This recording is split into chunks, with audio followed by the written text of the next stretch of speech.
Alright. Hello, hello, hello. Let me know if you could see me.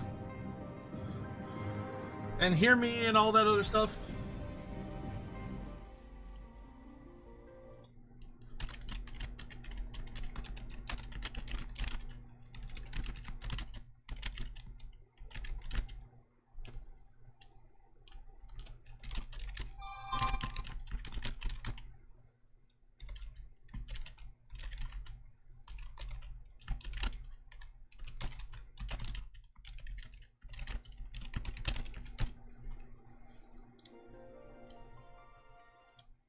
Hope you're all doing well with the stream. I apologize for a little bit of a delayed start. I hadn't opened the game in a hot bit, and it was being real finicky.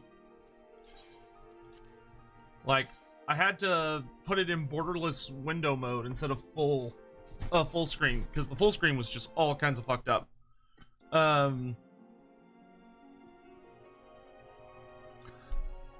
But hello! Hello, hello! Welcome to the stream. Good to see you all. Apologies, there's no Lord Beers tonight. But unfortunately, Andy is still on the mend. So do be sure to send him your well wishes and healing powers if you happen to have any. They are in high demand. But it's been a bit of a hot minute, but I am quite excited to get back into it. What is this? The Mogpendium. This is new.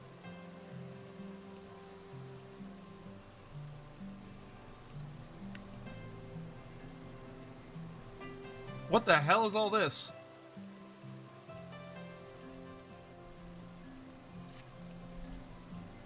Yes, there is a Lord Beards with Mad Alfred scheduled for this upcoming Sunday, which hopefully Andy will be feeling better for.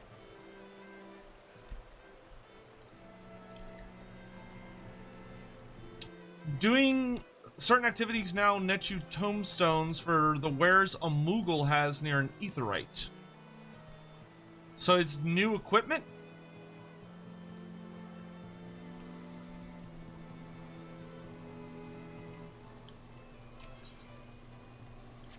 All right, here. Well, why don't we go knock out our dailies before we do anything else? Start getting back into the swing of it. You have small challenges each week and a big one until the next major patch. Oh, that's cool. So it's definitely something we should do.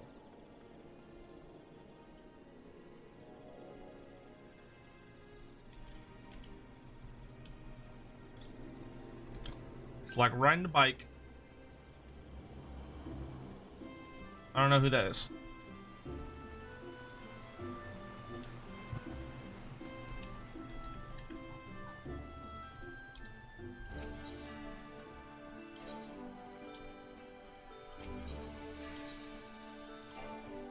No.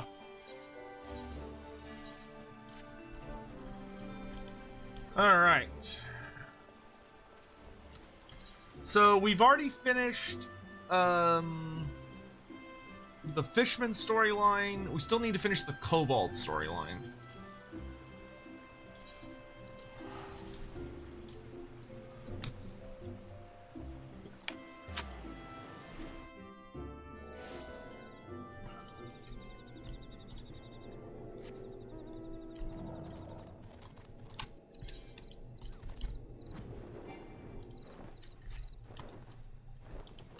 Finally got me a proper dragon mount. Good shit. How are we coming along with this? Oh, we got a ways to go. Okay.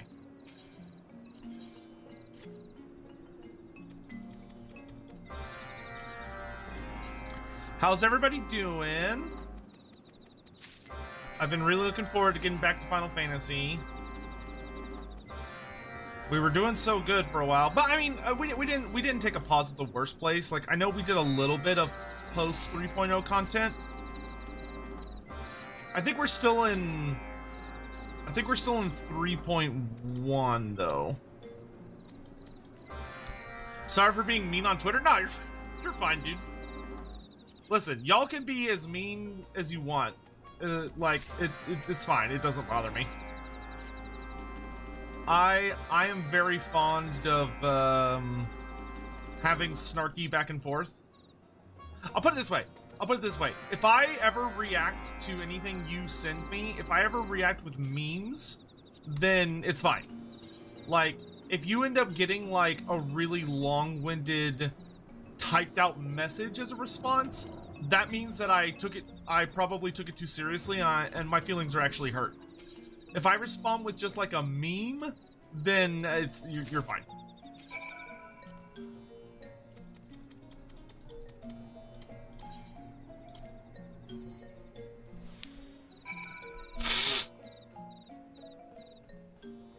Or am I taking this? Okay.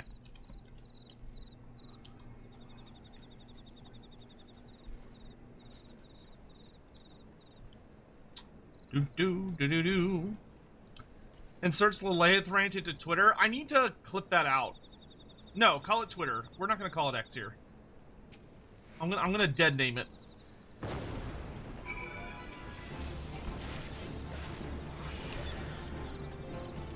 Because fuck Elon.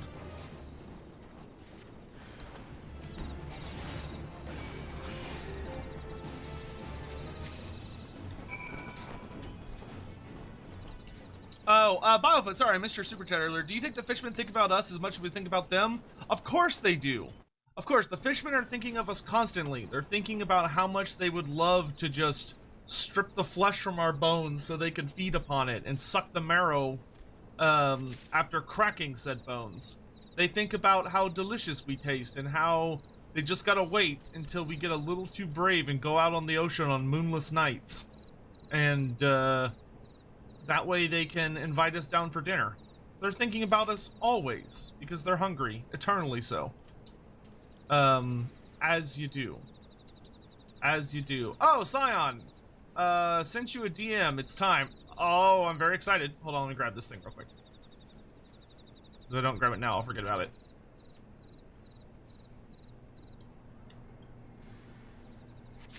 Alright, so Scion sent us a little goodie. And I will... Here, I'll pull it up on screen. Hello,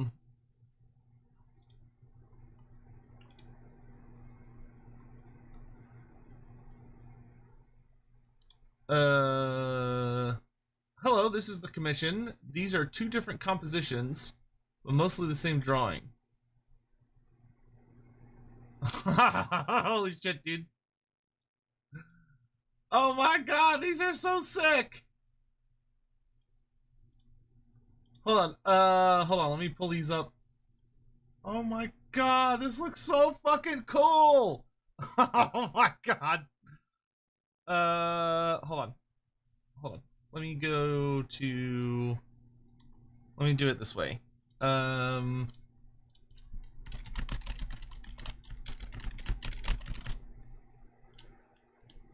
I want to save. There we go. And let's put it, why don't we put it in here? Nope, I spelled that wrong.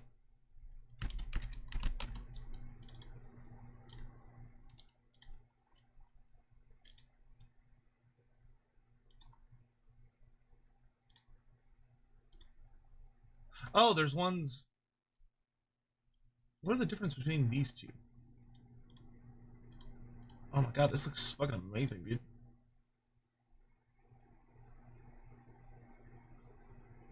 Discord is so slow. Alright, check this out. So now I go here. And then... Oh, no. No, I go here. And then I want to do image... I go here, I go here, I go here. Whoa! Wow, that's a little It's a little big. It's a oh god. Hold on. Hold on. It's a little big. Fit to screen. There we go. It's like boom. Look at that. That's so cool. That's so cool. Fucking fighting King Thordan. The most absolute King Thordan was such a fun boss. Like the whole experience, the whole build up was such a fucking good time. Oh, Dalkarius looks so cool. He looks so good. Hold on. Well, let me see if I can put the other one up next to it.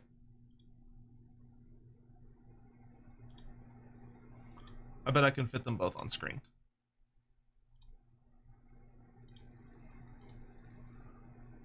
And then fit to screen. Yeah, look at that.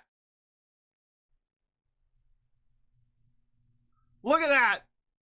That's so fucking gorgeous. This is so fucking cool. Thank you, Scion. And the artist, Ishmi. Can we...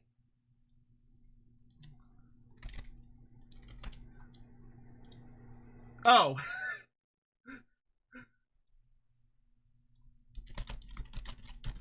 I was gonna ask for your socials to put on stream.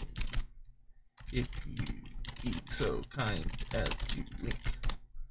These look so good! These turned out gorgeous! Oh, that's such a cool little, like... That's such a cool, like, immortalization of the experience. The King Thordan fight was so fun. Like, that... I wish his boss was a little harder. I wish it was a little more difficult. But... Oh my god, that looks so fucking awesome, man. Oh, it's so cool. It's so cool. Oh, Dalkarius looks so fucking sick in that armor. And that sword, he looks so good, dude. He looks so good.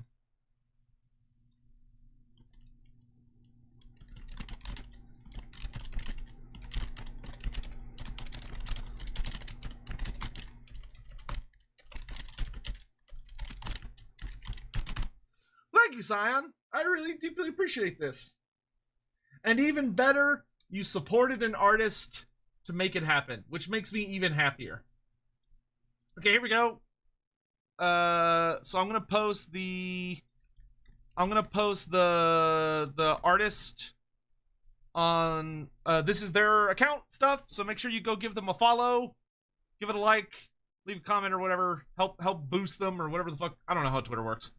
That was so cool. That's so fucking cool. I love that. I love this. This is so good. This is so good. Thank you. Thank you so much, Scion. And of course, thank the artist, Ishmi. Just absolutely incredible art. It looks really nice.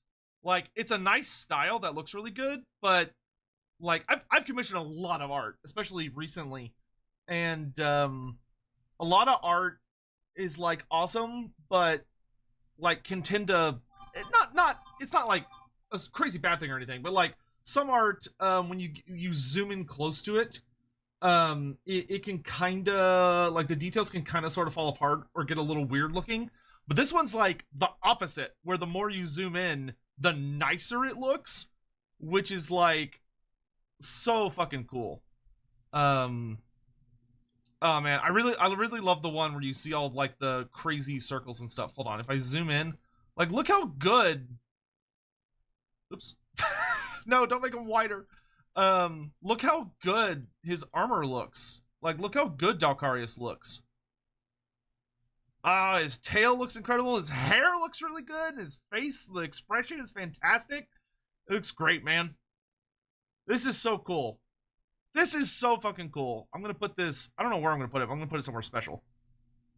Thank you, Scion. That's a really sweet gift. There are a few things sweeter than receiving like art. First of all, I mean, I think that's one of the best gifts of all.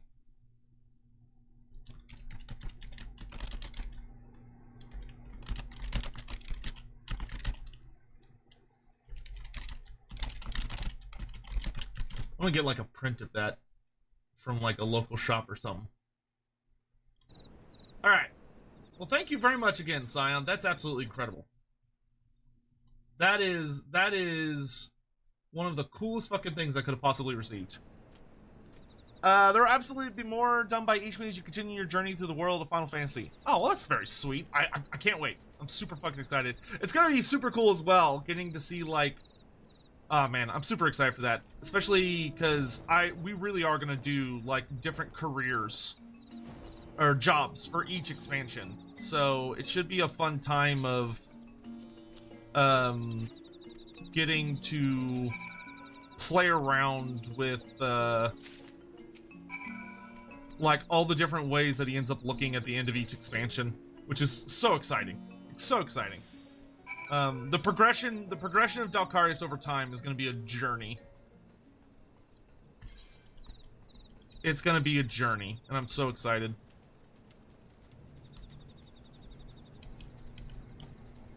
Yeah, I genuinely think getting art is like the most flattering possible gift.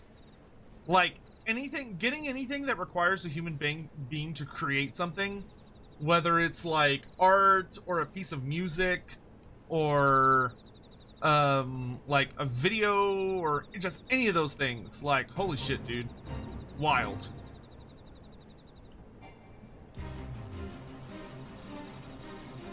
Where am I taking this? Oh.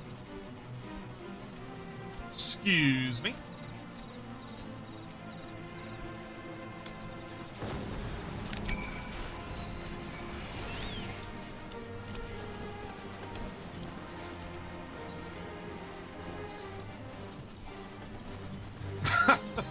You gotta figure out which item you need to use.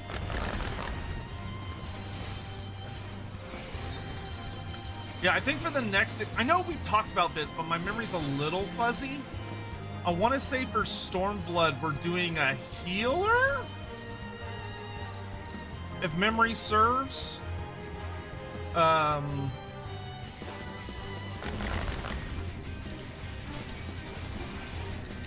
I think for... Is that right? I know we've talked about this. I know we've discussed this, but admittedly, my memory is very fuzzy.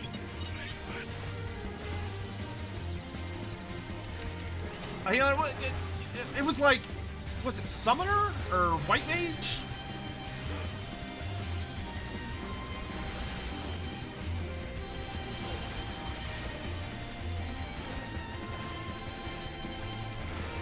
I guess I have a quest to kill this guy.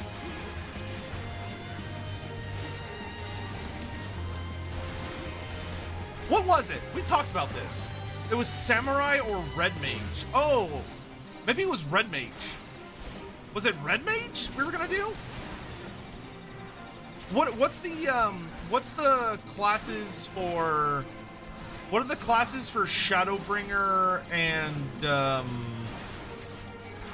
because I know I'm excited for Reaper, but Reaper's like Endwalker, right?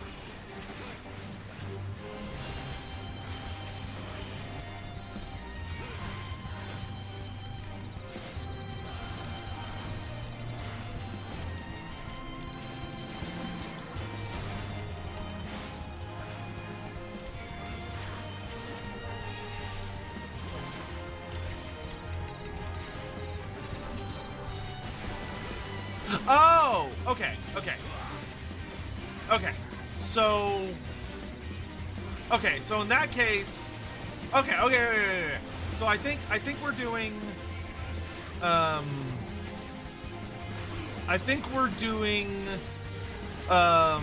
White Mage for. I think we're doing White Mage for Stormblood. And then I think we're doing... Well, I don't know. What do y'all think? Should we do like... Should we do should we do like a wizard DPS class for... Should we do Red Mage? For Stormbringer or Stormblood, and then we could do a healer for Shadowbringer, and then we could do Reaper for Endwalker. So should we go Mage DPS, healer, and then Reaper? Because that would give us one of every main type, right? That would give us a magic DPS, a melee DPS, a tank, a healer. I mean, technically we'd have 2 melee DPS, because I mean I'm gonna keep up with Dragoon.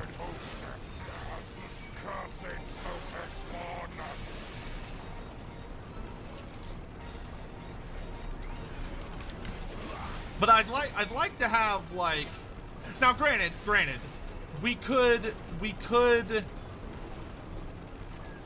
like, because I would really like to do, sorry, range DPS. I would like to do a different job for each expansion.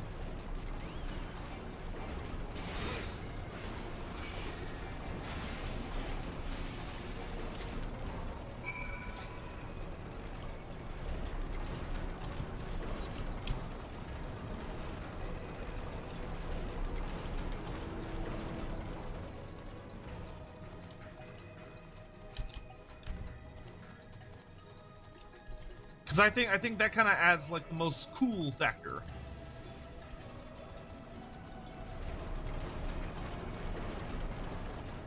But like I'm really leaning on y'all's wisdom here. Like I know I want it. Reaper will probably be my main once I get to Reaper, but I feel like I should save Reaper for Endwalker instead of doing it earlier.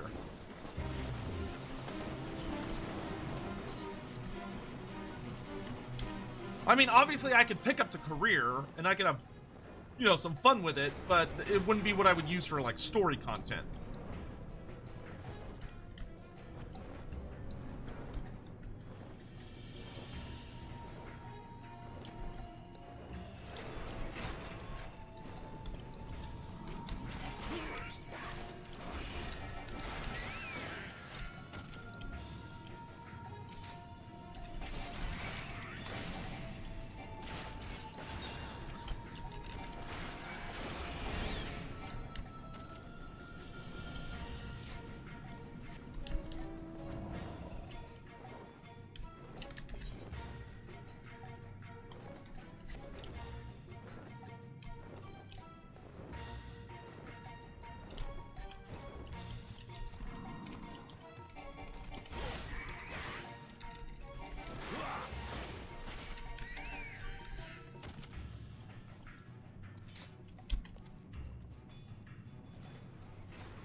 Red Mage is really fun.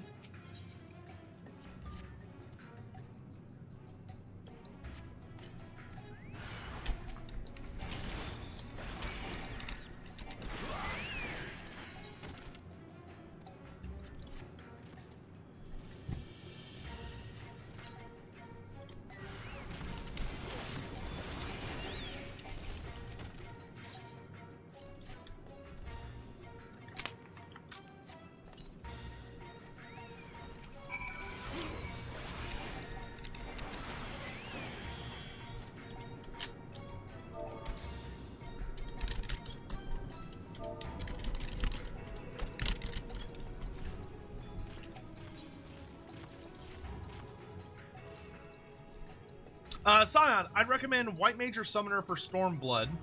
Reaper works great for Shadowbringers, and then maybe Dancer for Endwalker? Is Dancer ranged?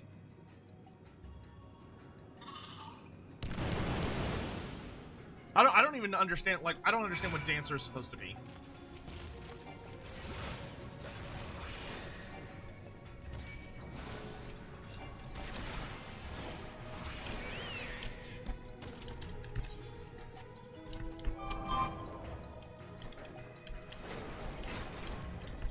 Dancer is range physical. Okay.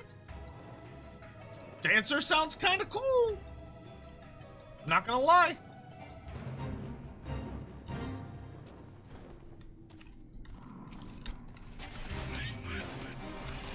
Killing people by literally just styling on them. That does sound very tempting. I'm gonna be real with you guys.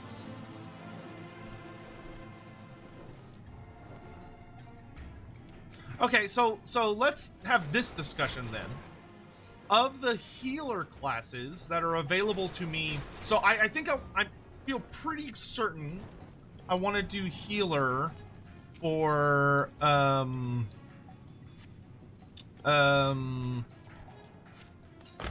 Stormblood. So the question that I have is, what are the different healers that I have as options, and which ones are that? Which ones? What are the strengths and weaknesses?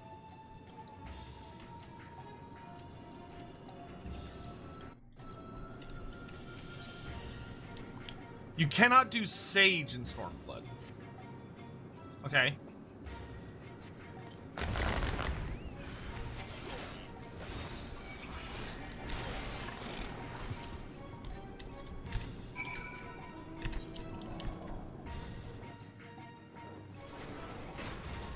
Okay, I think we're done in here finally.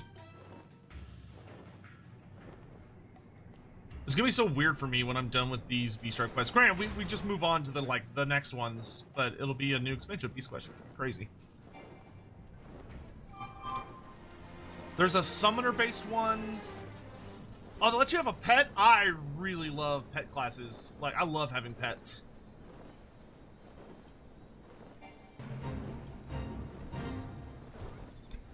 That's pretty easy to tempt me with.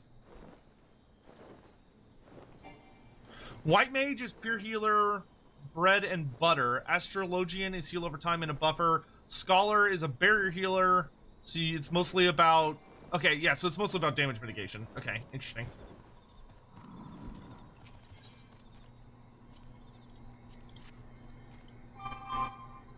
So many quests. I think I fucked it up.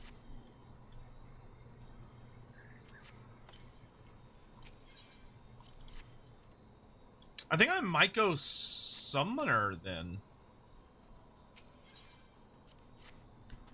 Scion says, thank you for the super chat. In post Stormblood, I feel you should level all of your main jobs for each role to 70 in preparation for the Shadowbringers role quests. Very strongly recommend doing all of them before the final zone of Stormbringers.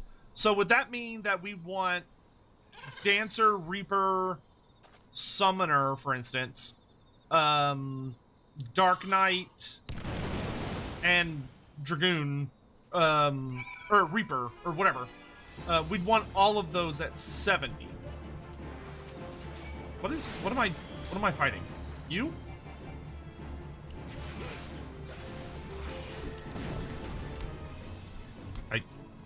Okay.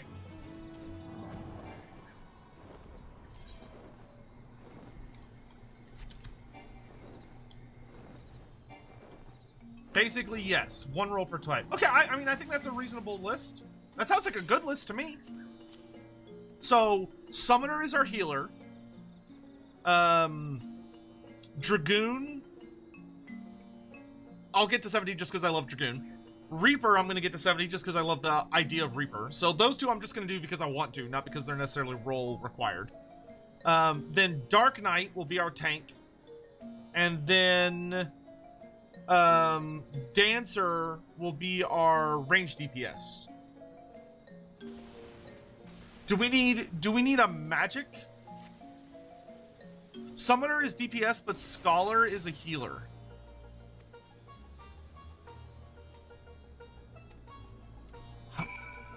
So, wait, so Summoner isn't a healer?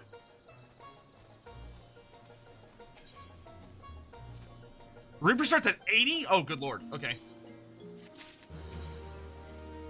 Okay, so we don't even have to worry about Reaper.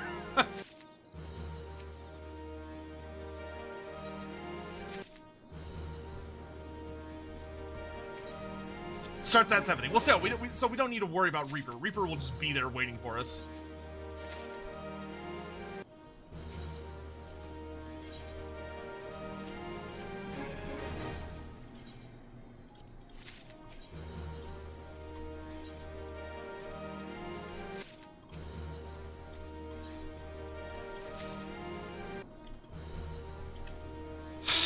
Okay.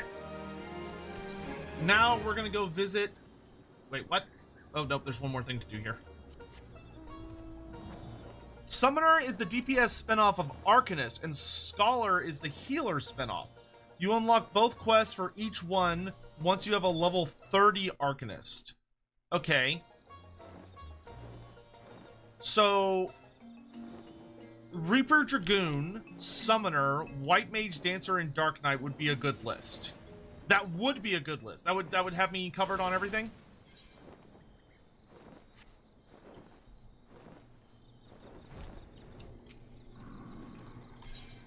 So in that case, the Summoner and Scholar share a level.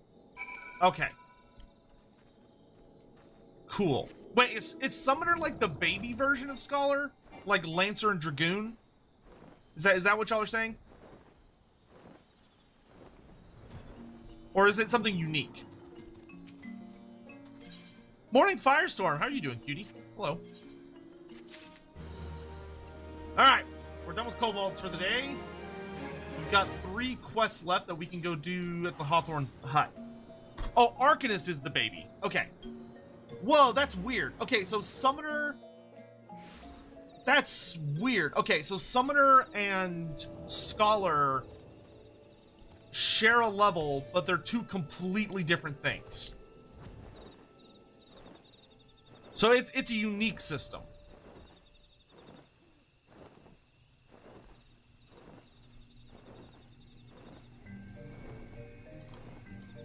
That's fucking bonkers, dude.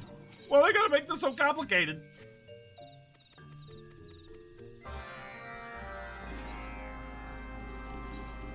It is unique. Okay. But it lets you... But you level up both? At the same time? Would that not lead to, like, role confusion? Like, as you're leveling up, wouldn't it be like, oh, you've leveled up both, and you switch and you're like, oh, I don't know what's going on this one.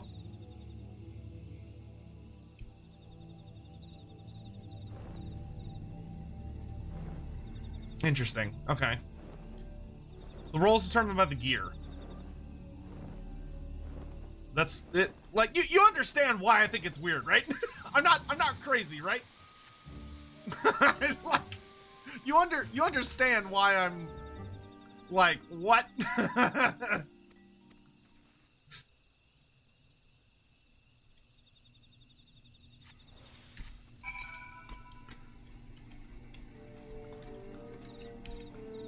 It's a holdover from 2.0? Okay. Cool. Alright, so that means our goal is gonna be White Mage is what we're playing for Stormblood. So after we get through the post game here for Heavensward, the career that we're gonna be switching to as our main for a while is White Mage.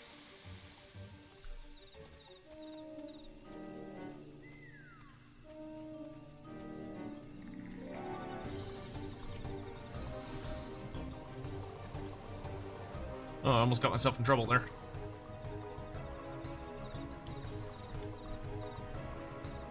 And then we'll like kind of casually level other things as well, because before we hit Shadowbringers, we're gonna want to level up like a ton of shit.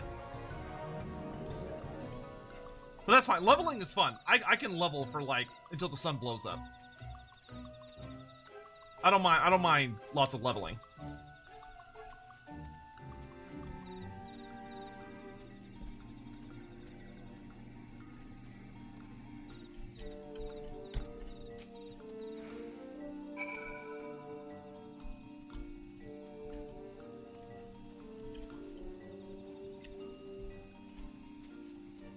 Do you want to level White Mage and Summoner? I don't know. I mean, White Mage sounds cool. I mean, for the thing for Summoner is I like the idea of Summoner. I don't know about the Scholar, though. Like, I find Summoner, like, the more attractive of the two. But that's a DPS career, right? Not a healer career. And I want to do a healer career for Stormblood. So I should do White Mage. Because that sounds interesting.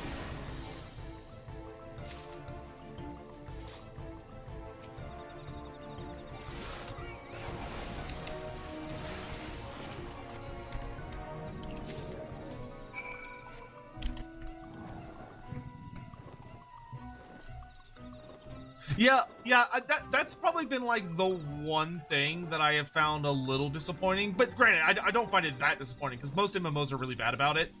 I wish Final Fantasy had like an actual dedicated pet career or pet class, or like summoner build. But those are super rare for MMOs, even at the best of times. Like, I've played a lot of different MMOs, and it's quite rare for there to be a half-decent dedicated healer class or a dedicated summoner class. Like, I still think Warhammer Online, Age of Reckoning, I still think the White Lion career is like the best pet class I've ever played.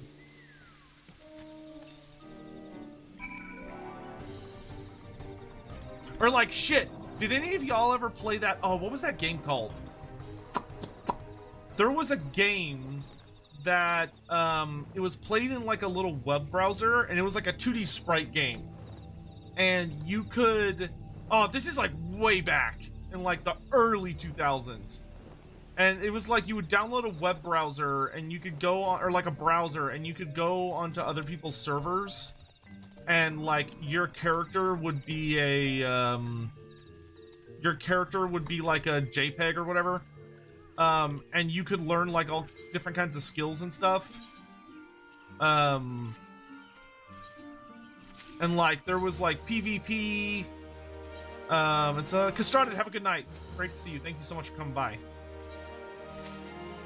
Fuck, what was that game called? Oh man, it just like jumped back into my memory. I burned hours on that game. No, it wasn't Dragon Fable. It wasn't an actual video game. Like, you downloaded it for free from a website. But it wasn't like you didn't pay for it. Oh my god, this was like back in like 2002 or something. Ah, fuck me, dude. That's, it might be before y'all's time. It might be before y'all's time. I need to go see that evil child to get my new Wondrous Tales.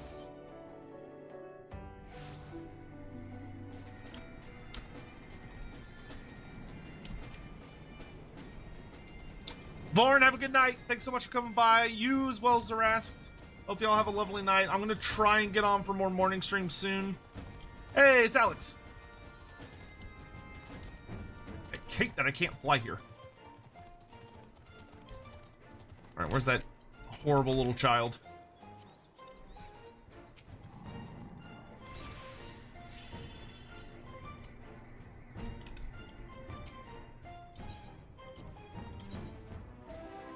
Wait, no. Just give me a new journal, you turd. There we go. Alright. Thank you. Alright. And then let's go knock out what hunts we have. The Long Climb in Outer Lenosha.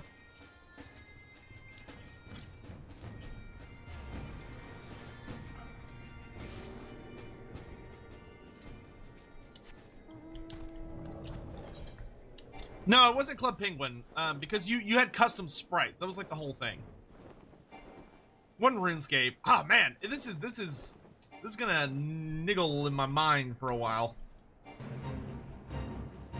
It'll come to me at some point. It was super silly.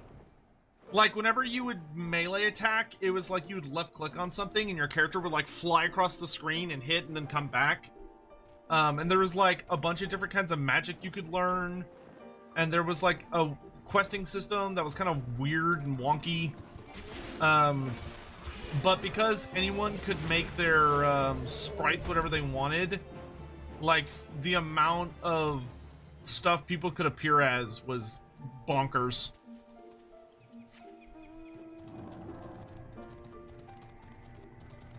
And you could like create your own server super easily, so you could just have a server with your friends, or you could invite more people on, or whatever.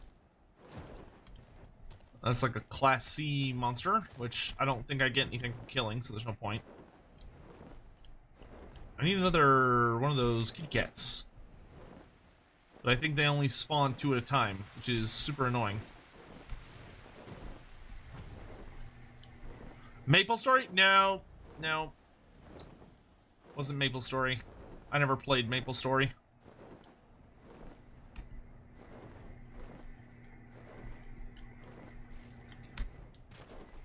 Fuck it. Don't worry about it.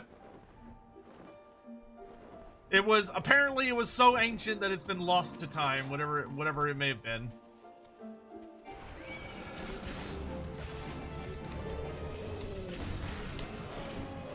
Okay, there we go. The Sogoli Desert to hunt some sandworms.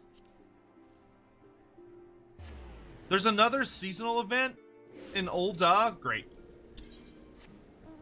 Is it in the city?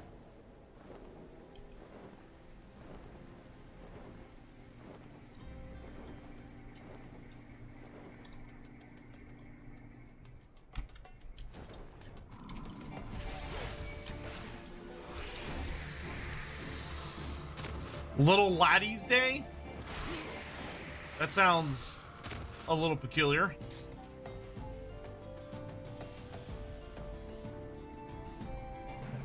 Well, that's all the worms I could chew on.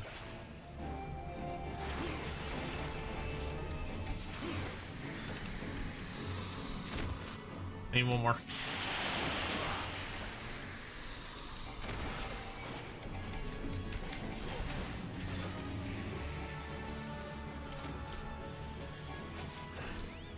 There we go. Okay, I'll kill. I might as well finish this event. I'm already here.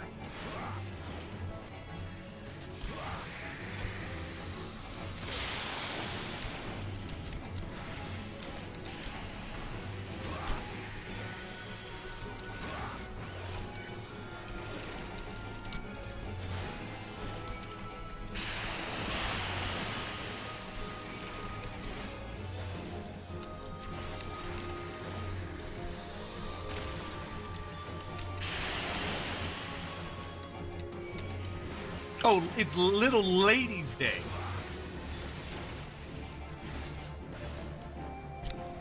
But I am neither little nor lady.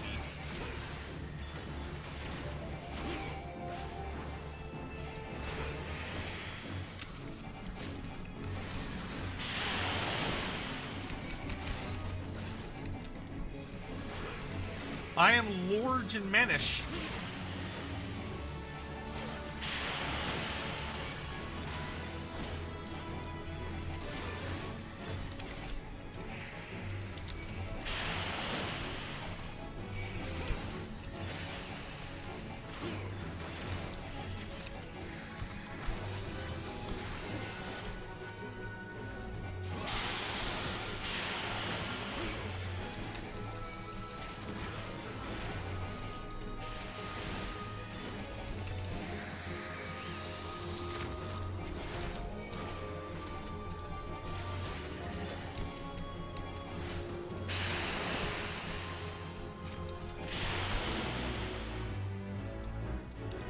Neat.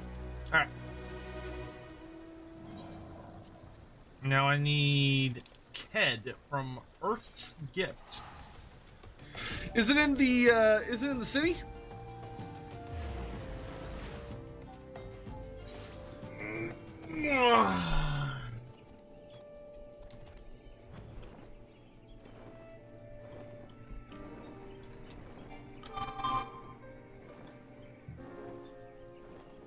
It's an old Okay, great.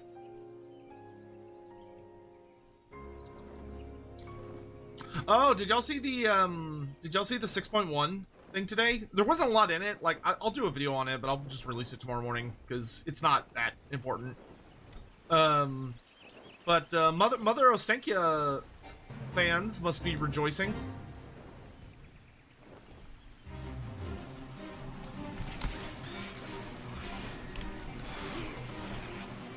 Her campaign's gonna have a lot more, like, optional play, which is pretty cool.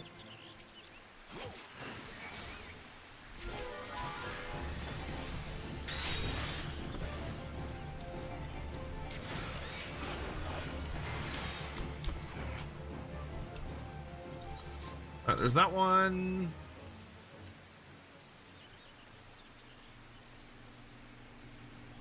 I thought I did this one. Oh, no, I killed young corals, and I need to kill regular corals. God damn it.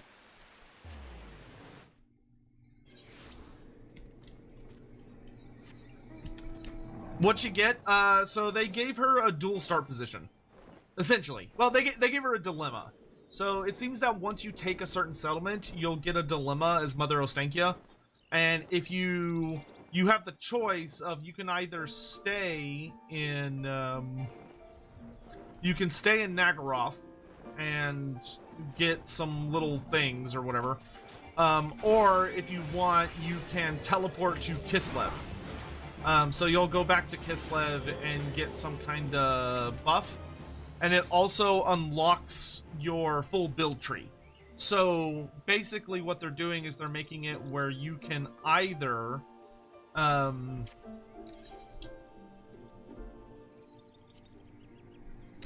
you can either worry about, like, if you want to have a unique, if you want it, blah, blah, blah, blah, blah. You can play a unique experience with her, where you stay in Nagaroth and she has all of the restrictions and bells and whistles of being Mother Ostenkia, or you can choose to have her go back to Kislev and she becomes like a standard Kislev campaign. So they're basically making it where everybody can just do what they want.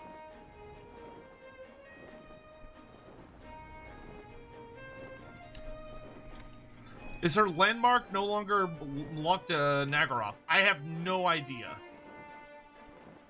I mean, she does have a unique landmark in Plesk, I think it is. Yeah, I fuck if I know, dude.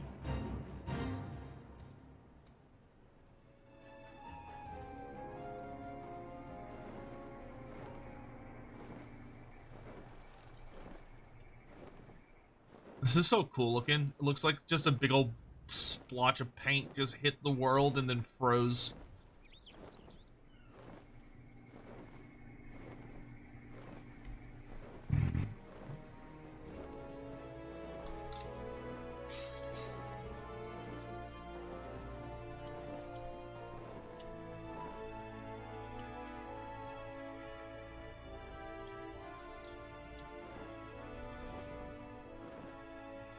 You sent your mark to the northeast. That's not northeast, this is northeast.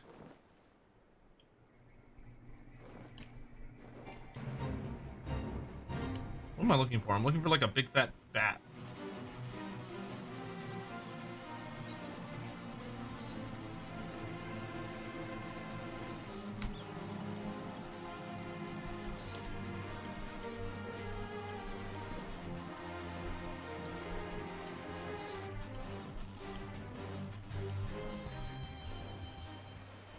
Should be right around here somewhere.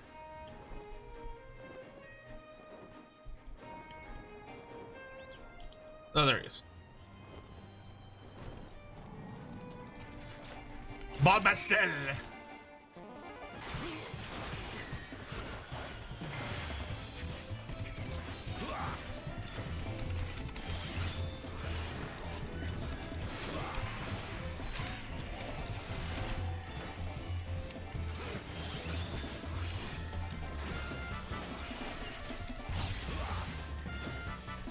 Nice. Alright, that's that done. So let's go pop by Black Shroud and see if we can get any goodies. What do greenskins think of lizardmen? They're fun to fight. I think greenskins would generally find skinks really frustrating and really annoying because they're specialized skirmishers, so they hide and run away and shoot poison and stay hidden.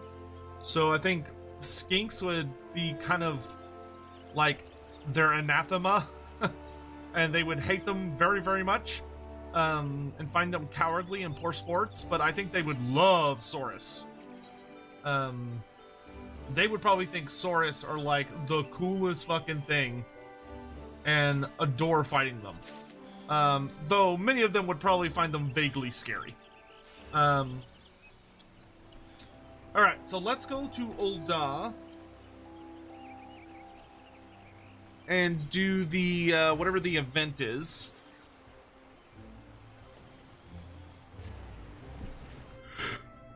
Excuse me.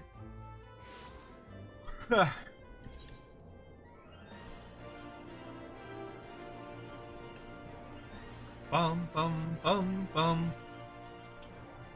Bum, bum. Where is the event in the city?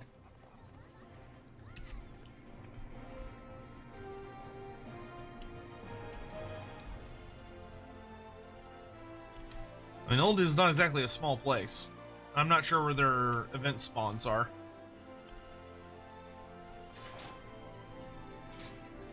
Ah, thank you. Steps of Naiad. Ah, there it is.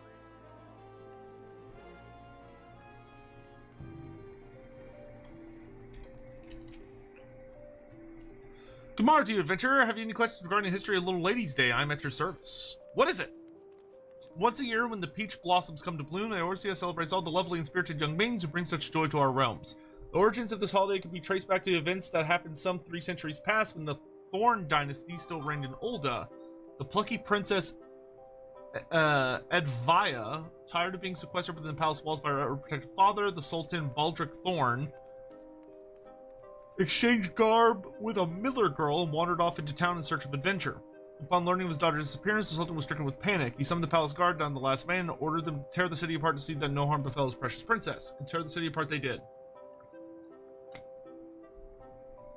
The poor miller, whose daughter assisted the princess in her escape, saw his house nigh ripped from the ground, while the family was threatened with imprisonment and worse. To the good fortune of it all, Princess Edvaya was soon found just outside the palace walls. She confessed the true reason she had run away. Her father was racked with guilt for his actions. He had the miller's house rebuilt by his most skilled craftsman and offered personally serve as seneschal to the miller girl for a day to atone for his actions. The common folk were deeply moved by their sultan's newfound compassion. The sultan himself, vowing to never forget the lessons he had learned, declared that each year he would serve as a seneschal for a young girl chosen from the townspeople by lot. The tradition continued long after Sultan Baldric's death, living on even as the Thorn dynasty gave way to the Ul. In time, it spread to other nations, where it took on new forms, eventually evolving to the Little Ladies' Day celebration we all know and love today. Ah, that's super cool. That's a fun little story. Princess Edvaya was the one and only daughter of Sultan Baldric of House Thorn, the Huron noble house that ruled Ul'dah. Oh, interesting. Hurons used to rule Ul'dah. They ruled Ul'dah so 300 years ago to the day. Her disappearance from the palace, the commotion that followed, and its eventual resolution, often told as the legend of the Lost Lady, are said to represent the origin of the celebration we know as Little Ladies' Day. It is said that before the events of that day, relations between the spirited princess and her stern, overly protective father were strained at best. Though the father claimed to love his daughter dearly, the form this love took was the stifling sort. The princess's disappearance and return changed everything. Sultan Baldric gained a newfound respect for his daughter's independent nature, while Princess Edvaya realized that her father's treatment of her was born of simple misunderstanding, not lack of love. The bonds between the two only grew stronger in the months and years to follow, and the two came to be celebrated as the most ideal embodiment of father and daughter that the realm had ever seen. Well, that's cute. What you got for me? 'Tis a pleasure to make your acquaintance, Master Dalcarius. I have the honor of serving as the royal seneschal, and it's my duty to bring smiles and cheers to all the ladies of the realm. What is Little Ladies' Day, you ask? Why, it is the day when the maidens of Eorzea are doted upon as princesses by their very own loyal seneschal. By the way, I must ask, you do know of the songbirds, do you not? How silly of me, of course you do!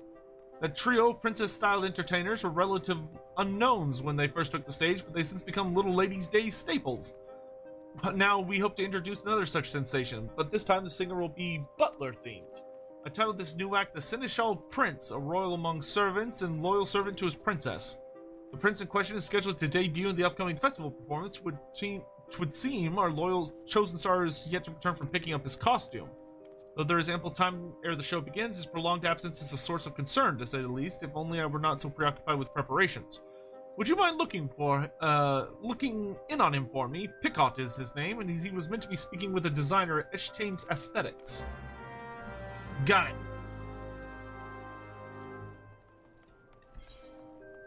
I'll leave that for now.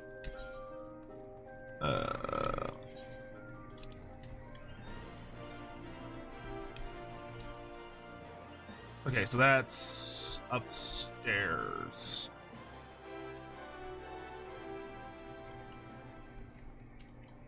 Right?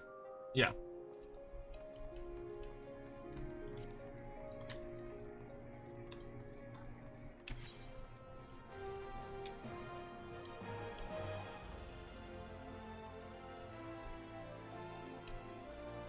What is the Changeling? The Changeling is a very unique demon, that he is technically a horror.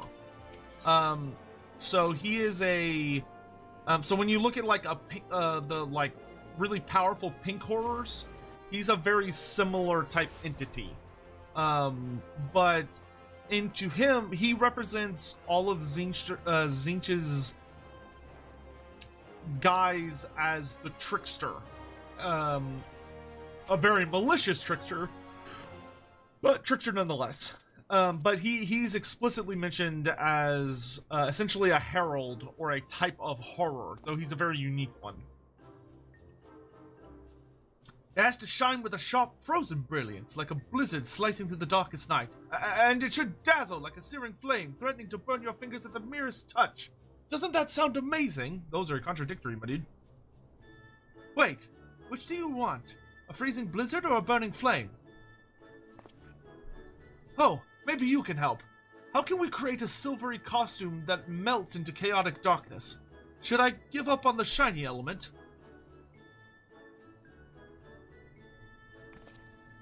An adventurer? What can Maribel, famed designer of Eshtain's Aesthetics, do for you, darling? Darling. Not darling, darling. You're at the Royal Seneschal's bidding, you say? Well, I could certainly use some guidance with this costuming conundrum. The costume itself is largely complete. I simply wanted to add the finishing flair in accordance with the prince's wishes, but I'm struggling to envision the image he's trying to convey. Man, I've been in this guy's shoes before. Nothing worse than when you're talking to an artist and they're like, what do you want your commission to be? And you're like, I don't know! Like, I don't have the language to express what I want. Well, there are just so many dimensions to looking dashing. How can one narrow the options down to just a single idea? Forgive me, darlings, but I have other projects to attend to. Would you mind coming back once you've helped the lad decide on a more definitive direction?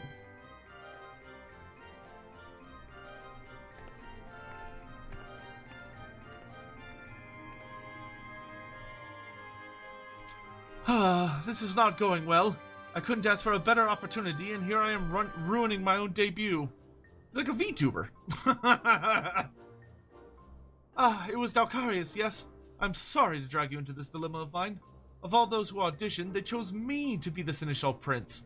My job now is to become a star performer, and creating a dashing and princely persona seemed the best way to achieve that. So I did my research into the subject, delving into books about the most gallant individuals, how they act, how they dress, that sort of thing. But when I tried to explain, it all came out a jumbled mess. What makes the Seneschal Prince a prince among Seneschals? Come to think of it, what exactly is a Seneschal anyway? Let's see. An unobtrusive servant who anticipates his master's needs, a person of impeccably proper manners. Perhaps you should have researched that instead. That's not helpful. Let's go with an unobtrusive servant who anticipates their master's needs.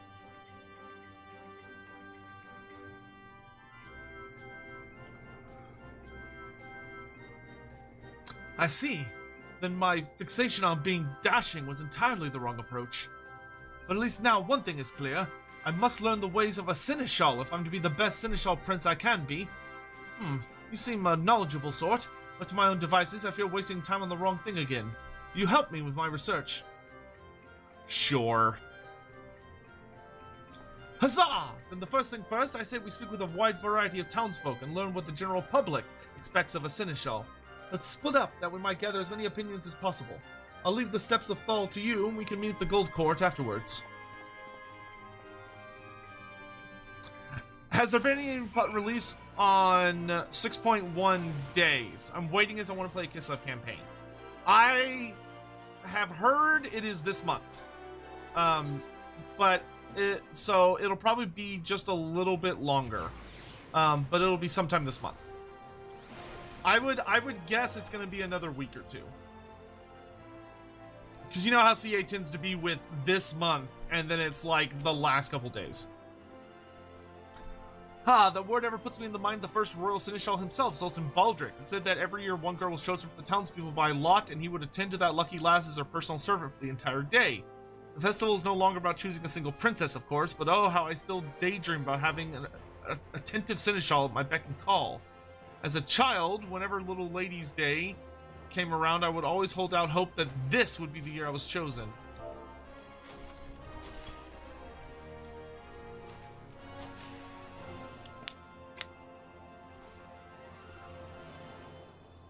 Honestly, having a servant for a day and being a servant for a day would be not a bad developmental experience for people, I think. Kind of like how everyone should work in retail and service industry jobs, at least a little bit in their life, just so they have a proper respect for it. My impressions of a seneschal, well, they strike me as people who excel at preparations. Performing tasks or demanding lord or lady satisfaction hinges upon their ability to think ahead, to plan events to perfection. My work as a servant at the Quicksand is similar in some respects. We have a special Little Ladies' Day menu on offer this year, and I have everything memorized. The ingredients, the presentation, the flavors, down to the smallest detail. Everything from the main course to the beverages and desserts will be perfect. Above and beyond one's prescribed duties, the server's mission is to ensure as many happy customers as possible.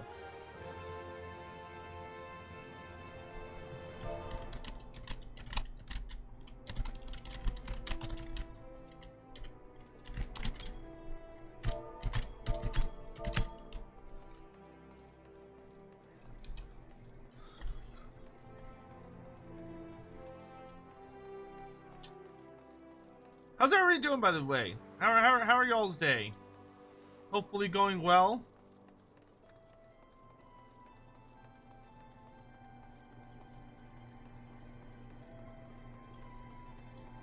Wait, where's the last resident I need to talk to? Oh, okay. Just look up there.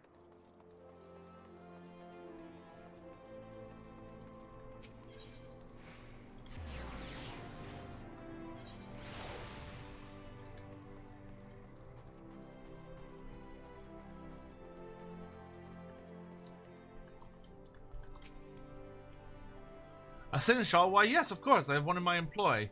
The accomplished ones foresee what must be done and act without need for instruction. Those who stand around awaiting orders have no business taking the position.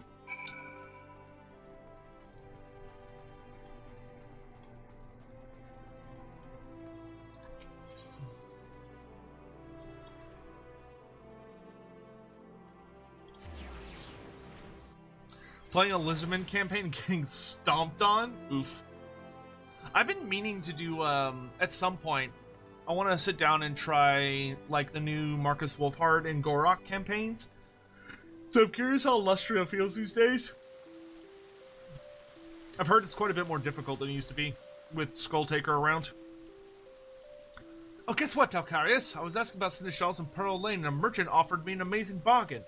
He showed me a rare urn of incalculable worth, but even the heavily discounted price was far more corn than I could afford. Come to think of it, what do urns have to do with seneschals anyway? Could it be that you're a little too trusting? Oh, was I on the wrong track again? I could have sworn. I see. So a seneschal is someone who serves others, someone who anticipates what needs to be done, prepares for those tasks in advance. In my case, then, I should be a seneschal who serves his fans? Yes, when I put it like that, it just feels right. I should be thinking of ways I can make the crowds happy. And that's exactly what I'll do. Now, if you could stick around a while longer, I'd appreciate some help becoming the best Seneschal I could be. Sure, what you got?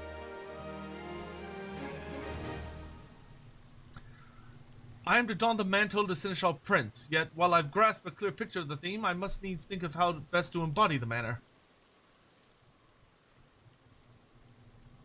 A Seneschal exists to serve, to ensure happiness and satisfaction, which incidentally is how this all began for me.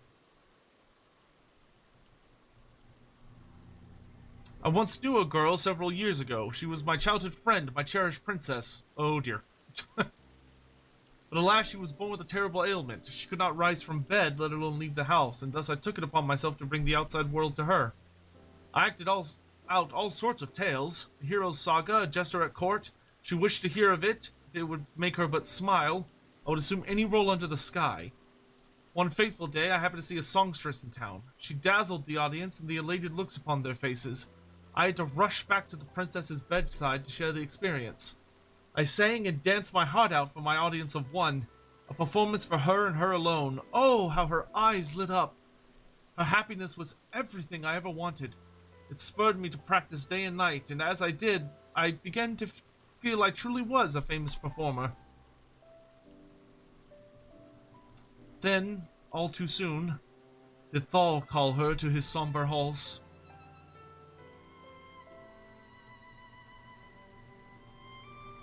Ever since, I've dreamed of making a big name for myself as a singer. If I could perform upon some grand stage, then perhaps my voice would rise up and reach her ears once more. That's why I auditioned for the role of a Seneschal Prince, and why I leapt for joy when I heard that I'd been chosen. Yet, even though I began all this for her, it has become every bit my own dream as well. I yearn to sing as that songstress did, and stir the hearts of the crowd.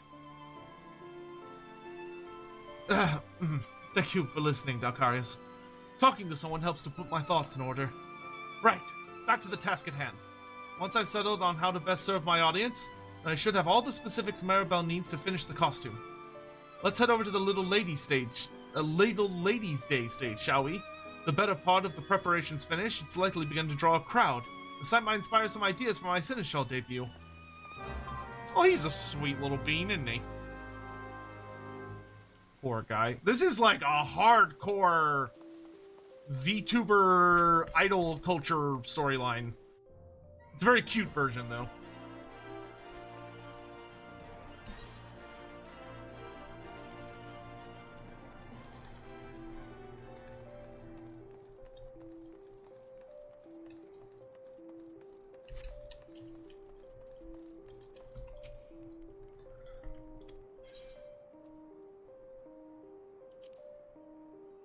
Let's examine the stage.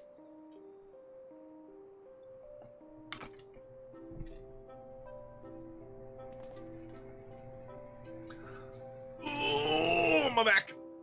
The stagehand seems swamped with last-moment adjustments, and you can see the fans have already begun to gather. If I'm to decide how to act as the Seneschal Prince, then it's now or never. Let's see what clues the scene has to offer us. You got it. Whoa, this is different. Wow!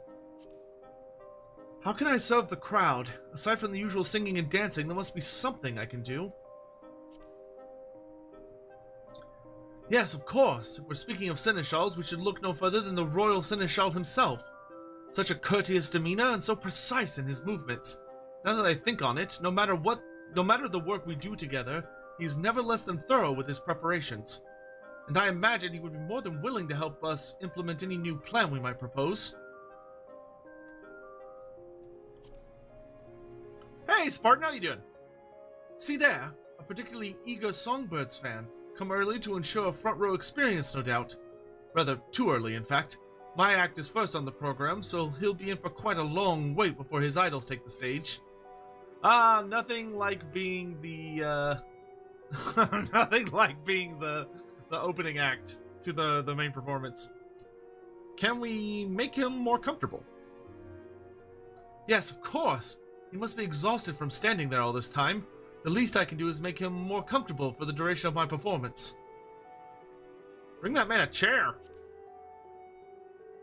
Ah, an employee of the Quicksand. Did they not mention offering some exclusive menu over the course of Little Ladies' Day? Beverage and dessert included, my good sir. Knowing such a thing is only available during the festival makes it all the more tempting, doesn't it? I wonder if they'd be willing to bring out a light meal for the audience. Not only would it benefit the fans, but it would also be an excellent promotion for the quicksand itself. I've been thinking, Dalcarius. There is no rule which demands people must stand to cheer and enjoy a performance, is there?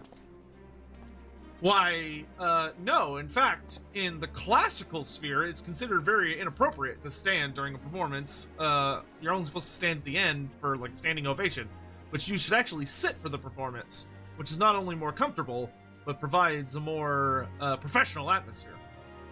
Why not have the quicksand deliver some light refreshments, Little Ladies' Day themed, of course, and aim for a more relaxed experience? I mean, it's hardly a novel concept. One often orders a meal while taking in a play, or has a flagon in hand while the minstrel strums his lute in the tavern. We would simply encourage the same idea. Naturally, I shall rouse the crowd with song and dance, but this will help define the seneschal side of my stage character. The act is finally coming together. Honestly, I would so love if more performances had, like, couches and chairs for people that want to sit, because I enjoy sitting more than just standing for like 3 hours. As the Seneschal Prince, I shall both serve and entertain. Come, there's not a moment to lose. I must first consult with the Royal Seneschal, then hurry off to make my request to Mistress Momodi at the Quicksand. But I must also inform Maribel of my costuming decisions. There's no time. Why don't you let me deal with Momodi? Let's divide the tasks between us. Yeah, oh dude, lounge performances? Oh, so good. I actually went to quite a few concerts last year, at a local place down in Dallas, and they have seating for like VIP tickets and stuff, but it's more of like a lounge space, and man, when you can sit for that, it's so nice. You would do that for me? Oh, thank you, Dalcarius. I would be most grateful if you could explain the costume concept to Maribel for me. That, I feel like, should be your job, but okay, sure. You truly are my savior. I give you my word the show will be a great success. Please do be sure to attend. I need to go to one of the in-game concerts someday. Those seem like they're really fun, because I know they do that in this game, where like they'll have like a big performance in Final Fantasy that you can like attend. At least I'm pretty sure that's a thing.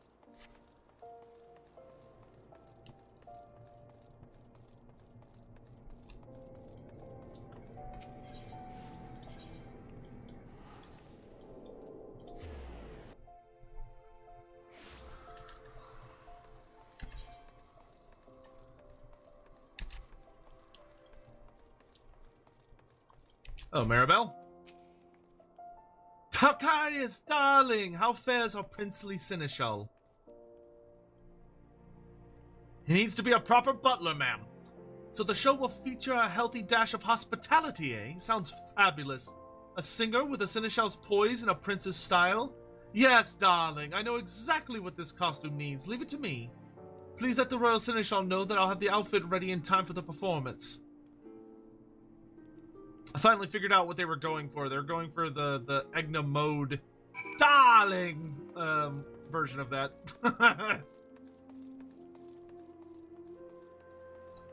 How do the lizardmen control their dinosaurs? Do they use magic? No. Lizardmen are, many of them have a natural gift for controlling the beasties. They bear they are blessed spawnings of Itzel, and they bear Itzel's mark, which makes beasts naturally calm and listen to them. Though some are controlled through things like using certain kinds of bait or like essentially like sharp sticks, like almost like cattle prods, to guide the creatures towards the enemy or to antagonize the creature enough. Like salamanders and razordons are antagonized, so the skinks follow along with them and guide them to certain areas on the battlefield, and then they'll usually like poke them and stuff to get them all like, you know, upset, and then the creature will use its natural defense response against the enemy. But there's a chance that the salamander might, or razordon might just get mad and like eat the skink or kill the skink, or the skink accidentally gets in the way and gets shot. But like cold ones, horned ones, carnosaurs are all carnosaurs, stegodons, carnosaurs and stegodons are raised from birth.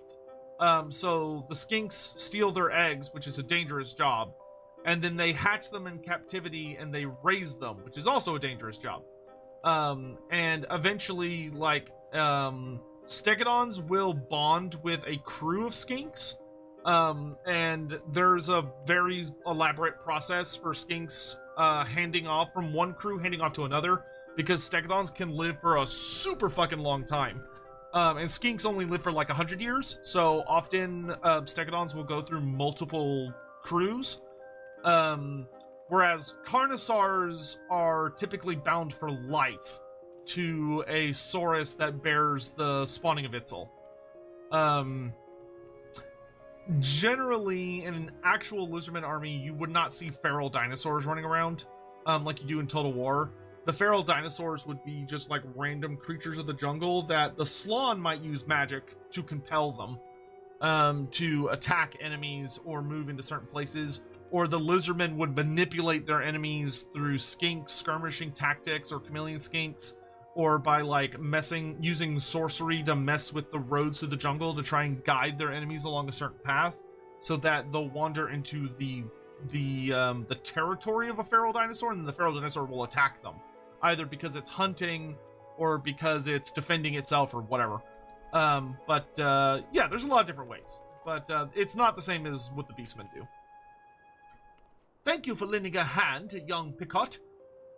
It's good to know the issue with his costume has been resolved. As I mentioned, the Seneschal Prince is to be the main new attraction for this year's Little Ladies' Day, and Picot himself is... It's probably Picot. Not Picot. Picot himself is to give the show's opening address. Cannot imagine how events might have unfolded without your assistance. You will stay and watch his performance, yes? Of course I'll stay and watch his performance. Are you kidding? Love performances.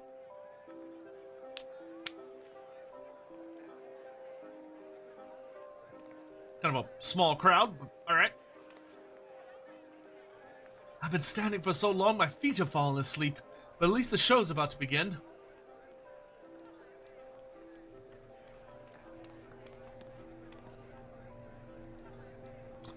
It should be starting any moment now. The first act is the debut performance for a new singer, isn't it? The Seneschal, Prince? What would a prince of Seneschals be like anyway? I have no idea what to expect.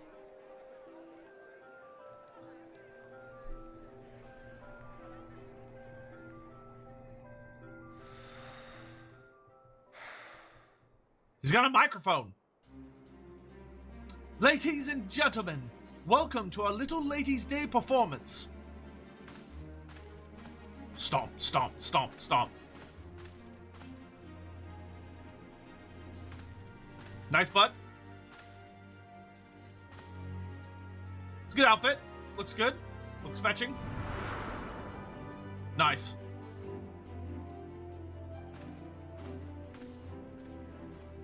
I like the half cape.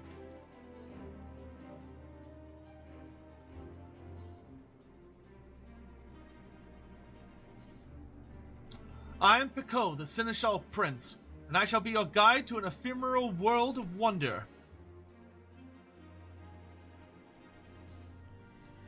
I imagine you all are weary from the wait. Though it be but a trifle, we have taken the liberty of arranging for refreshments. A special festival menu prepared by our friends at the Quicksand. Honestly, if I went to a performance and the opener came out and was like, by the way, free food and drinks for you guys right there, I'd be like, this guy's goated. Like, this dude is fucking awesome. Peach-infused tea accompanied by a selection of spring-inspired sweets. We invite you to enjoy these delights while you enjoy the show. That's for us? Thank the gods, I was so thirsty. Oh, that new menu has been on my mind all day. What a lovely gesture.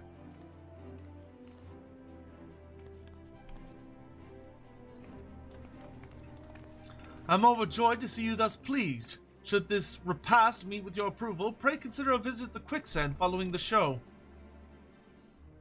But with that said, I must ask that you keep all eyes on me. All eyes on me. Without your full attention, I won't to grow jealous.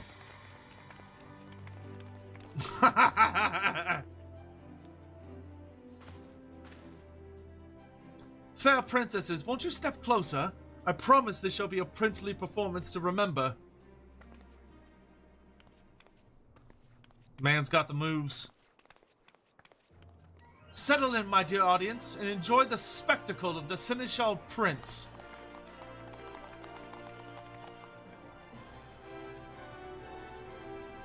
Yeah, he'll do great.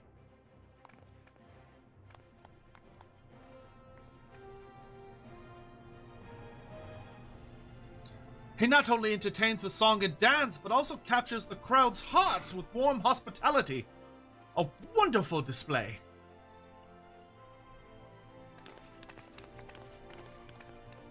Oh, it's the songstresses. I like the blue one. Oh, but yellow's got horns. Yellow's an aura. Okay, so I gotta go yellow-blue. Not bad, not bad. It seems we have quite a show to follow. And the songbirds will deliver. We'll take the stage by storm and build this excitement into a raging crescendo.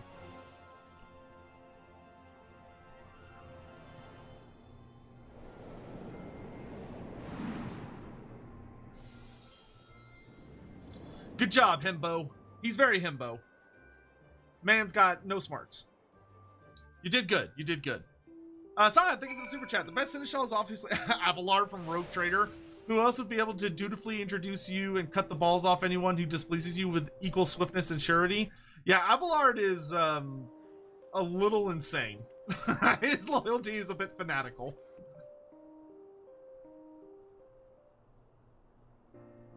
You can't do boots over pants though. I mean, I think it suits the outfit. It's very like it's very femboy coded, which I think suits him well. Dakarius, thank you for coming to my performance. It was all so magical. To see enjoyment upon each face in the crowd was an indescribable feeling. And did you see how they responded to the touches of hospitality? The Quicksand server even came over to thank me for how quickly word spread about their festival menu. What a stunning debut by the Seneschal Prince. We've already been swamped with demands to know when you will be performing next. In fact, I'm thinking of setting up an encore performance while the festival is still ongoing. Is that so? Well then, I shan't disappoint my fans. Wonder if my dear friend was watching me too, from Thal's distant halls. I'm sure she was, brother. I'm sure she was. Thank you again for giving me this opportunity. As long as I have had the privilege of standing on that stage, I mean to spend every moment delighting all who attend. I almost forgot.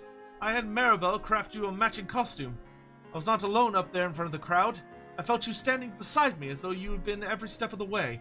Given your part in all this, you are every bit a Seneschal Prince yourself. So please, do me the honor of accepting this gift. Alright, you big ham. Are skink priests trained by Slan? No, God no. no. Skink priests, they are spawned knowing quite a bit. But their further training is taught by other skink priests, older skink priests. 'Tis the least I can offer you for your patient assistance. Now I must be off to prepare for my next appearance. Honestly, they should just be like renting him out for the day as like an escort. He would do very well for that. I too offer my sincerest gratitude for elevating our celebrations to ever greater heights. The Little Lady's Day festivities have only just begun, but I suggest you go and enjoy them while they last. Thanks, little man. Woohoo!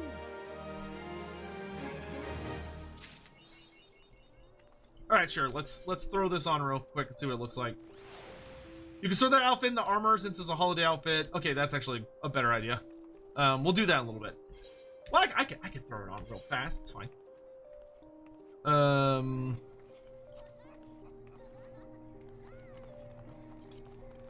don't think it has a headpiece.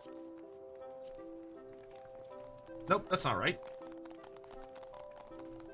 Wait, where'd it go? Where'd it go?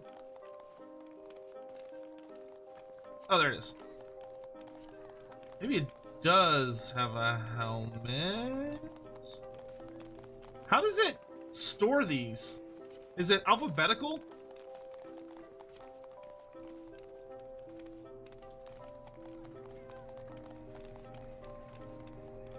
No?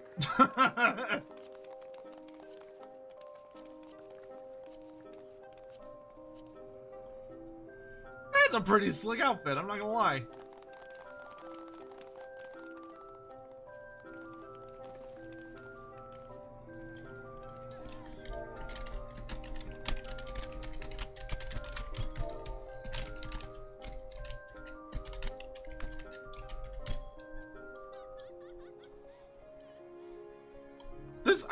I mean, especially because Dalkarius is already running on a red and black and gold theme. Like, red, black, gold are my colors.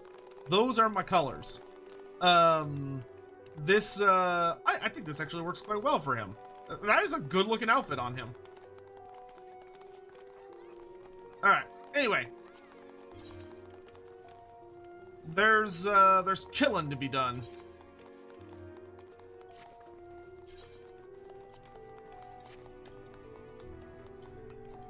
All right. We are Tech all cut up. 27 SS cheered. X100. Do you think we will see more interesting locations in this new patch? Sadly, I do not. From what I have heard, man, I need to empty out my inventory. It's getting a little crowded.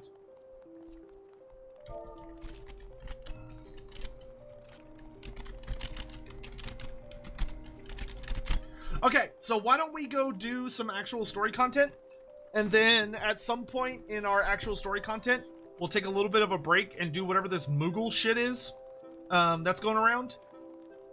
So let's go do. But first, let's drop by. Let's drop by the inn and go put a lot of this stuff away. I've got way too much shit right now. Do the Slawn disapprove of skink slaughtering magic? No, they're supposed to. It's their purpose. They're spawned as a skink priest, and they are to serve the old ones and in the capacity of a skink priest. However, teaching them is far beneath the role of a Slawn. The Slawn have like infinitely more important things to worry about. Yet you have to remember that the Slawn are busy almost 24/7. They are pretty much always focused on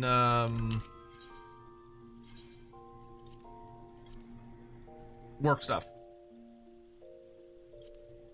Wait, what?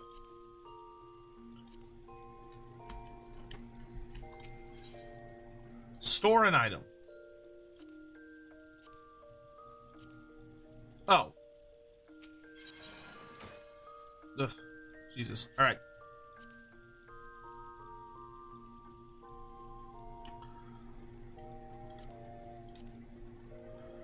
So we want to store... I want to store the black dragon hat, the silver snake hat, and the Seneschal Prince's headset. Then we want to store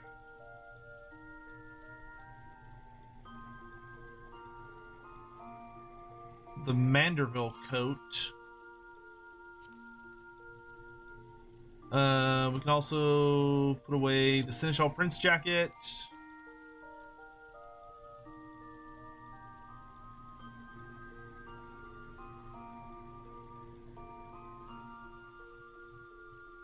Seneschal Prince's gloves. Why do I only have the Manderville chest piece? Shouldn't I have the entire outfit?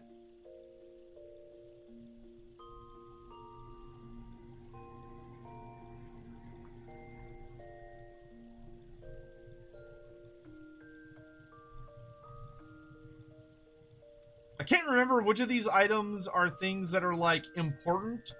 Which of these are, like, things that I can put away. Like, I don't remember which of these are just for looks. Manderville bottoms. Seneschal Prince's trousers.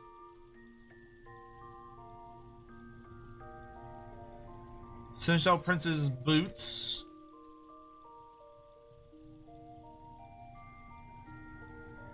I don't think... Did Manderville only have chest and pants? Is that the only part of that set? Is that all there is? Do I think we'll see Durthu in the old world? Oh yeah, I would be shocked if Durthu's not in the old world.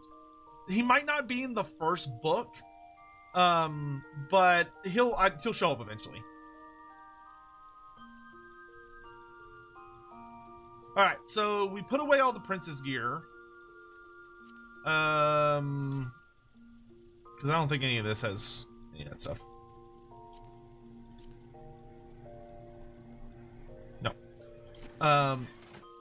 Okay, but I still have like way too many weapons. We need to get rid of some of these weapons. Is there a way for me to like know if a weapon is locked on a career? Because obviously I don't want to get rid of anything that I need.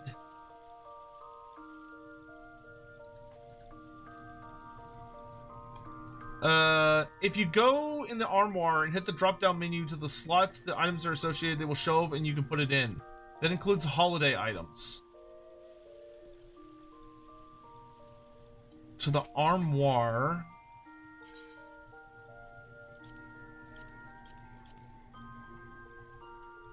Wait, so these are... So for the armoire, is it saying that all of these are like goofy things and not gear things? Is that what it's trying to tell me? So like the Wild Rose set, the Tantalus set, the Strife set. Is it trying to communicate to me that all of those are silly things that I can put in the armoire and it's fine? Same thing for like the Chocobo brush. The Chocobo brush. Yes, those are special cosmetics. Okay, so we can put all these up.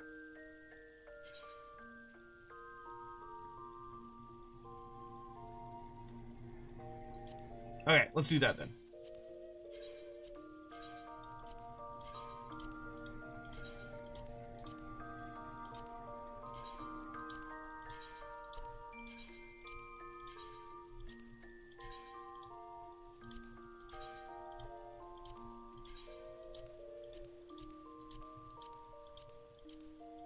Should I put up the Chocobo brush or should I keep the Chocobo brush? Like the Pinga, I feel like I should keep. But the Chocobo brush, can I put this away?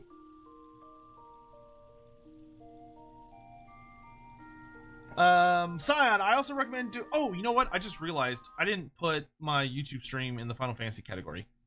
Let me do that real fast. I think right now it's just like on entertainment. Which, while I am entertaining, that's not what the stream is about.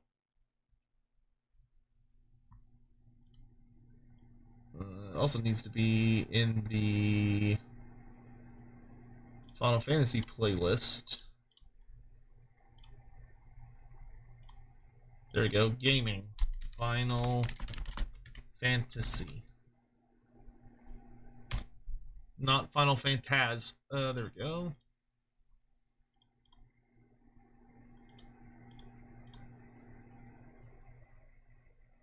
Alright, there we go. I fixed it.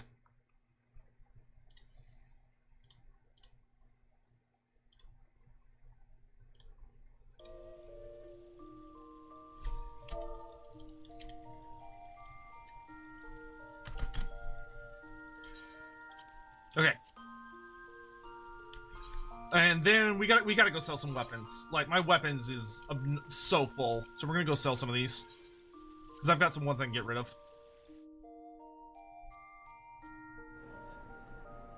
Alright, let's go find a basic shopkeep.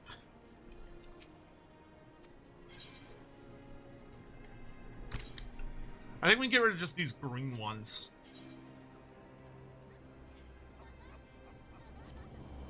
Because none of them are equipped. Because that's what the little symbol in the bottom right means, right? That they're currently equipped on one of my things. Sion, thank you for the super chat. I also recommend doing all the job storylines up to level 80 since they each cap off nicely once you clear Shadowbringers 5.0. Those jobs that came after Shadowbringers also at least have 10 levels of story to experience. Okay, I mean, we'll get there in a while. We've got a good hot minute before that. Sion, also be a good way to feel out all the jobs, see if any additional ones click for you beyond the ones you're committing to. Cool. Once you've done some of the main story quest today, perhaps it'd be a good time to check out the Sky Pirates Alliance raid. Equivalent to Crystal Tower, and get them knocked out either today or next time, depending on time. Oh, okay, cool. All right. All right, I remember the mention of the Sky Pirates.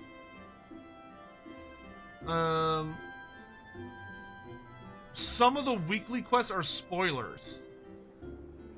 Oh, okay. All right, let's sell these green items. I don't even know why I accepted them, because they just take up space in my inventory.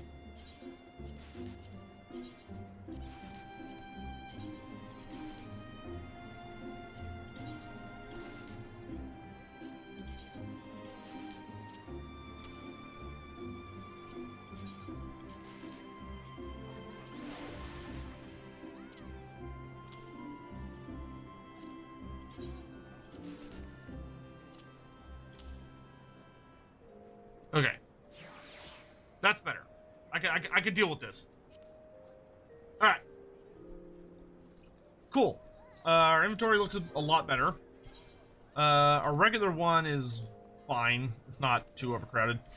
Nope, that's not what I wanted. That's what I wanted. My... What is it? My ring is... Yeah, okay, so extract materia. Alrighty, what quest we got here? Unexpected proposal. Oh, this is the. Oh, I forgot. We got the like, super weapon thing. I don't think we're gonna do that today. We'll think about it. Okay, so let's go unlock the Sky Pirates. Let's go unlock this thing. So we heard about the Sky Pirates, but we haven't actually done the thing yet.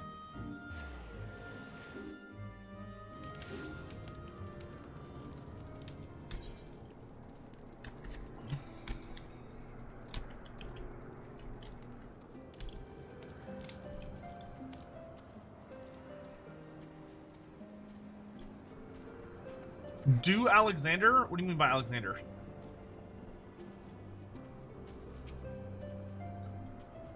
A supply airship has gone missing, you say? Well, that would certainly explain why our provisions are so late in arriving.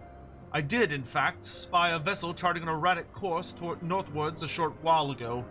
But as it seemed disinclined to make port here, I paid it little mind. Not the most compelling piece of evidence, I grant you, but I have witnessed naught else of interest. Suggest you investigate the landmaster to the north. Rest assured, I will send word if I spy any other sign of our errant supply ship. Oh, right. Do we have Alexander available?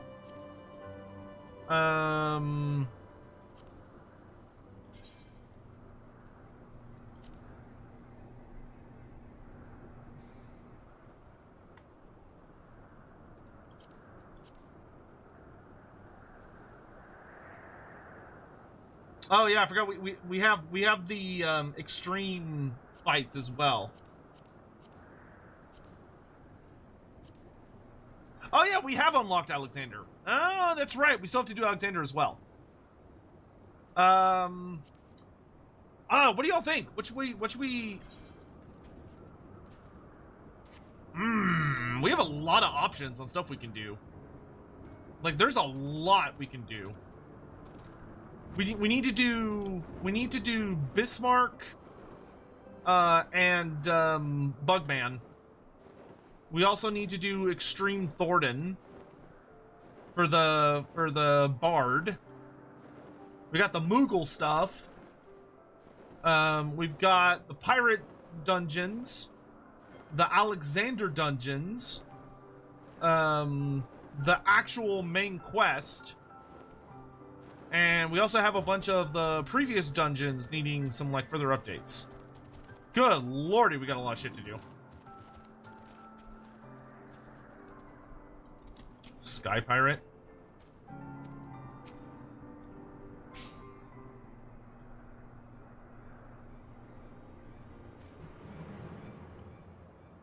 Aid! Aid, I say! These villains mean to plunder my cargo!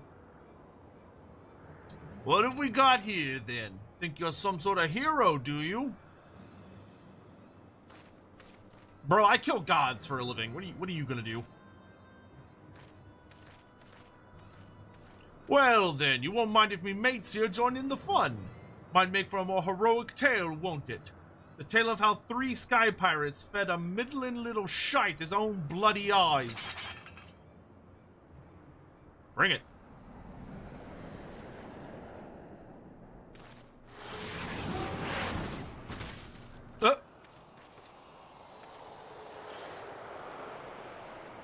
What the? Oh gods, I know that ship. It's...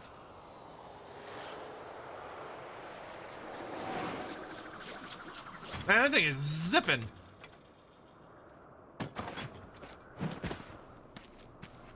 Who the hell is this? So you're the scrags would have been dragging our good name through the mud. You're Red Bell Leofard. Wait or not to you or yours. What do you want with us?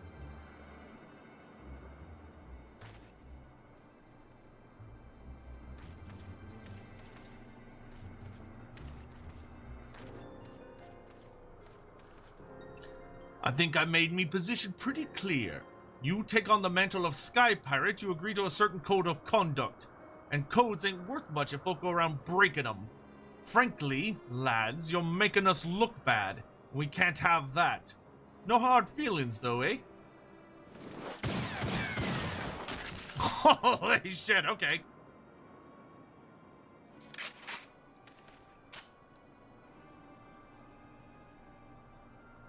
Nice gun. Oh, thank you, Mr. Leofrod. Thank you, I'm certain my master will wish to repay you. If your employer does business in Ishgard, he likely knows a merchant or two what trades with me associates. Tell him to say it's for Leofard, and any reward should reach me soon enough.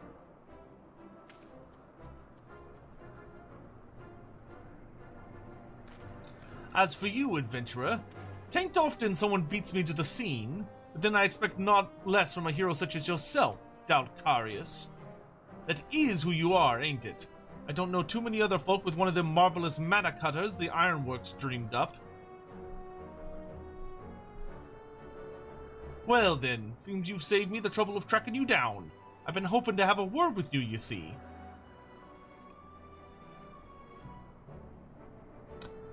I'll put it to you straight. I need someone to help out with a little venture I have in mind. Someone used to taking a few risks. Now, this wouldn't be no black-hearted brigand's work, so don't go worrying yourself on that account. Unlike them thieving curs just now, I don't hold to robbing honest folk. For me, you see, the Sky Pirate's life is all about freedom. The freedom to go where you will, to find out what lies beyond the next cloud. If you're interested in joining us on an adventure worthy of the name, then look for me standard in the northern reaches of the Blue Window. Someone will be waiting there to greet you. Hot! Oh, you named your Woofer character after this guy. That's cool.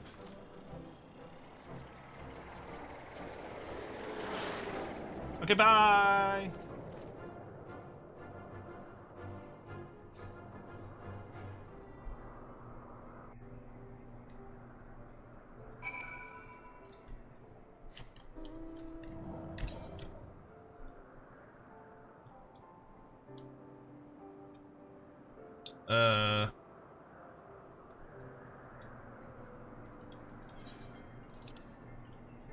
That's like way up there.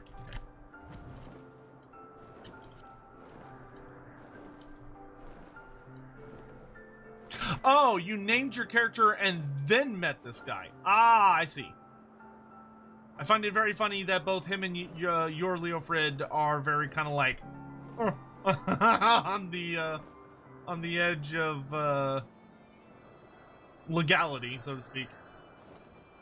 I will warn you, the 24 main story can be quite lengthy in words, and queue times are kind of long. Depending on our luck, it might take the whole night to do maybe 2/3 of the 24 man night raid. Okay, let's not do that tonight then. Why don't we schedule that for next week? So it's something that like we know is coming up, and we can hopefully like encourage more of the community to come help us out. Oh, there's a thingy here. Oh god, is it?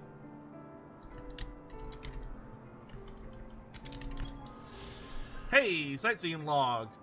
Coldwind. When the Rose Knights first came to the Sea of Clouds and traded with the Zundu, they asked the chieftain what he called this islet floating northwest of Oakzundu, to which he responded with, small island beneath which cold winds of Korthus ever blow. For the sake of brevity, the knights simply called it Coldwind.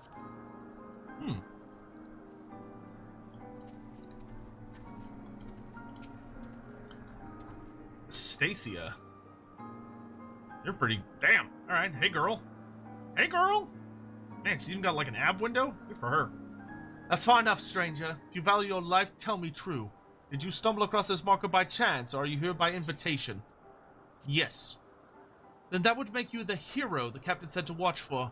Well met. The name's Stacia. Leofard would call me his right-hand woman, but I feel more like his bloody nursemaid, God's truth be told. Ahem. Anyway, my thanks to you for coming to hear him out. You'd follow me, I'll take you to the Red Bill's nest.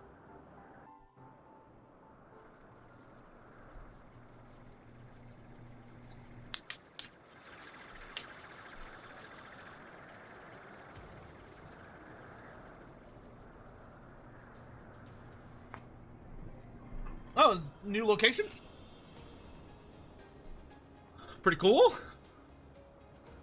This has got like Miyazaki vibes.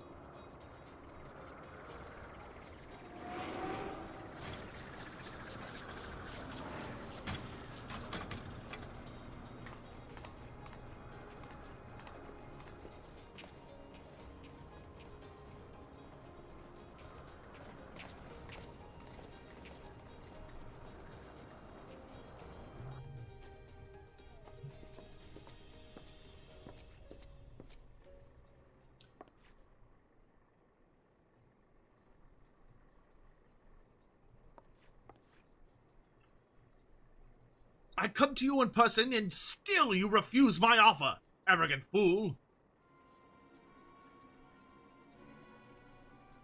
On the subject of arrogance, Radlia, I bow to your superior knowledge, but that's all the bowing you'll get from me. As I've told you a dozen times before, I ain't no one's lackey.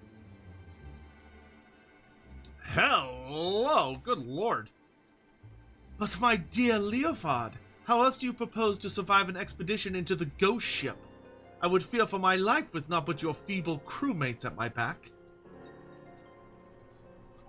Well, I'd fear for me life with your mangy crew at my back, on account of them being murderous, untrustworthy bastards to a man.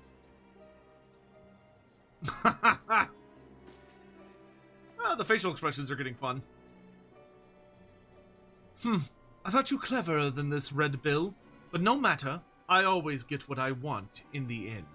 'Tis merely a question of method.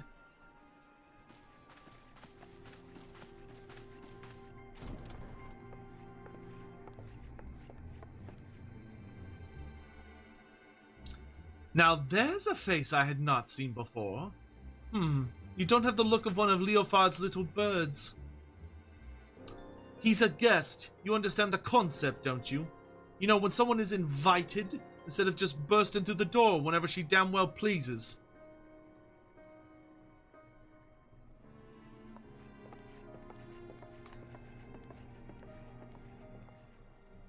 That was Radlia, captain of the Talons. She knows Leofred's the best sky pirate alive, and the fact that he won't join her sticks in her craw.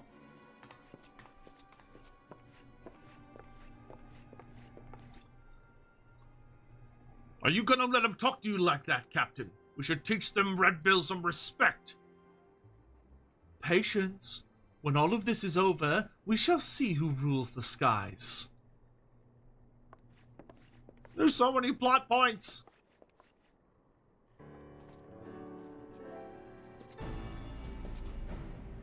Good lord. Got enough gold? Oi there, hero! I promised you high adventure, and high adventure you shall have. Where we plan to board the Sea of Cloud's very own ghost ship. Or what folk have taken to calling one, anyway. Every day for the past few weeks has brought with a new sighting of the self-same vessel. A massive airship of queer design adrift on the wind. Being a curious lot, there were a few buccaneers who tried exploring below decks, but not one of them's been seen since. And so naturally, they've been saying the ship is cursed. Well, haunted. It's not really a ghost ship, it's just a haunted ship. Like I said, an honest-to-God's ghost ship. My guess is she's another relic left behind by the Alligans, but we won't know for sure until we've had ourselves a good poke around inside. And liberated whatever ancient treasure she's got moldering away in her hold, of course. But before we start dividing up the spoils, we've got to find the damn thing, which is why we've been working on a special new device. Bah, finding her will be the easy part. What we can't do without is a veteran explorer who ain't afraid to fling himself face first into the jaws of danger. Now, I know you're a gallant champion of the people and all, but strip away the fame and the glory and I'll wager you're still an adventurer at heart. So what say you, Dalcarius? Fancy a plunge into the unknown at the sight of the Red Bills? Sure. Then it's settled. Let's pay a visit to our new crewmate, Utata. She's been working on a way to track the vessel.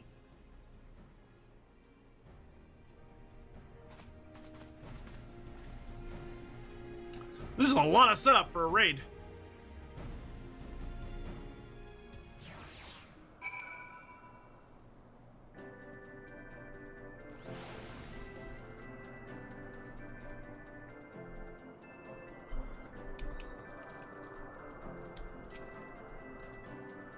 Greetings! The name's Utata. I suppose you called me the Red Bill's Chief of Engineering. Smithing, carpentry, mech check. If it's part of a ship, I can fix it. Just don't expect to see me waving a cutlass or swinging over rails. If there's fighting to be done, well, that's what we have you for.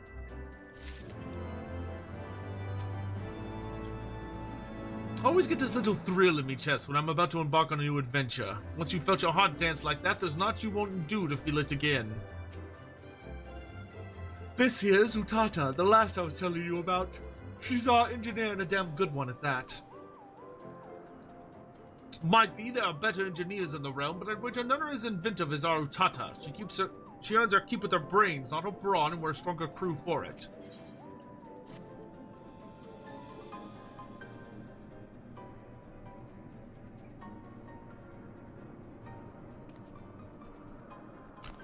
Well met, ladies and gentle pirates. Now that we appear to have our hero, I'm happy to report that we've overcome the last obstacle to boarding the ghost ship. Meaning your project is proceeding as planned. Scenes Wolf 11 cheered. X100. Have you remembered to water your plants and maintenance your submersible back at the estate before venturing so far out? No, it's all dead and on fire and probably going to explode. But that's fine, it'll work out in the end. That it is, Captain. I knew this would be the perfect place to take readings. The scant amounts of background ether make it easy to follow the derelict's trail. The ghost ship is what Utata tells us is a unique etheric signature. She's been building a device that can sniff out this particular spectral flavor and point us in the right direction. I call it the Ecto Compass. It has allowed me to collect some solid data on the vessel's movements and plot a reliable intercept course. No groping blindly through the clouds for us. All the ships are loaded and ready to fly. Just say the word, Captain. Utata, you best stay here, out of harm's way. Keep an eye on them ether trails, eh? Aye, Captain. Grab an armload of treasure for me. Now, we've got no way of knowing what's waiting for us in that cursed hulk, Dalcarius, so you best bring along a few mates what you know you can trust. Don't hurt to be too careful, seeing as you'll be going in first and all. I did tell you you'd be going in first, didn't I? Right, well, you will. The rest of us will be guarding the rear, just in case Radlia and her brood decide to stick their beaks in where they ain't wanted. Don't worry, she'll not get past us, so you can concentrate on carving a path into the ship's belly. An honest-to-God's ghost ship. Oh, this is going to be an adventure and a half.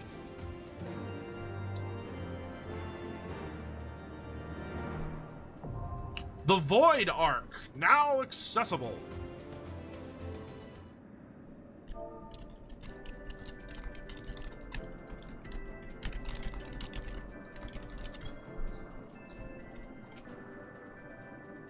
We'll deal with any sneaky bastards what try and creeping in us behind us while you and your mates forge ahead. That Hulk's secrets will be ours and ours alone. Okay, Void Arc is a 24-man. Alexander is an 8-man. Okay.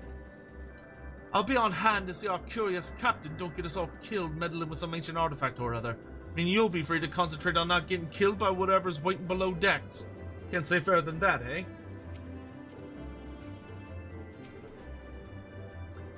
Theophile will be taking my ecto-compass with him. Just follow his lead and you'll arrive at the derelict soon enough. Who knows what wondrous tickets await you inside.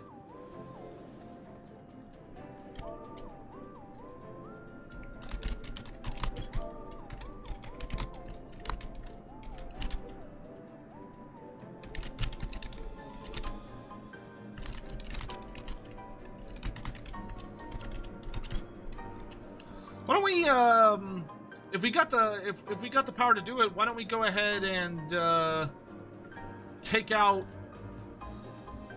Bismark and stuff today.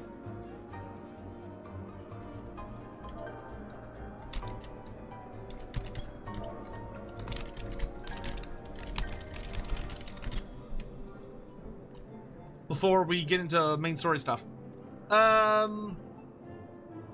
Do you stream full-time or do you have a job outside content creation?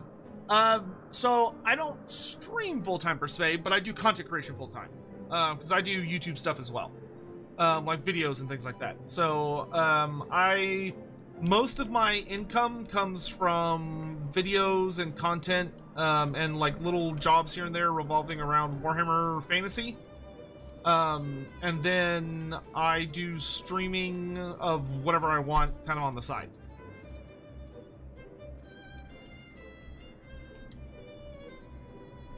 Alright. I'm not too worried about like trying to do the battle super crazy. We're just gonna run in here and kick the shit out of these guys, just get them ticked off. Let's go kill Bismark and Ravana.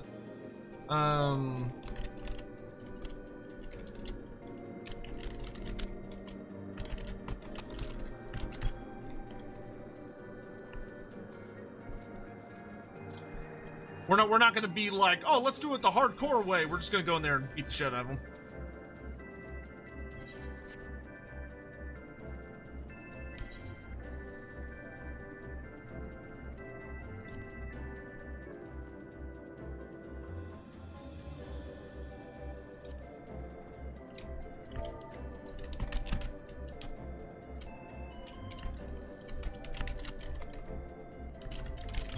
Alright. I think it'll just be me and Alex. Yeah, I have access to the extremes. I have access to all three of them.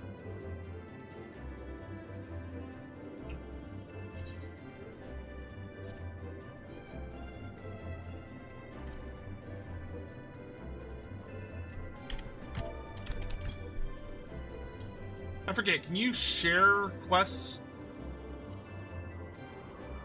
Oh, wait.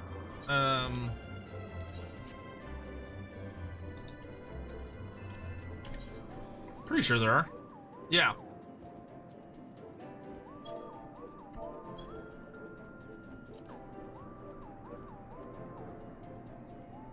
Never Reap is a dungeon I haven't done yet. Rule the Skies. Oh, whoops. Wrong one. It's... Wait, is there one? Do the Google Library. Do some all hard. Maybe there's... Oh, here they are. No, don't abandon. And Thok around the clock. That's where this.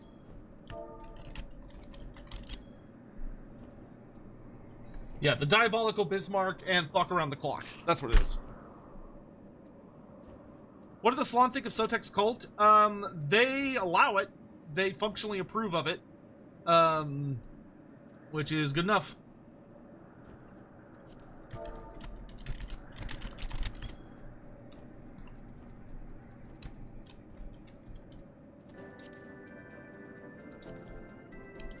Alright, so Hawk will come with us. We're just gonna go beat the balls out of these guys.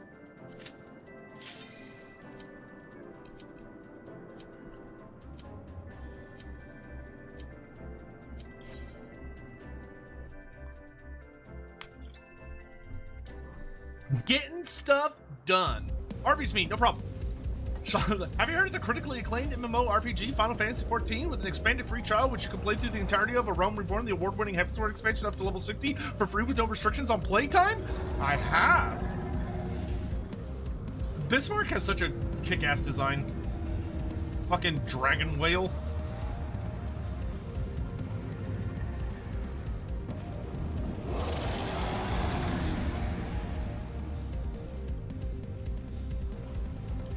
I did that in one breath.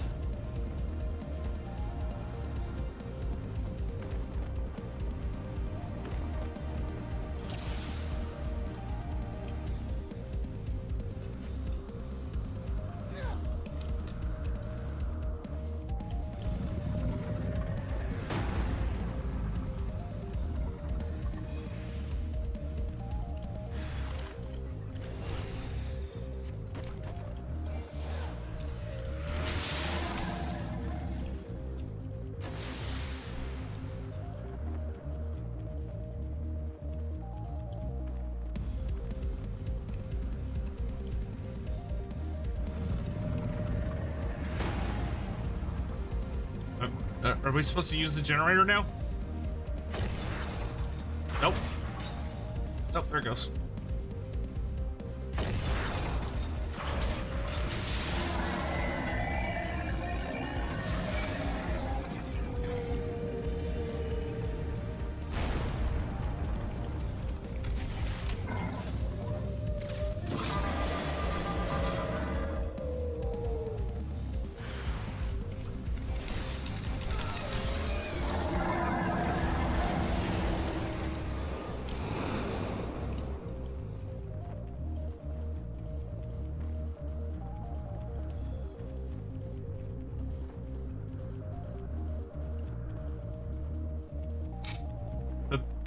Bismarck? Bismarck? Buddy?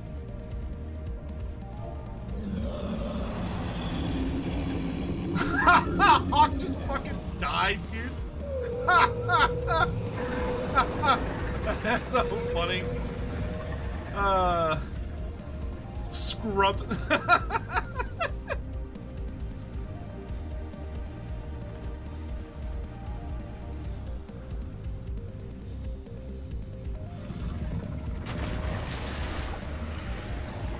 I would like to activate the generator.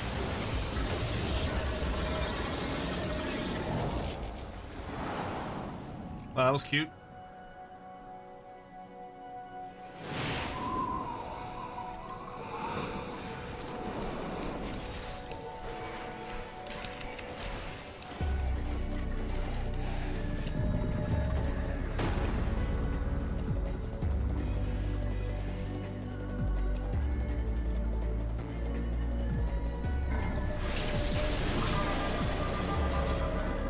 Orange get in center to not get knocked off. I'm just gonna stand where you stand. How about that?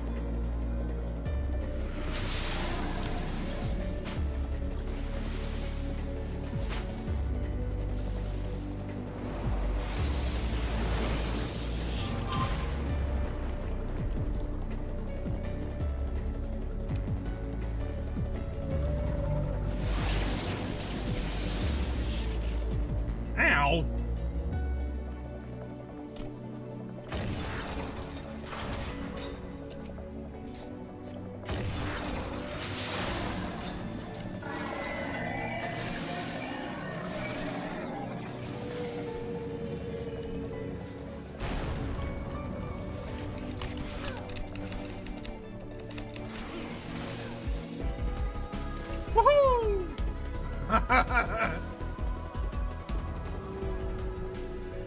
4 hits from Alex. I was also here. I contributed absolutely nothing, but I was also here.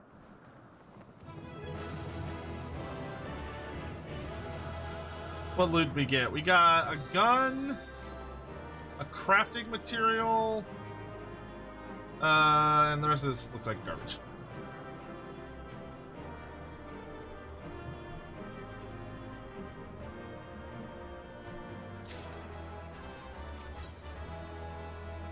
Nicely done.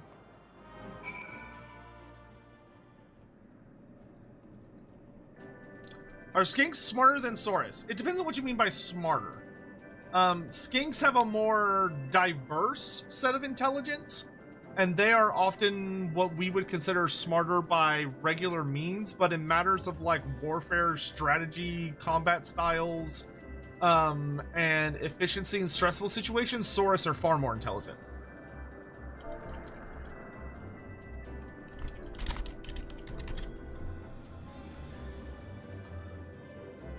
Alright, let's go fight Ravana at Thok Astok.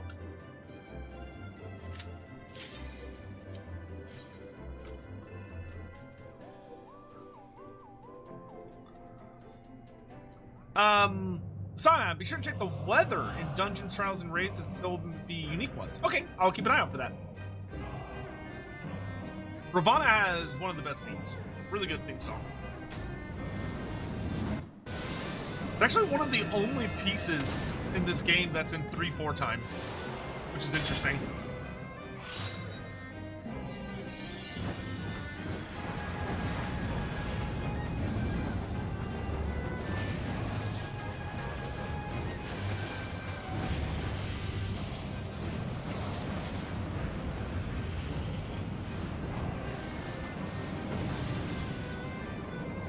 Also like how it's his swords that summon him rather than the other way around.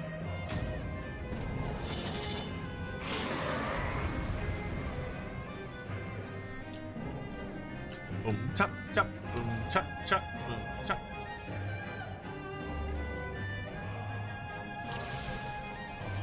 Dance to the song of ringing steel. Bro's getting melted. And rip. Rip.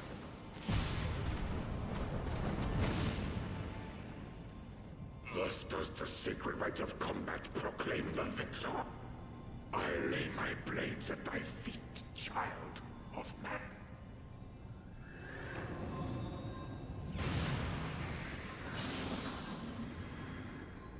Ravana's pretty chill, all things considered.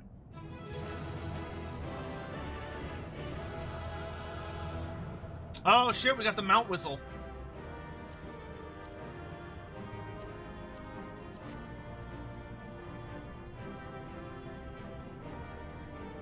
I'll try and get it.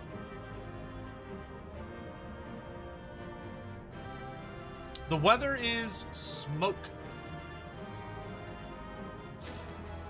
Woohoo!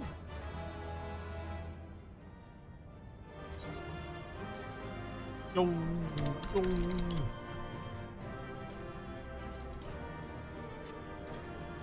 I got the Rose Laner mount. Can I see it in here? Oh, that's pretty sick. Ferocity of these birds is enough to give pause to the bravest of warriors, and their keen talons cut through flesh as easily as Chandrahas themselves. And you who endeavor to mount the Rose Laner must possess the savagery that defines the wrath of the colony. Oh no, I can't do it in here. Hey, I'll take a new mount.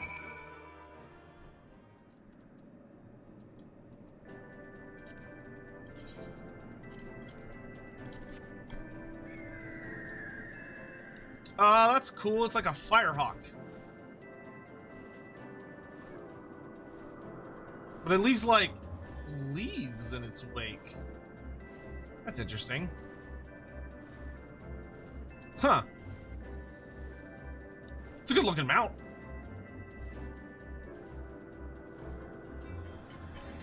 Oh, hold on, I'm getting a phone call. Hello?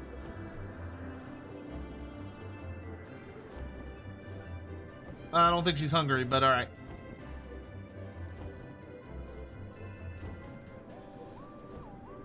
There she is! It's the pumpkin! It's the baby girl! What you doing, honey? What you doing, honey? Hi! Hi, big girl. Yeah, who's my puppy? You gonna lay down? What are you doing? You okay? Good girl. Good girl, sing. It plays Ravana's theme? Oh shit, does it? Is that under character config?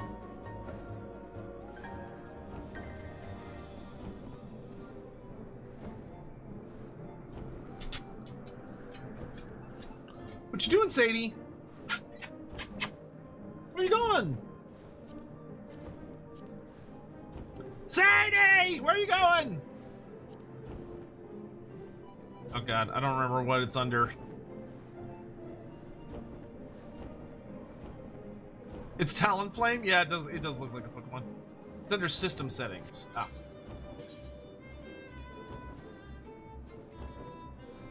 Presumably under sound? Oh, there we go.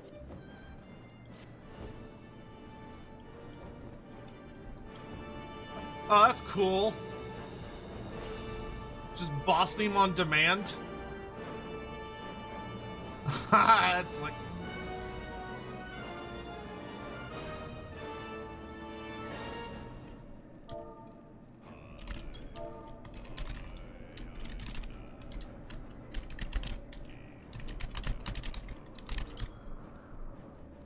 Alright, let's go knock out the Minstrel's Ballad for Thordan's Reign.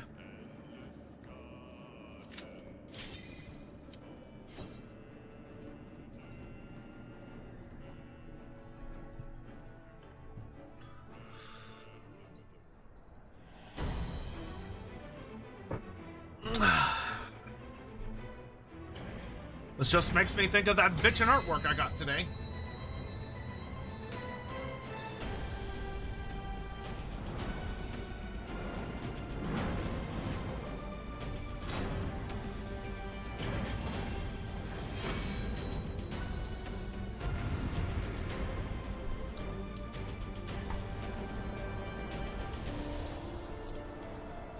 This one takes a hot minute? Yeah.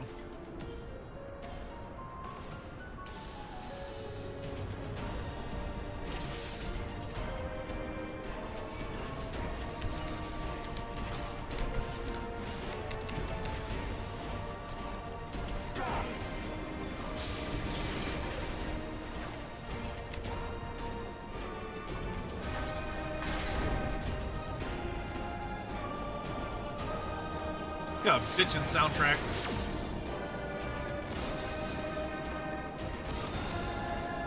Even if you get him all the way down to dead, he still does this face.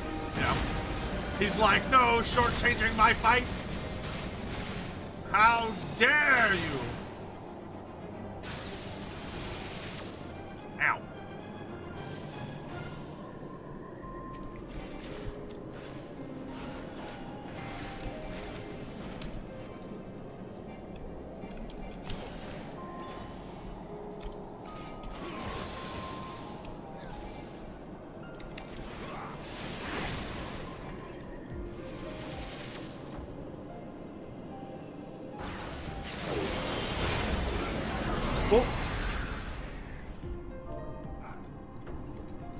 Whoops.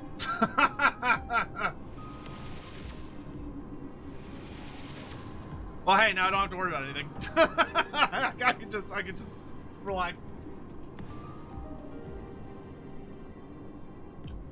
After this, you should turn in the extreme quest, which will unlock the warring Triad trials, and then probably turn to main story quest. That sounds like a plan.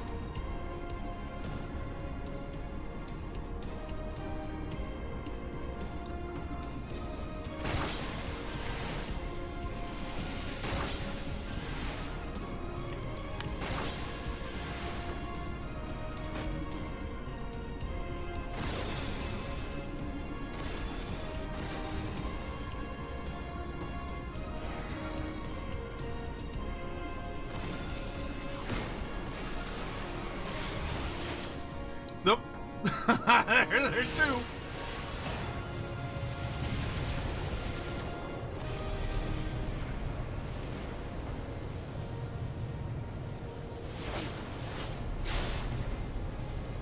Hey, Hugh, how you doing?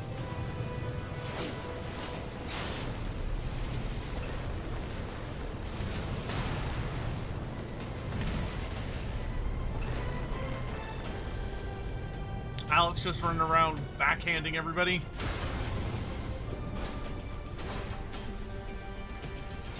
To me, my knights!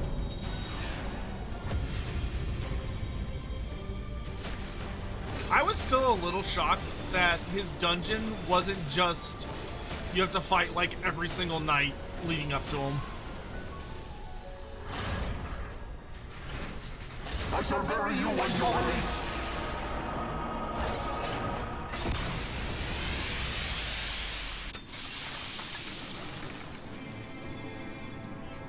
Man's just flashbanging me.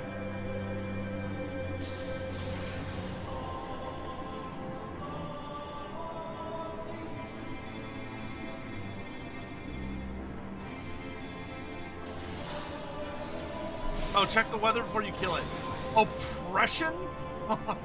that's an I don't feel like that's just supposed to show up on the meteorological index. I don't think I don't think that oppression is a describable weather phenomena.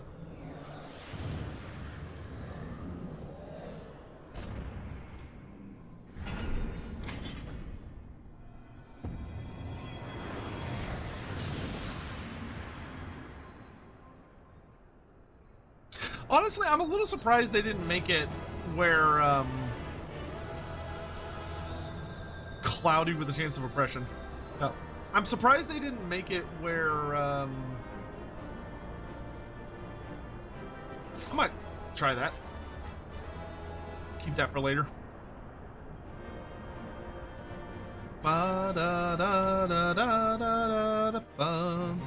Okay, great. So I can go turn all these in. Oh my gosh, my brain.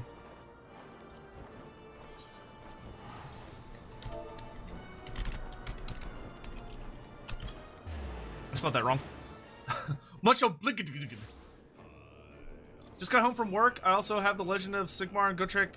Oh, dude, Road of Skulls is super good. You're gonna really like Road of Skulls. I suspect.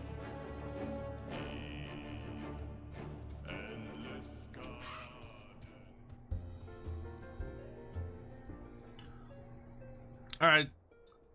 Ever since I first set foot in these lands, I have been haunted by a song.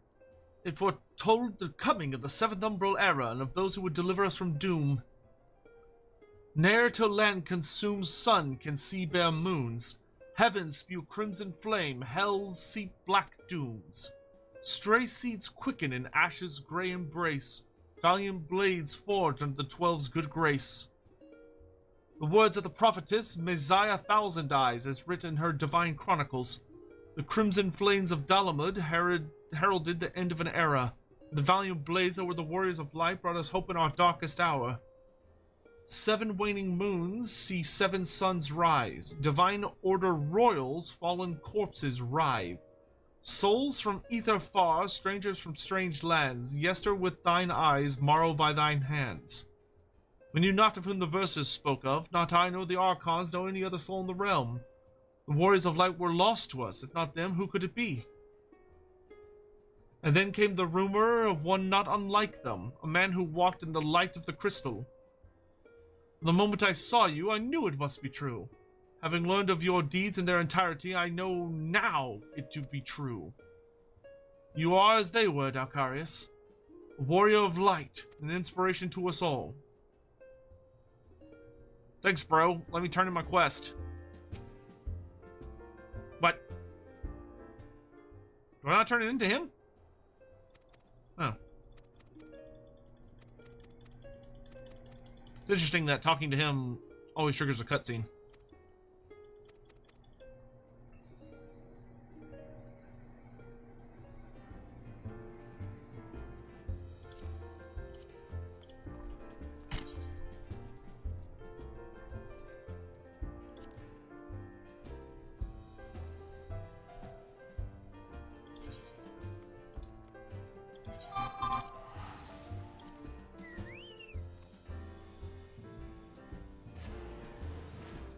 Wait.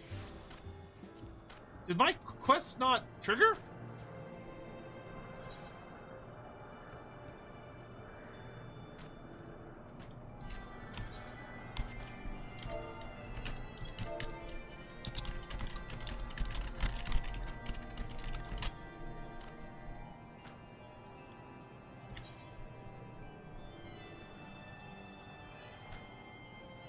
Or did they? Hold on.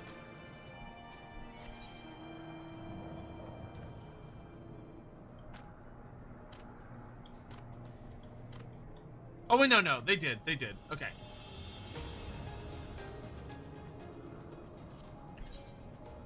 They did. I'm just dumb.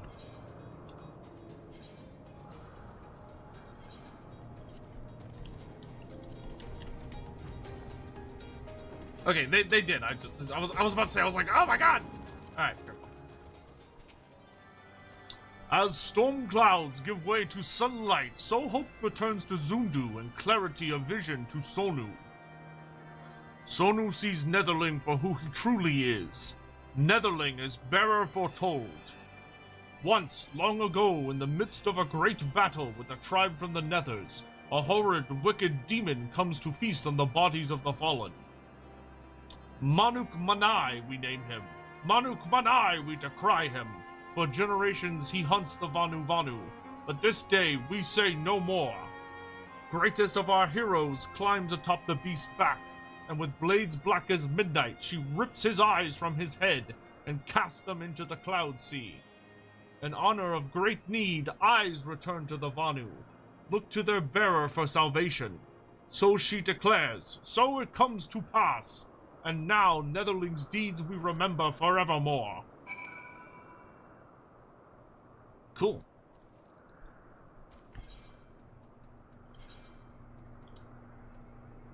Okay, and then that takes me back, okay, to Revenant Soul, so it's probably gonna be the same thing here. So let's go see the Vath real quick.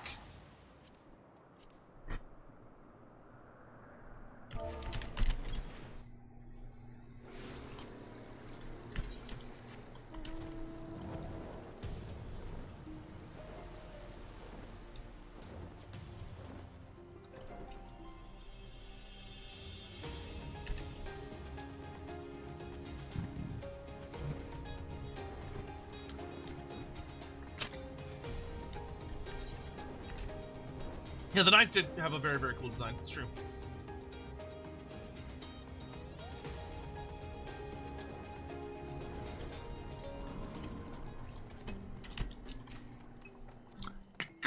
Once more, you have slain our ravening god. Your tribe must think you a great hunter indeed. Even the One Mind must begin to appreciate the folly of their wasteful summonings. But tell us, great hunter, how were you able to pass the seal? Did it simply melt away at the approach of your indomitable presence? A gemstone of fire and earth. There is something, a memory we have from the One Mind. Before we were cast out, a memory of the burning eye of Ravana. The One Mind, the Overmind, has recollections of legends 100 generations old. We remember the tale of our god as he once was, an all-devouring beast whose eye was torn from him by an invading tribe. The Nath have sought to recover this lost relic for centuries, that it might be rejoined with Ravana, reborn. But even were it found, it is said that only the most worthy of warriors can bear its searing touch. Now I understand why the seal granted you passage.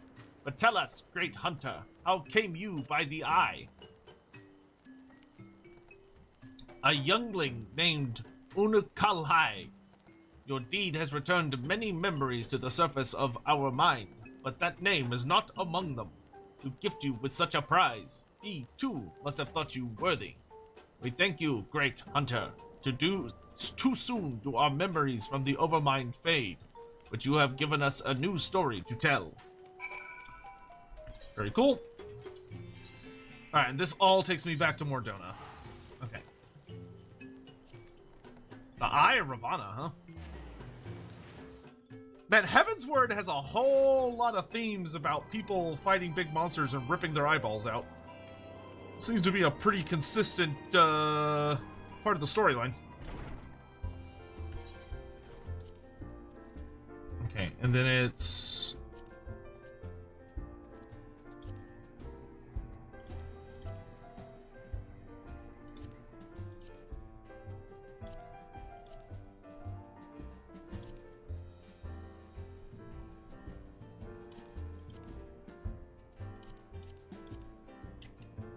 I don't even know if I got a storyline for the...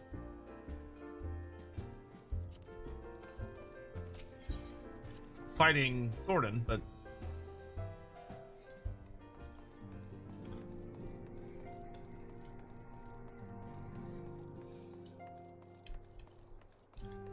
Dragon eyes are full of protein. That's probably true.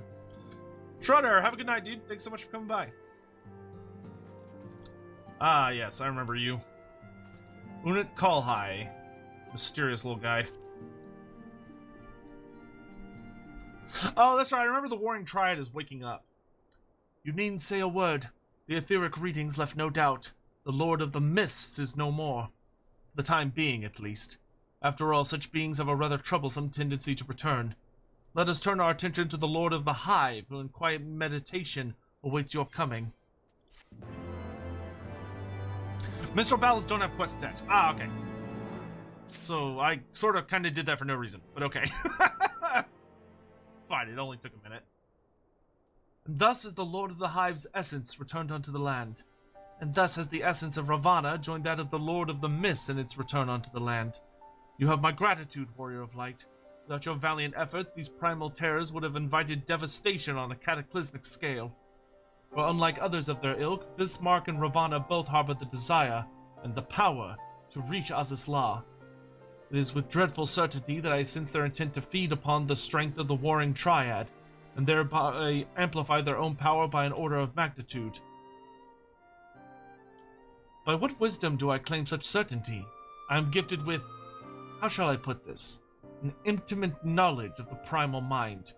You're curious, I'm sure, but you do not understand the nature of a power to use it, do you? It's much the same with the Echo, I imagine. Ah, the realm of Eorzea. Ever has it been a land embraced by gods? For weal or for woe, I should wonder. The time being, I shall remain here in the Rising Stones and assist Urianger with his research into the icons. If you should require aught further of me, simply ask.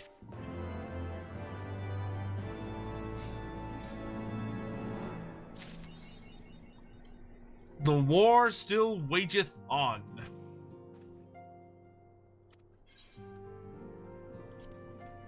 Alright.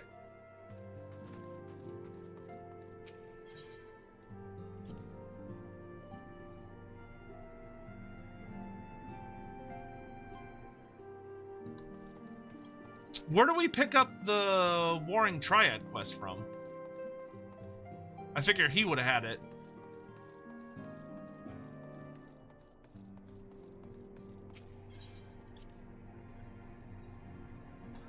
Could Gotrek beat Goku? Well, Gotrek's story is always supposed to very explicitly end with him winning, and Goku's isn't. Like, Goku can totally die in his storylines. So... check your journal. Reap What You Sow is a new dungeon I haven't done yet. Rule the Skies is the Void Arc. Disarmed is fighting Alexander. This is for the Relic Quest. Let me Google that for you. Is the hard dungeon. Fires of Some All is the hard Some All dungeon. Eye of the Beholder is the main story quest. Overgrown Ambition is Saint Mokian's Arboretum. And Pebble for Your Thoughts is the fucking, like, super long Moogle Beast Tribe questline. I don't have it. Gods of Eld. Why don't I have this?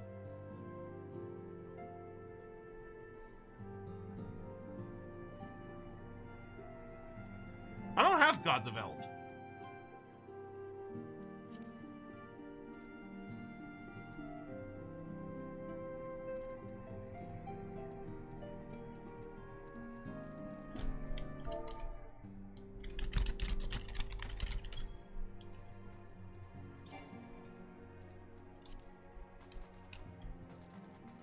Oh, okay. So it requires main story progression. Okay, cool. So I'm not supposed to have it yet. All right.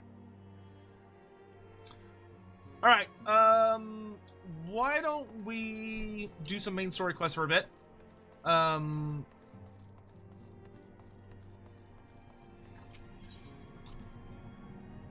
think I'm gonna stretch. Do I want to get food? I had lunch, but I haven't really had dinner.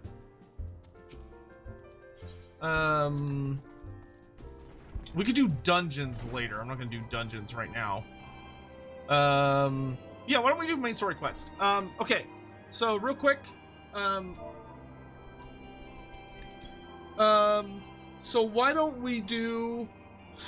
I'm gonna stretch, do some like push-ups and squats and stuff real fast just to keep my mobility up. I'm gonna figure out some food real fast. There's plenty of food downstairs. I just need to grab some.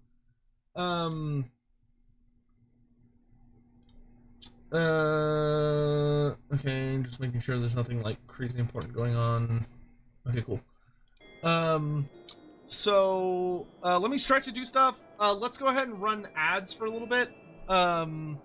So I'll run some ads on YouTube and stuff. And I'm also gonna grab some food. So behave yourselves. Good chat. Because this is what I'm supposed to be doing. I'm really bad about this. When I walk away, I tend to just walk away from my computer and not think about it. Which is not smart. Yeah, because if I go into the control room, yeah, I can do that. Cool. So if you want to help out the channel, but then feel free to stick and watch those for a minute. All right. I will be back in just a wee little bit. Hold down the fort. Feel free to chat amongst yourselves, mods, ask some questions or whatever. Behave yourselves for a bit. I'm gonna grab something to eat, and I'm also gonna just stretch and do some stuff real fast. So I will be right back.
Okay.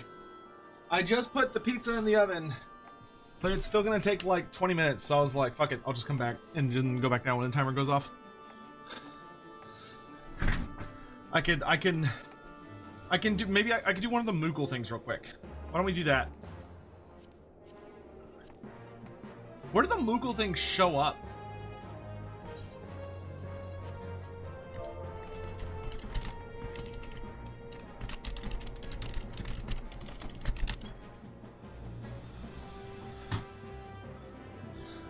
I don't know if the 4th edition rules for Path to Glory come out, but we should do another. I have no idea. No, they have, because Path to Glory is its own new book now.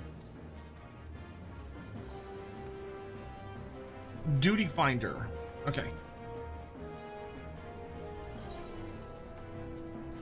They have a... Oh, they have a symbol next to them. Okay, so I should focus on doing dungeons that are super easy.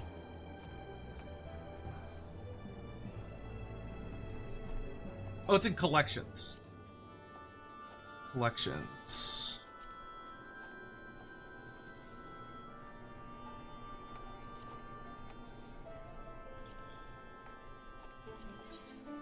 There we go, the Mogpendium. So it's just dungeons, right? Well, there's a bunch of these I don't even have access to yet.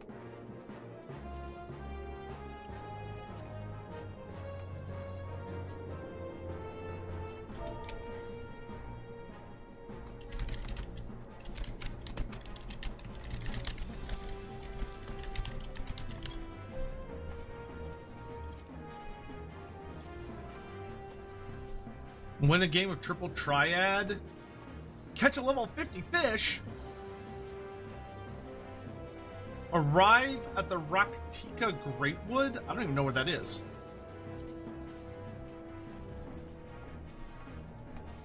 Complete the quest on the Shoulder of Giants.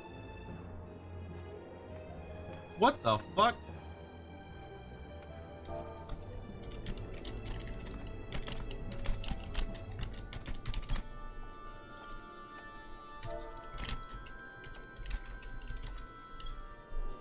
Okay, we're on week 3.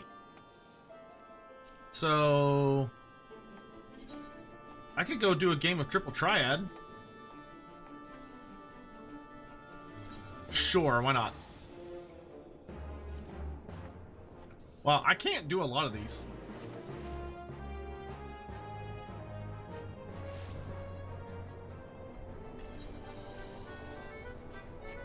I've been needing to come here forever though.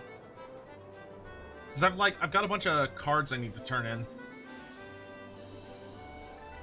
Who do I sell cards to? Triple Triad Trader.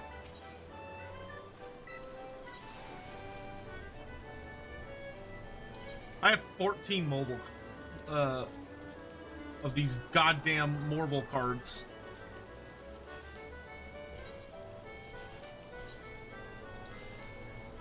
Good, these fuckers have been plugging up my inventory for a billion years.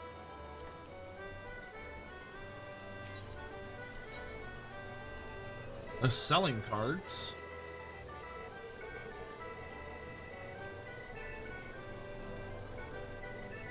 Well, these cost Moogle coins.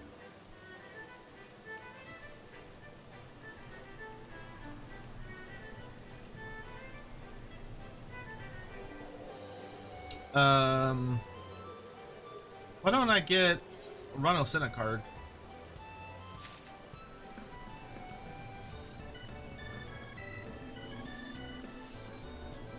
Might as well just grab some cards I can afford.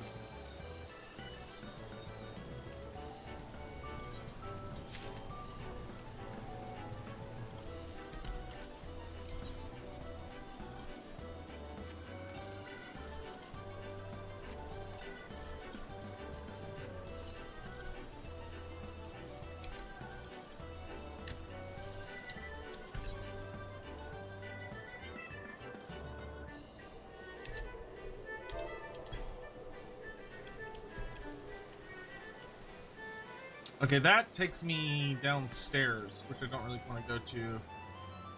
I have to beat King Elmer III.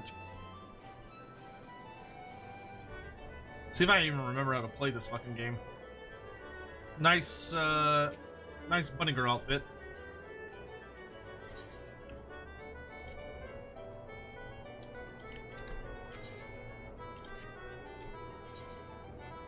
I forget. How do I set my deck? No, nope. That's not what I wanted. Ha! Whoops.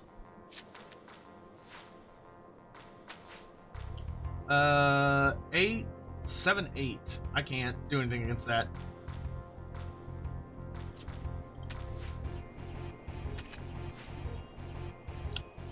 Can I? Oh my god! Can I just give up? I'm gonna get massacred here. Oh,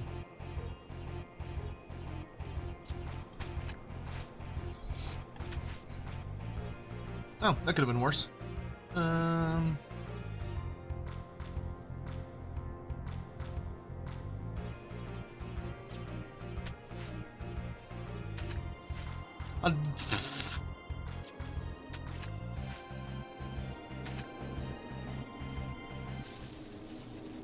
No, I need to I need to make a new deck.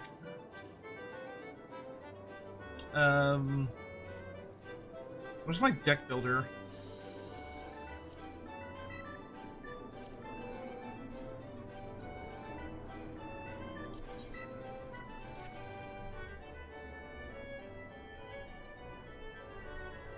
You can buy card packs for the vendor in the center. Oh, that's cool. Can you roleplay as a Scaramore Tribesman? Yeah, of course. It'd have to be a bit of a unique campaign. Oh, the gold saucer tab. That's right. But here, I want to go to the. I think it's this guy. Nope. Is it you?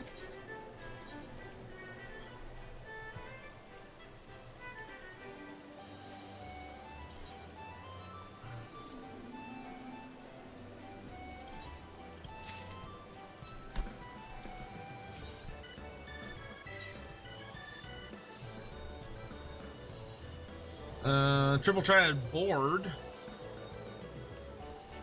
No.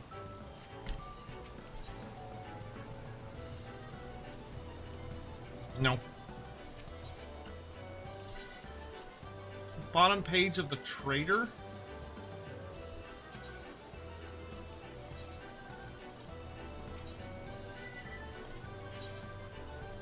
Bottom page? What do you mean bottom page?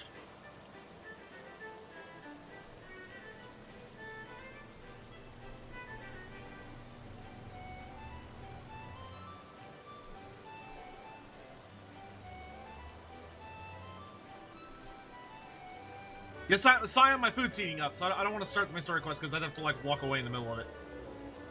Oh, and my inventory.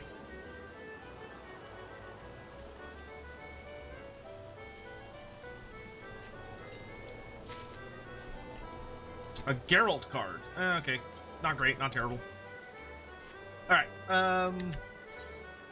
Okay, so I need to open my gold saucer stuff. Gold saucer. Card decks. Make a new deck. Because I have, like, way better cards. 7-7. See, Roland is 2-3-7-8. Ifrit is 7-7-6-1. 8-7. We got an 8 here. Blue Dragon is 2-2-7... 4-4-5-7 is pretty good. Succubus 7-6, 6-2-7. Do I have any 8s? Yes. Yes. Wow, 5-6-6-6. That's really good.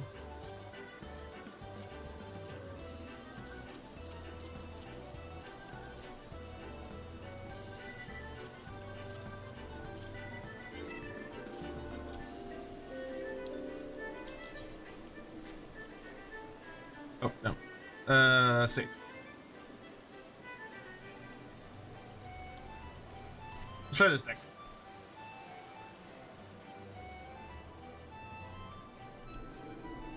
Higher number beats. Plus rule is stupid to calculate. Let's try this deck.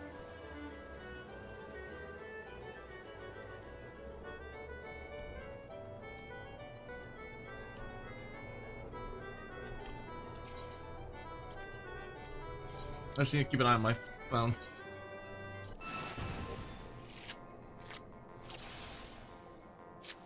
So I know when my food's done. Okay, I go first. Let's put the blue dragon there. Okay, that did not work out. Do I have to beat or just tie? Do this. Okay, then this. Fuck me.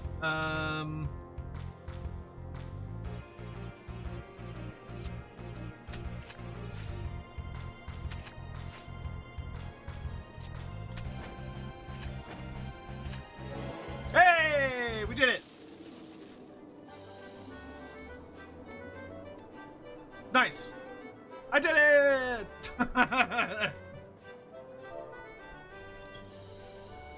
Okay, cool. So is there anything else I can do?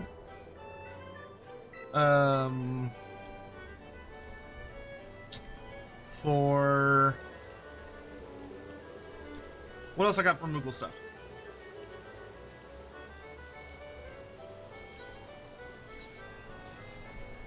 So I can't do the weekly objective. I've done the only thing I can for the mini, and I can't do anything for Ultin. So there's some quick dungeons.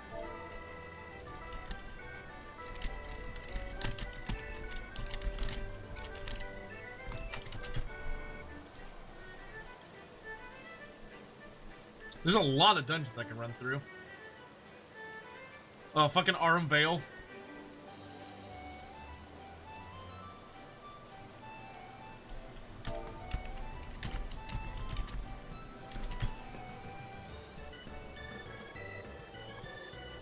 Oh, claim rewards. Got it.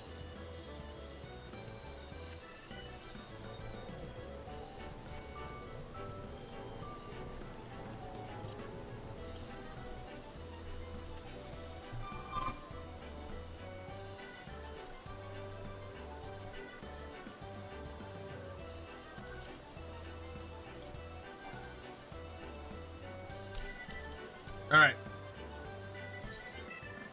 We just pop into Aurum Vale and slam through it.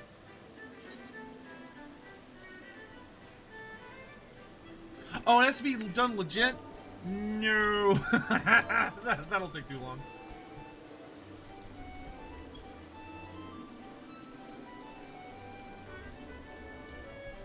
Okay, fine. We can do that later. Because that'll take a bit. You know what? While I'm here, why don't I go turn in that Chocobo quest? That's been sitting in my inventory for like 1,000 years.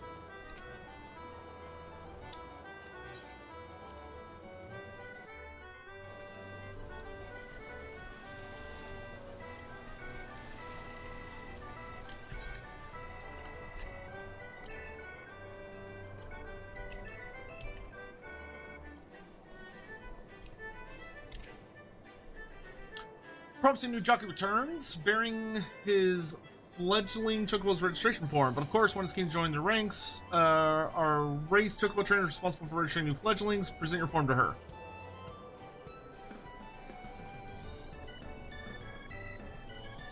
That final bureaucratic hurdle has been surmounted. Return to me and I'll arrange your debut. Chocobo races are now available.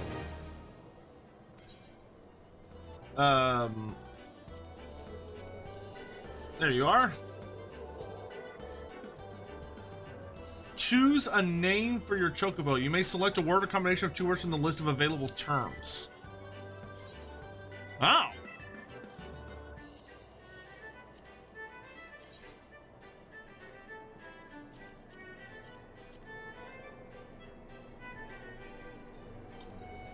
Gotta go with Black Dragon, right?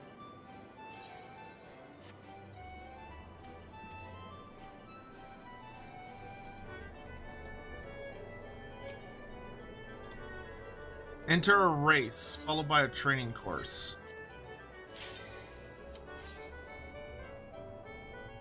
Do you watch this, or do you... Oh, no, no, you, like, participate. What in the world? Practice the basics of Chocobo racing. All race Chocobos will carry the ride at the end of the course, however, only a skilled jockey can race and guide his steed to victory. Press the move forward key. Oh, okay. It'll decrease more quickly. Continue to accelerate and observe the effects. Once you're depleted, your speed will drop and you'll no longer be able to accelerate. They will become lathered and lose stamina more quickly. Move back. Oh, interesting. It got introduced and never got updated. Accelerate to full speed. Okay, steer. Wow, this is jank.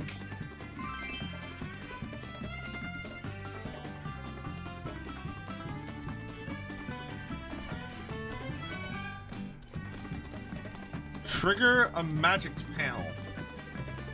Okay. Oh, bro, the controls are so wonky.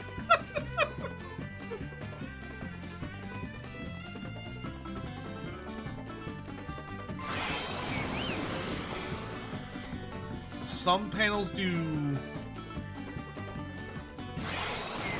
Oh my god, this is so awkward.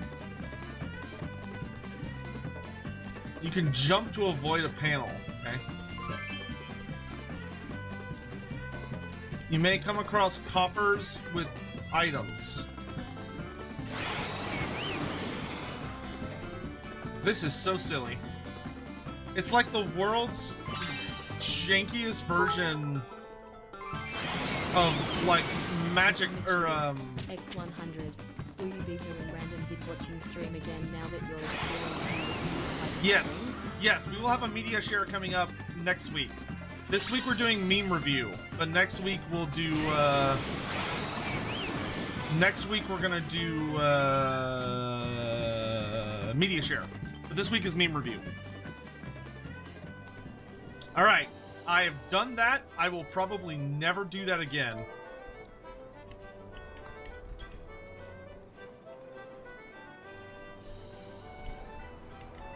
I just wanted it out of my...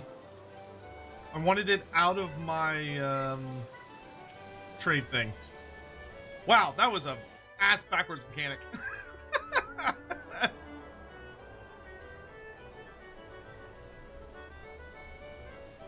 Okay, so the only thing I can still do Chocobo-wise is just dungeons, but I have to do them legit, so we can do that when we want to take a little break from main story quest stuff. Why don't I go ahead and teleport to where we're going to continue the main story? And then, I can we'll just hang out where it's going to start. That way when I get my food, which should be done here in just a minute, we can, hop into it.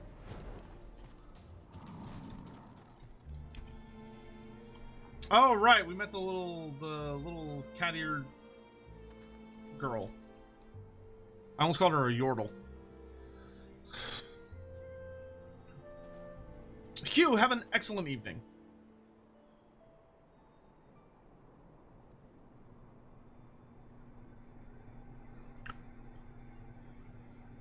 King Louis just claimed the Nemesis crown. How screwed am I? I mean, luckily the AI is not super efficient with the crowns. They don't hang on to it for crazy long.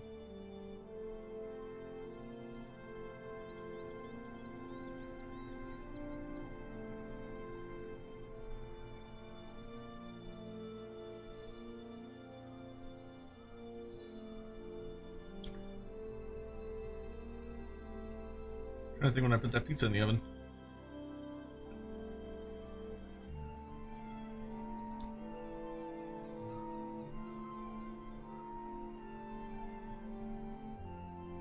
If y'all have any questions, now is a very good time to ask your questions, whether it be about lore or just my life in general, or Total War, or I don't fucking know, other stuff.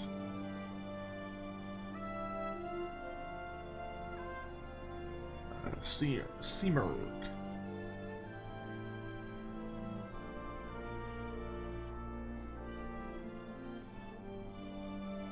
Seamerg.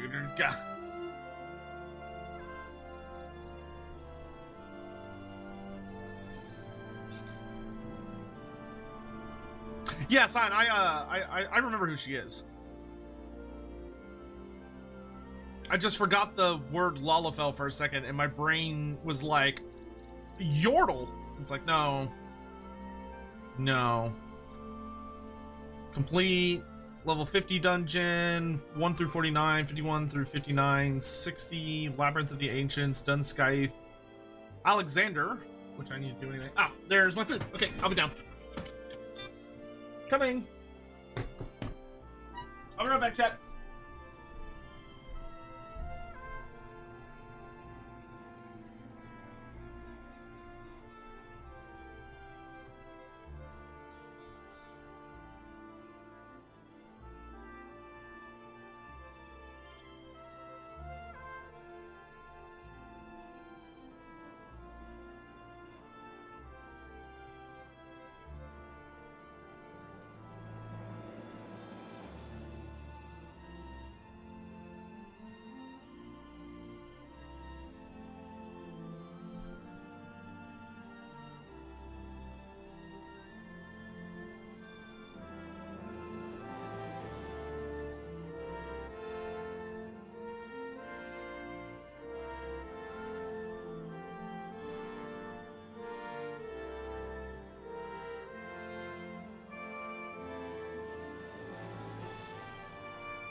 Okay. I'm back. I got some pizza. I've got some double stuffed Oreos. And Sadie is like, I demand one of those Oreos. Holy shit, what happened while I was gone? What the fuck? Hey, Jesse, thank you so much for gifting us. Oh my, good lord. Oh, I rated. I was like, what is happening? Hello. Hi. Oh my god, how long ago was that? Well, thank you for the raid. Thank you. Oh, she's so sweet. She's so sweet. Hello there. Hi. I am sorry. Y'all scared me. I may have also scared you. So we've scared one another. So we're even now. Holy shit. Alfina just raided on oh my god. Everyone's showing up. Hello. Hello. About 5 minutes. Oh, well. Oh. Wow, okay, everyone showed up literally the second I was like, wow, good thing this didn't happen just beforehand, because you're not scared. You could be a little scary. Alfina, thanks so much for the raid. Hello, hi. I am literally just about to dive into some main story. I went to go get food, and I literally just sat back down. So everything was very well timed. Because if y'all had done this like 10 minutes ago, it would have been just my chair sitting here. Hey, actually, you know what, Raiders, we gotta do the thing, right? Raiders, she's here because she's trying to get cookie bribes. But hey, what are you doing? Sorry, my camera's a little. Hold on. Let me turn up the. Let me turn up the. What is it? Is it under filters? Yeah. Yeah, make it brighter. No, not that much brighter. This is Sadie. She's being a good girl. Hey. She saw that I snuck up here with Oreos. So you want this? Yeah. That's a good girl. She keeps my computer warm. That is her favorite spot. No, you're not gonna eat it on camera. Alright, fine. Be that way. Look, the second I take the camera away, she's like, he's not looking. I can now I can eat it. So this is Sadie. She's our sweet girl. She is a, oh my god, how old are you now, girl? She is a 3? Yes, she's a 3-year-old Great Pyrenees Border Collie mix. And she is a terror, but is absolutely wonderful, and she's super gorgeous, and I love her. Anyway. She is what keeps me sane, because otherwise I would just lay in bed and do nothing all the time. But anyway, hi, we're playing Final Fantasy XIV. I very recently play-wise just finished the first expansion, which is Heavensward. So I'm in the post game. So I'm in 3.1, I think. And we finished doing our dailies and everything. So we're getting into it. Also, thank you very much over on YouTube. Caraway, thank you so much for giving a membership. And yeah, so thank you for the super chats. A dorky angel told me the supers are free here. Well, we don't punish for supers here. I mean, unless Aya wants us to. If Aya requests it, I will throw y'all in the snake pit, because ultimately I'm pretty sure y'all are enslaved and I don't want to get in the way of her rights over you. But if she's cool with it, yeah, you can soup all you want here, and I'll super duper appreciate it. So thank you very much to Pinkerton, GM Lemmy, and no one. Thank you very much. I really, really appreciate the support. Thanks, guys. But if she says you have to go in the snake pit, then unfortunately, you know. And Alfina, thank you much for the raid. How was your stream? I'm glad you're feeling better. I was sad you and Gingy had to push back your collab stream. I was looking forward to that, but I look forward to when the reschedule happens, because y'all are building that weird little cat robot from Voices of the Void, right? Sound Mind is great. Is that a horror game or like a mystery? Hold on, I should actually Google it instead of being Kerfer. Yeah, I only know Kerfer because I would catch Grimmy playing Voices of the Void, and Kerfer seemed vaguely terrifying, but also kind of moronic at the same time. A horror puzzle game. It's actually vaguely hard to look up. because... Oh, wow. Yeah, that definitely looks like a imaginative first-person psychological horror with frenetic puzzles, unique boss fights, and original music by the Living Tombstone. Oh, that's cool. Living Tombstone. They make some fun music. Not bad. Very cool. Well, thank you so much for the raid. I really appreciate it. It's a robot that jump scares. Yes, I have seen. It's a spooky game, in my opinion. Yeah, you're all right. Anyway, so yeah, if you don't know me, haha, fun. Hi, I'm Loremaster of Sotek. Traditionally, I do Warhammer fantasy-themed content. I cover a lot of the video games. I cover the roleplay game, the video games, fan content, the actual tabletop game, the lore and all that stuff. I'm one of the lore aficionados that you can find out in the world. I run a podcast every week, though my co-host is sick at the moment, so we're on a little bit of a hiatus until he gets better, hopefully for this Sunday, called Lorebeards, where we talk about Warhammer Fantasy and its implications, because it's got over 40 years of lore and literature. It's a really fun, awesome universe. But if there's something Warhammer Fantasy related, I am probably up to my elbow in it. I have credits in several Warhammer Fantasy video games, such as Total War Warhammer 1, 2, and 3. I also, if you ever watch the Warhammer fan movie Chaos Rising, you can see me in the movie as a Chaos Marauder, where I murder someone on screen, and it's super fun.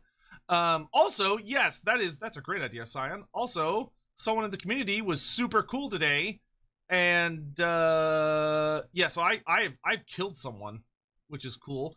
But also, one of my community members was super cool and got a piece of art commissioned for the end of our experience for Heavensward. So this is my character Dalkarius fighting Archbishop Thordan the 7th.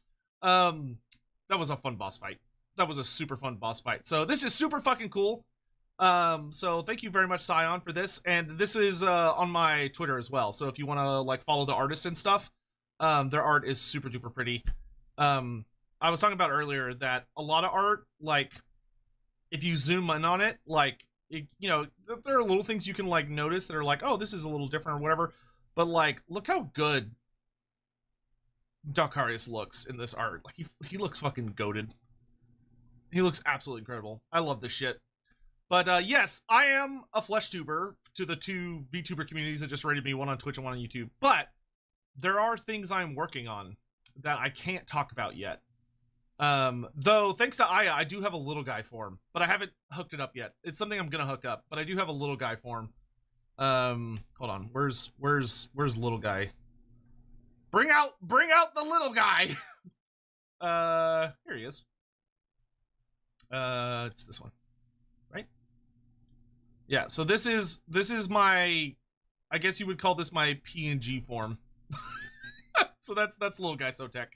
But he's not fully ready to go yet. I am actually talking to the artist who made him to get him some other stuff. But he can blink, I think.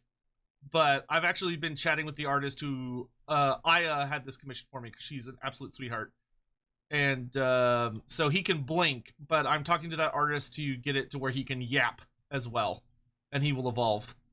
Plus, I talked to the artist. I was like, I need him to have 4 toes. He can't have 5 toes. He's got to have 4 toes. Lizardmen only have 4 digits. They don't have 5 digits. he's got to be lore accurate. Yeah, super cool. Anyway, so thank you again so much for all the raids. If you want to hang out and just chill with us as we're playing through the main story for post content and post main content in Heavensward, please feel free to join us. But if you're tired or need to get some food or water or whatever, feel free to do that as well. Thank you so much for coming by. If you like Warhammer or just kind of nerdy things in general, lore is my bread and butter. It's what I really love to discuss and talk about. But please do get some rest if you need to. And Alfina, thank you so much for coming by. And Aya, thank you as well, if you're still here. But if not, I'm sure I'll yap at you soon. But Alfina, thank you so much. And y'all both have a lovely evening. And if you're sticking with us, awesome, great. Like I said, we're hopping into main story content. I've got some pizza here with me. And without further ado, let's get into it. So we are currently with my good old Dark Knight here. We are basically running around with Alphino and Y'shtola, and we just met this little Lalafell named Krill, and we're trying to figure out how to deal with some shenanigans revolving around Needhog, who has been resurrected, which sucks, especially because he killed one of my favorite bros. So each expansion, I'm playing a completely different career. So for A Realm Reborn, I did Dragoon. So if you know, I guess I'll try not to spoil it, but if you know the Dragoon storyline, and then you know the whole incident about what goes down with Needhog, I was very sad. I was very sad and very heartbroken with that particular development because he was my boy. Yeah, so we're trying to get this Needhog situation under control, which is a lot of trying to get the dragons on board to help us not die horribly. Especially because now he has both of his eyes instead of only one, which is a problem. Alright, let's see. We had forests like these on the Isle of Vale. My grandfather and I used to go for walks together when I could prise him away from his work. It was the least I could do for him, considering everything he's done for me, taking me in when I was an orphan, raising me as his own and giving me a name. You didn't think my parents named me Krill Baldician, did you? Good old Baldicians. Oh yeah, now she mentions it, she doesn't have a Lalafell name, because normally they have the repeating, consonants. Thancred may be a capable warrior, but he was wounded. Oh, that's right! We were tracking Thancred. But he was wounded when last I saw him. If any beasts were nearby when he emerged from the live stream, he would have been hard-pressed to repel them. That's what we're doing right now. We're tracking Thancred. Were I to find myself in an unfamiliar wilderness, my first instinct... By the way, I try to do voices. They're not great. I am not a voice actor. I'm not a professional. I'm a lore nerd. Lore is like my is my go-to. Voice acting is not. So bear with me. I tried. Technically in Japanese, her Japanese name is Kukuru. Localizers changed it to Krill to make it a reference. What is it a reference to? Is it Krill or Kryle? Were I to find myself in unfamiliar wilderness, my first instinct would be to seek out signs of civilization. Ordinarily, perhaps, when in his wounded state, he may not have wished to risk contact with strangers of unknown allegiance. Yet even had Thancred chosen to remain in the forest, the hunters would surely have stumbled across his trail. Tailfeather doesn't strike me as an isolated outpost, though. Merchants and traders pass through reasonably regularly, do they not? In which case, we'll need to provide a more detailed description when we question the locals. Fear not, Krill. It's Kryle. Okay. Okay, it seems most people in chat agree on Kryle. Okay. Fear not, Kryle. I have already prepared several sketches of Thancred for that very purpose. It'd be so funny if Alphino was just bad at art. I know he's not, but it'd be funny if he was. This is impressive. You drew him from memory. A skill I acquired some years ago for reasons I no longer remember. I propose we split into pairs. Y'shtola and I will inquire at the outlying encampments, while Dalkarius and Kryle question the residents of Tailfeather. Afterwards, we shall regroup near Loth Asvath and share our findings. Assuming there are no objections, let us be about it. You got it, boss. My, he certainly has matured, hasn't he? Hard to imagine he was once a boy who practiced drawing for hours to impress young ladies. What? Alphino was the guitar kid? He was the kid that's like, oh, I'm gonna learn how to play guitar so I can get girls. It's so funny. Dude, Kryle's the best because she's just constantly dunking on Alphino, and I love it. It's great. It humanizes him in a very fun way. She's just dunking on him. Relentlessly. Anyway, we'd best get started. Find me when you finish making your rounds. Also, for anyone that's joining and hasn't been with us before now, I am doing pretty exhaustive Final Fantasy, so I've been doing a lot of the side content, leveling different careers and jobs, exploring a lot of like the optional things. I did like the full relic quest from A Realm Reborn, which was a little bit of a nightmare, but we did get this super bitchin' spear out of it, good old Gibolg, fully upgraded and spooky and stuff. So, yeah, South Shroud. South Shroud. Terrible things happened that day. South Shroud truly was our nightmare realm. Searching for a friend of yours. Let's have a look then. Alphino's sketch. A surprisingly accurate depiction of the missing Thancred, suggesting that Alphino may have mistaken his life's calling. He should have been a Pictomancer! Let's see. Dude's got claws. No, I ain't seen him around, sorry. It's a reference in both Ian and Japanese the same character. Karuru is Kryle's name in Japanese Final Fantasy V. Oh, it's a reference to a character. A Final Fantasy character. I gotcha. I thought it was like a pun to do with, like, krill, like the food or something. Pray excuse me, but have you seen this man before? No, I don't think they have. Master Chan, how you doing? What's that you got there? A sketch?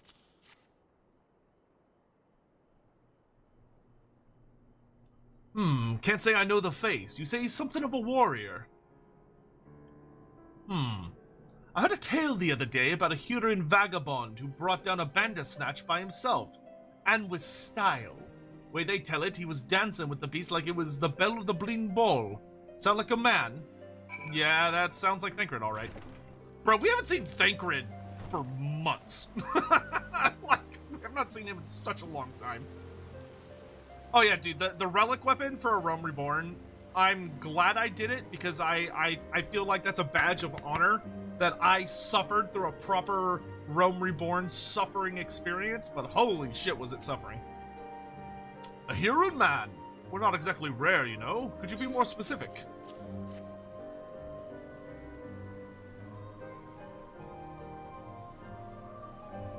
I did spy this one bloke a while back. Didn't get a good look at his face, but it could have been him. This was beyond the forest, as I recall, along the river to the west of Tailfeather. I remember thinking he wasn't that much of a hunter. The lad was making no effort to cover his tracks, see? That and he was carrying an axe instead of a bow. Okay, sounds like our boy. Yeah, I do intend to do the Realm Reborn questline for, not Realm Reborn, the Heavensward Relic questline as well to get one of the weapons, the Dark Knight weapon. Finished? In that case, I think we've learned everything we can here. Let's see what the others have found out. Okay.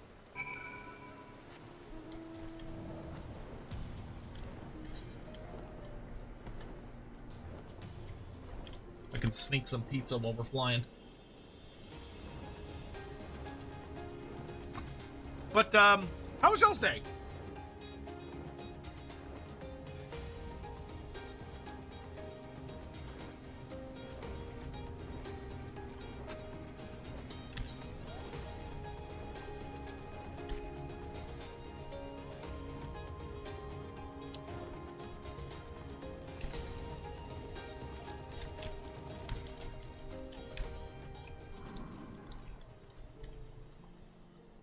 Also, before she goes to bed, where is she? Where's that girl?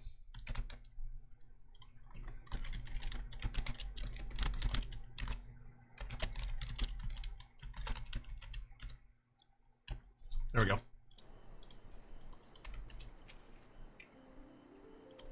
All right, let's see what's going on.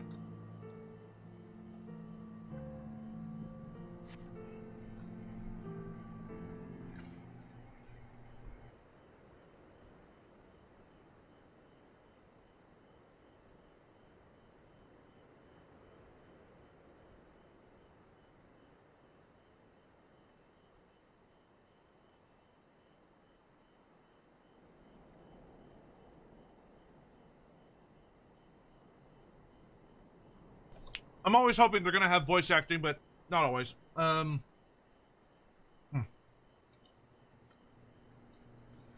My apologies for our late arrival. We thought it wise to question as many hunters as we could.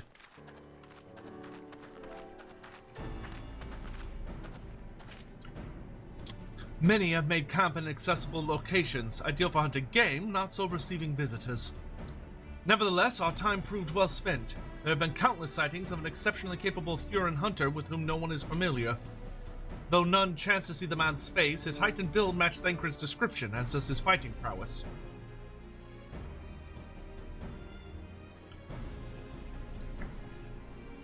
So you have heard the same tales. Be that as it may, we yet want for conclusive proof. Mayhap this is unrelated, but I heard a curious tale regarding a Vath trader. He came to Tailfeather in search of garments fit for a man of refinement, which seemed a rather curious description for one of his kind. You are implying that Thancred sent a Vath to market in his stead. Why would he not go himself? Well, if you recall, you yourself emerged from the livestream as naked as your name day. It is a scene I shall never forget. Is it now?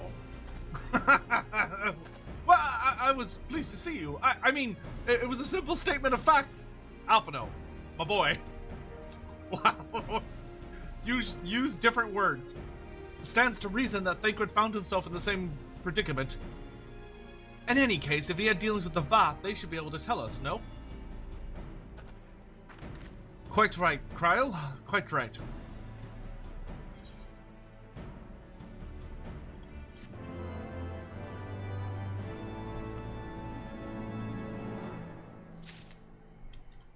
Okay.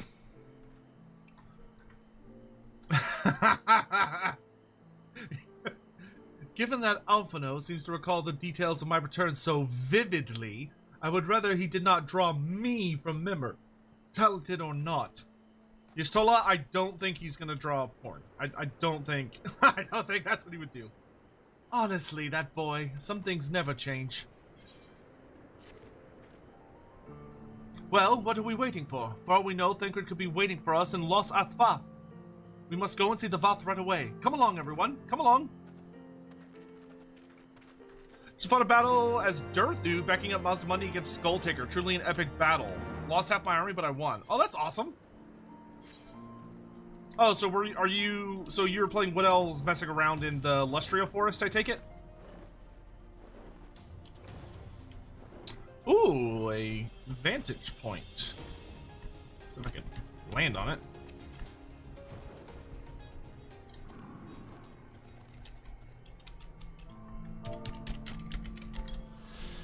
Hey!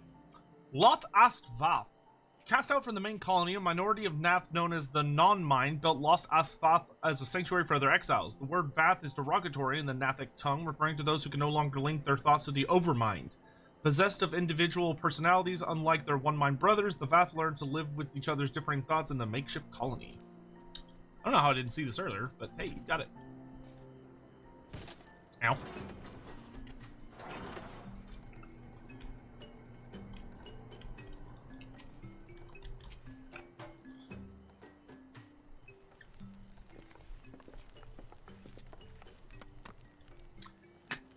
Great hunters, we welcome you once more to Loth Ast Vath. What do you seek this day? We seek a man with whom we are told you may have had certain dealings.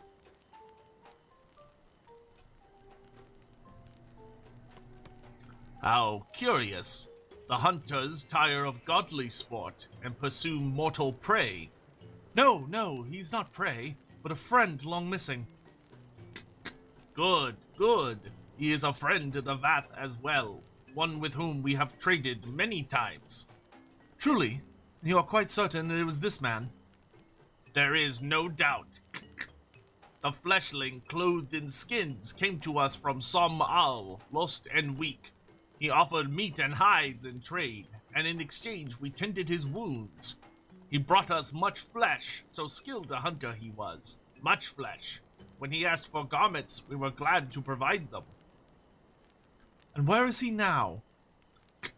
Gone to Loth Ast Nath, not long ago, when he heard the One Mind had summoned our god once more. Ravana is returned? Well, I mean, killed him a couple times. Vidofnir did say that the Nath had grown as before, but what could Thancred hope to accomplish by himself? Honored Elder, we thank you for your help. Would that we could repay this kindness ere we depart, but we must hasten to our comrade's side. Go, great hunters. lest the Noth claim him as a sacrifice.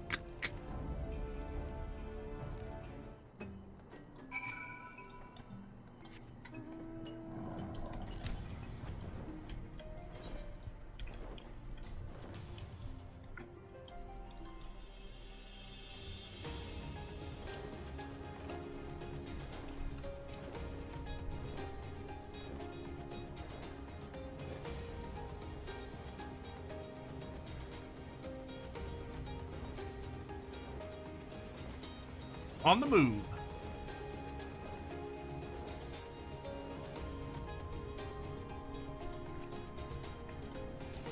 Also, if any of y'all have any questions about Warhammer, Warhammer Fantasy, Total War Warhammer, the tabletop game, Age of Sigmar, any of that stuff, feel free to ask. Final Fantasy streams are pretty chill. So I have plenty of attention space.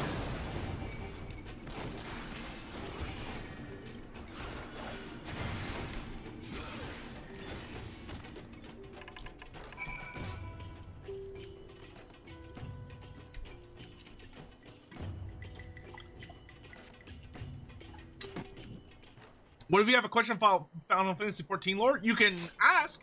I might know the answer.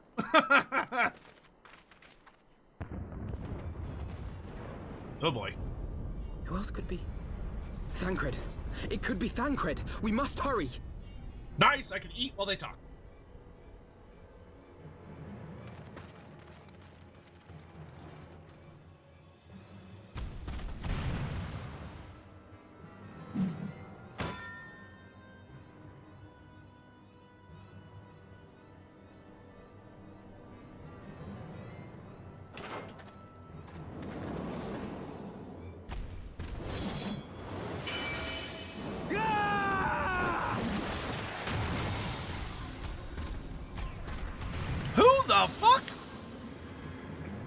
This nerd.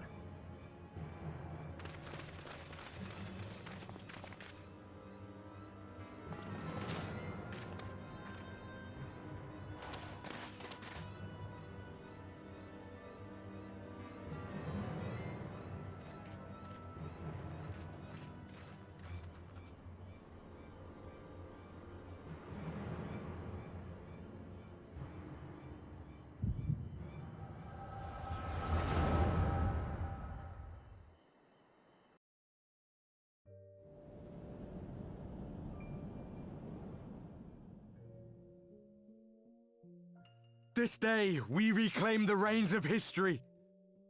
This day, we rid ourselves of the Ascians forever! Fools playing at heroes, all of you.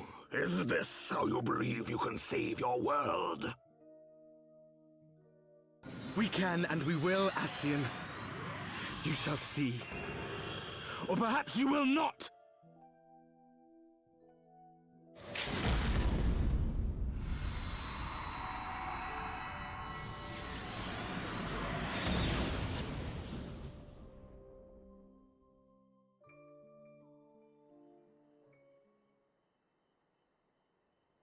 So you are the warrior of light, the savior of Eorzea.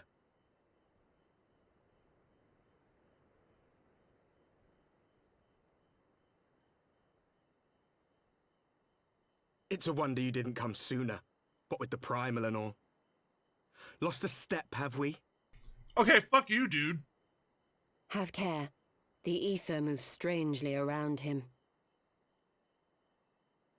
It would seem we share a common enemy. Mayhap you would tell us who you are.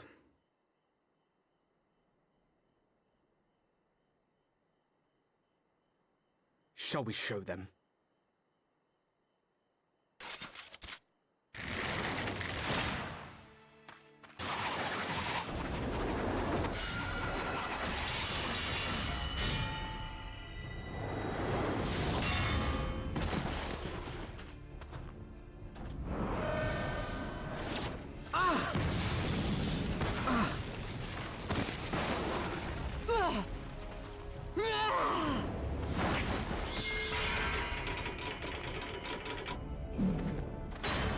What the fuck is happening?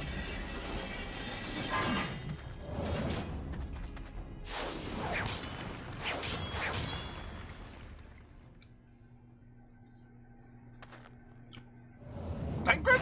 Yeah, Thancred, get his ass! Oh, Thancred, you're looking a little rough, buddy.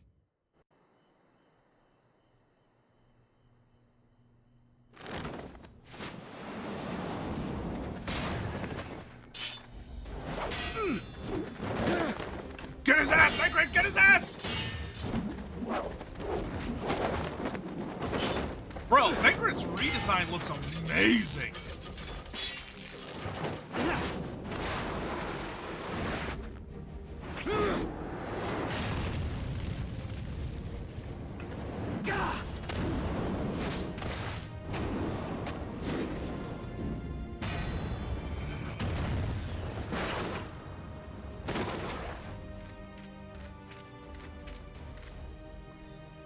Who are these douchebags?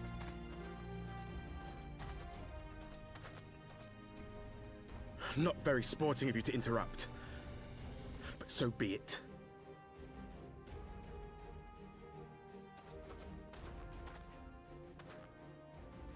Mark well our faces, warrior of light, for we are the warriors of darkness, walkers of a different path, and we shall meet again.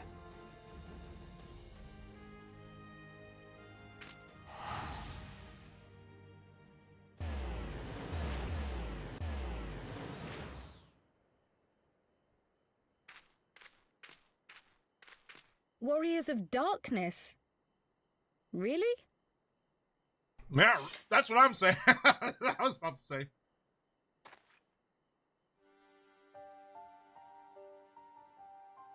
Thancred, baby honey, what happened to your eye? Thancred, are you all right?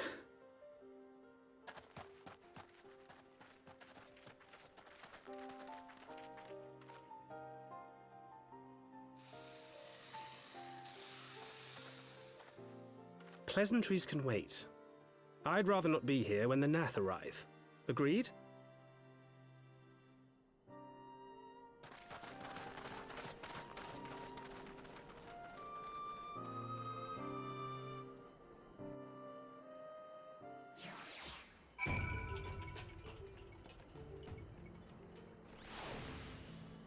Wow. Okay. That was very unexpected.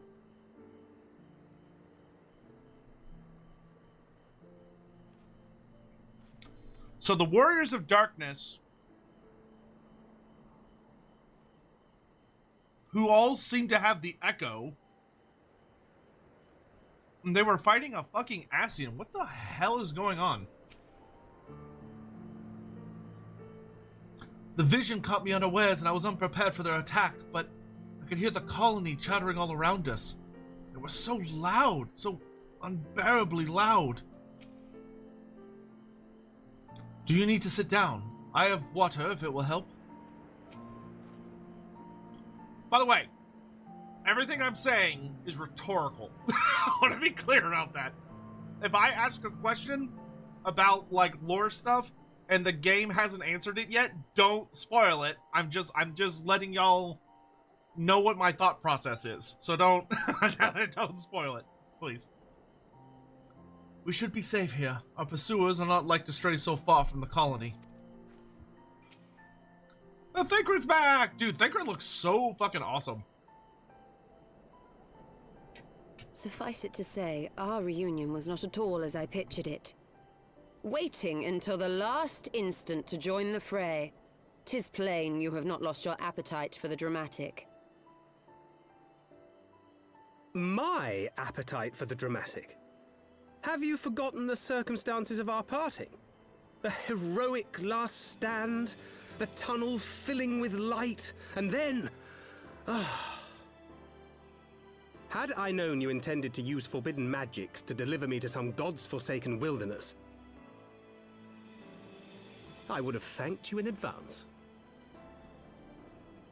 Thancred.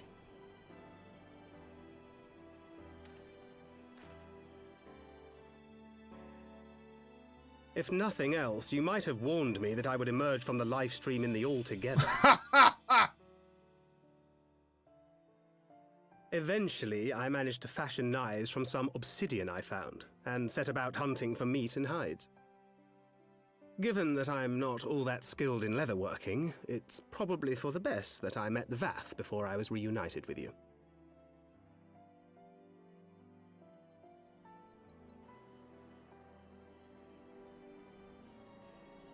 So you were the fleshling clothed in skins of whom the storyteller spoke. A description which fit me as ill as the skins themselves. Happily, I was able to trade with the Vath for garments better becoming a man of refinement. From them, I learned of Ravana, and of the great warrior who had once laid him low.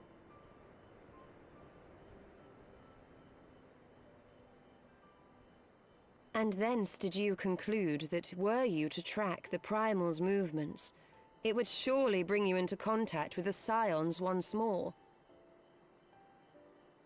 It seemed a reasonable assumption. I could think of no one else with your enthusiasm for slaying beastmen gods. Until now, that is. Ah, yes. The self-proclaimed Warriors of Darkness.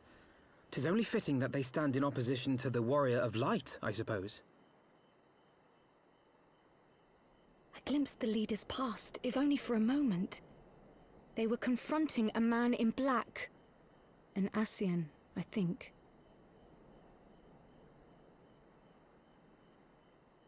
If these warriors are capable of doing battle with Ascians and Primals both, they must be possessed of powerful protection. Protection not unlike the Echo.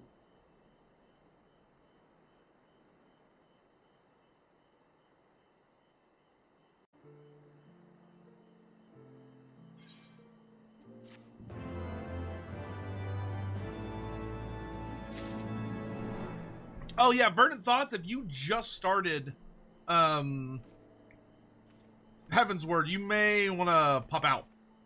Because we're going to be... Like, I'm in post-Heavensward, so it's going to be, like, nothing but spoilers.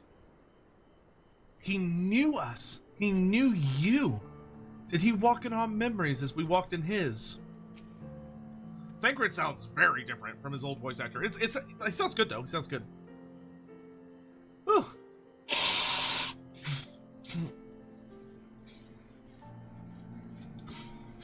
I know what you're thinking, but really, you needn't worry. It will only lend credence to my tales of heroism. Besides, battle scars are to maidens what loose morals are to gentlemen. A definite bonus. You do look very sleek.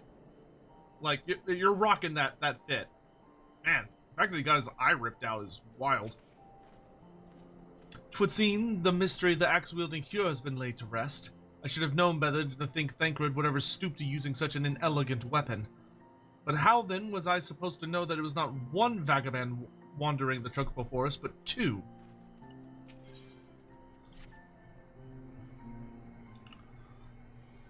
Was that what that little squirrel thing was called? A nutkin? And it was literally blocking nuts? Nice. Blessed with the power of the Echo and driven to put down primals. Despite his declaration that they walk a different path, I struggle to see how their goals conflict with ours. Nor is that the only oddity. I find it passing strange that such exceptional individuals have wholly escaped our notice until now. Surely we would have had rumors and attempted to recruit them to our cause. I recall no such adventurers, and I would not soon forget their like. Nor would any of us, I think. One of our primary duties was to scour the city-states for promising candidates, which is how Ida and Papalimo found Dalcarius. Ah, the memories. Seems like only yesterday that you slew your first primal. Speaking of which, I had the distinct impression that it was not the first time that band of merry men and women had killed a god. I labor to believe that a band of preternaturally gifted adventurers had been traveling the land, slaying primals without our knowledge. 'Twould imply gross negligence on our part. Speculation will avail us naught. There's far too much we do not know. For the present, we must needs concentrate on what we do know, namely that Lord Ravana is no more. Vidofnir must be informed. The news may render her more receptive to Sir Emmerich's invitation. Since you seem to have affairs here well in hand, I shall take my leave. Simply being in the vicinity of this colony is giving me a stinking headache. If you have need of me, I shall be with Master Matoya. I would beg her assistance with the search for Minfilia. Wait, Minfilia is missing. I thought she escaped with Dalkarius. I shall explain on the road. Much has happened in your absence.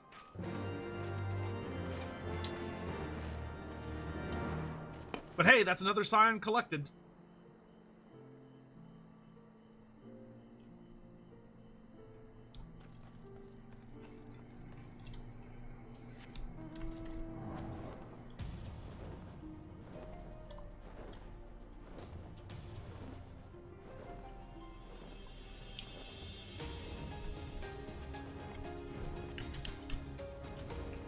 Vidofnir, I bear news.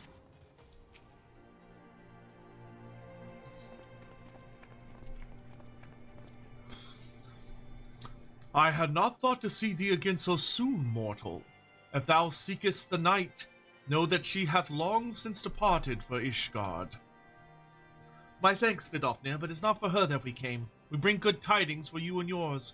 Lord Ravana, who had been summoned by the Nath, has again been laid low. Truly! Once more you mortals have succeeded where mine own kind did fail. You have our deepest thanks. Would that we could take credit. The god fell by another's hand. Another? Revelation upon revelation. Regardless, it is cause for celebration. The Nath will have no choice but to withdraw. But to another matter. I have tidings for thee as well. Oh, you know it's spooky when the music cuts out. Regarding the Ishgardian's invitation. As promised, I brought the matter to my sire. Hearken to his answer now. Oh boy, here it comes. For 1,000 years I have mourned my beloved, who gave her life to forge a peace thy king betrayed. Such was my lot, until a child of Ishgard came unto me. For want of warmth she wrapped herself in a dream. Yet the world will remember her deeds. For truth she fought, for justice she sinned, for redemption she sacrificed, and became as light. Oh, he's talking about,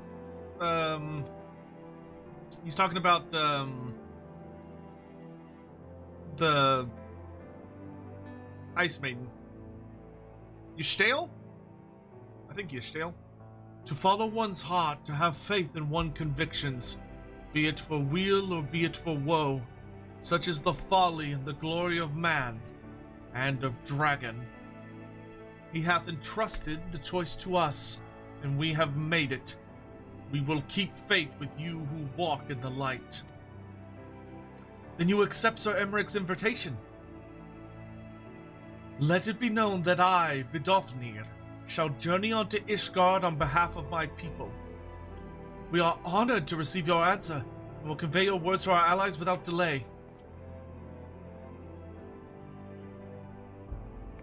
Holy shit, Vidofnir's coming to Ishgard! It is happening, Ysael. Oh good, I remembered. Would that you were here to see it. I missed Ysael. She was awesome. She went out like a fucking boss, though. Uh-oh.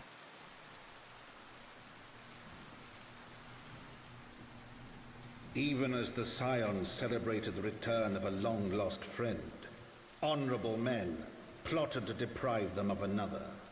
No!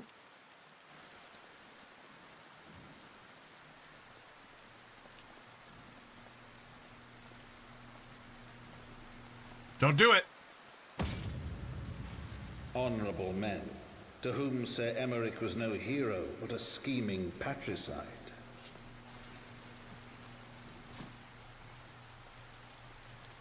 Holy shit, he just stabbed him? Honorable men, who would fain wash the paving stones of Foundation with the tyrant's blood. Honorable men, whose knife in the dark was the spark which set the city aflame, and who sang as it burned.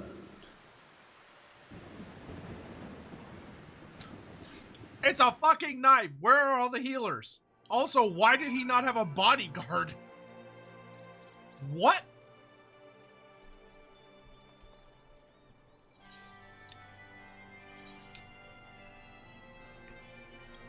I cannot believe someone just fucking shanked Sir Imric.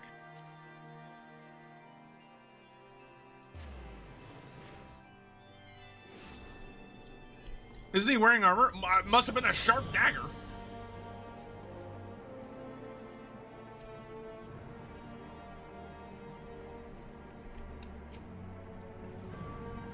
So you slew a handful of primals, chatted with the Emperor of Garlemald, uncovered the truth behind a 1,000-year war, thwarted a megalomaniacal archbishop's ambitions, and then rode home on the back of the father of dragons. Does that about sum it up? No. Fortunately, the journey afforded us ample time to brief Thancred on recent events. Right, let us not keep Sir Imric waiting. Are you quite well, Thancred?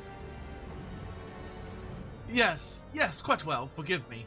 You have given me rather a lot to digest. This whole affair with the Ishgardians and the Dravanians, and our friends nowhere to be found. It would seem there is no end to our troubles. We can but face them head on, one at a time. For now, we must apply ourselves to our allotted tasks and leave the others to theirs. Remember, Thancred, we found you as they found me. In time, we will find Yida and Papalimo and Minfilia as well. These troubles will soon be but a memory, one which we can look back on together. Pray do not misunderstand. I did not mean to imply that it would be otherwise. I merely wish that I had rejoined our grand adventure at one of its more triumphal moments. Despite your recent accomplishments, the mood here is less than celebratory. But I have no doubt that we will enjoy many more glorious victories soon enough. You may rest assured that I will play my part in them to the very hilt. I know you will. So then, to the congregation.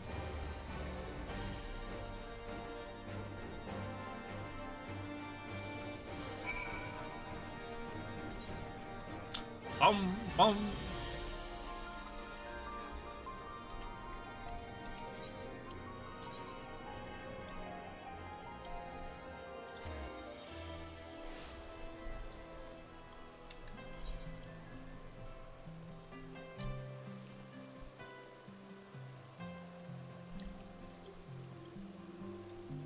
Oh wait, I'm stupid.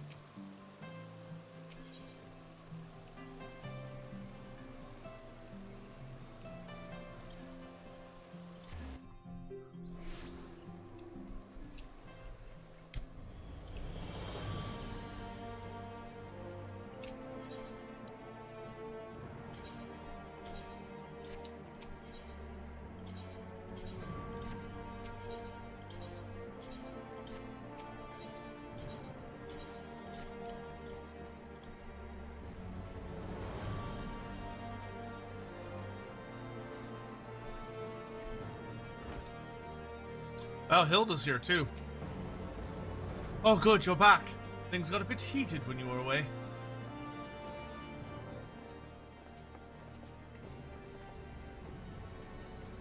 You have returned! In this, at least, the fates are kind. Greetings, First Commander. It pleases me to inform you that Vidofnir has accepted Sir Imric's invitation. She has! These are glad tidings indeed. Would that the Lord Commander were here to hear them. Ah, is he otherwise engaged? Aye, sleeping off a knife to the gut. What? What happened? Will he live? The Shurigans tell me he'll make a full recovery. But had Lord Edmont and Lord Artorial not been on hand when the assassin struck, he would not have been so fortunate. For a mercy, they subdued the fiend before he could land the telling blow. The attack was just the beginning, though. Not long after, buildings all around the city, including several of ours, burst into flame. Bastards caught us completely by surprise. We've been dousing the flames, but for everyone we put out, it seems like 2 more start up. Casualties are mounting, especially in the Broom. 'Tis plain these fires were started by the assassins' conspirators. Until they have been rounded up, there will be no end to this. Will you help us find them? Then let us be about it. Bro, you try and give Alberic the Stabbo. You're gonna get the Crabbo, and I'm the Crab. Louis Soir once told me a man is all too willing to let his future be bound by his past. After time, I witnessed how desperately right he was. The Archbishop may have fallen, but the legacy of his predecessors endures. Just as Sir Emmerich risked his life to bring about lasting change, so too will others wager all to preserve what they hold dear. Ugh. Ugh.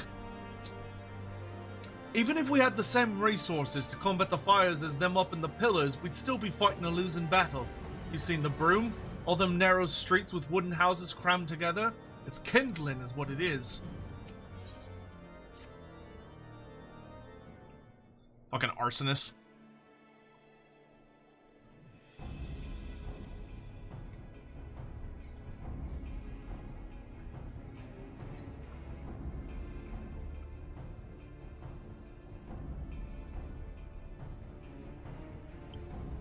The flames are spreading, and we must needs begin our investigation immediately. Witnesses must be found, suspects must be identified. Have you been able to determine the precise locations where the fires were set? Mayhap there is a pattern. If there is, we've yet to discern it. Fires have been reported throughout the city of both the pillars and foundation.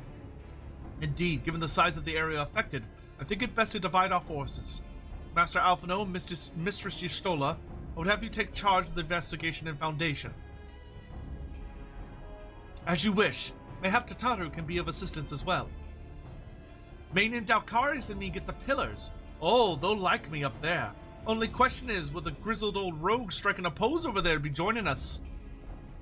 Grizzled old rogue? Thancred of the Signs of the Seventh Dawn.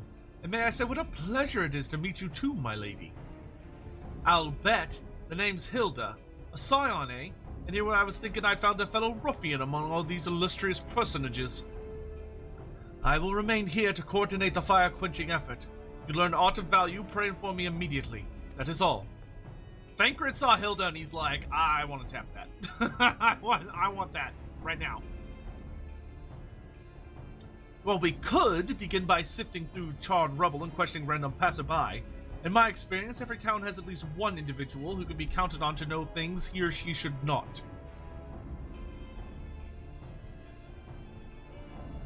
Oh, aye, the infamous Lord Emmanuel de Fortin, lover of women and wine. Though neither care for him that much, they say he could gossip for Ishgard. Just the sort of fellow I had in mind. Capital suggestion, Dalkarius. He'll be at the Crozier, most like, making an effort to be seen, so let's go and see him.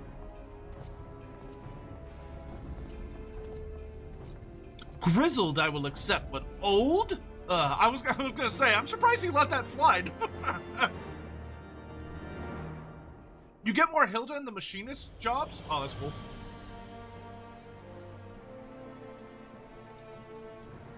I intend to do every job eventually.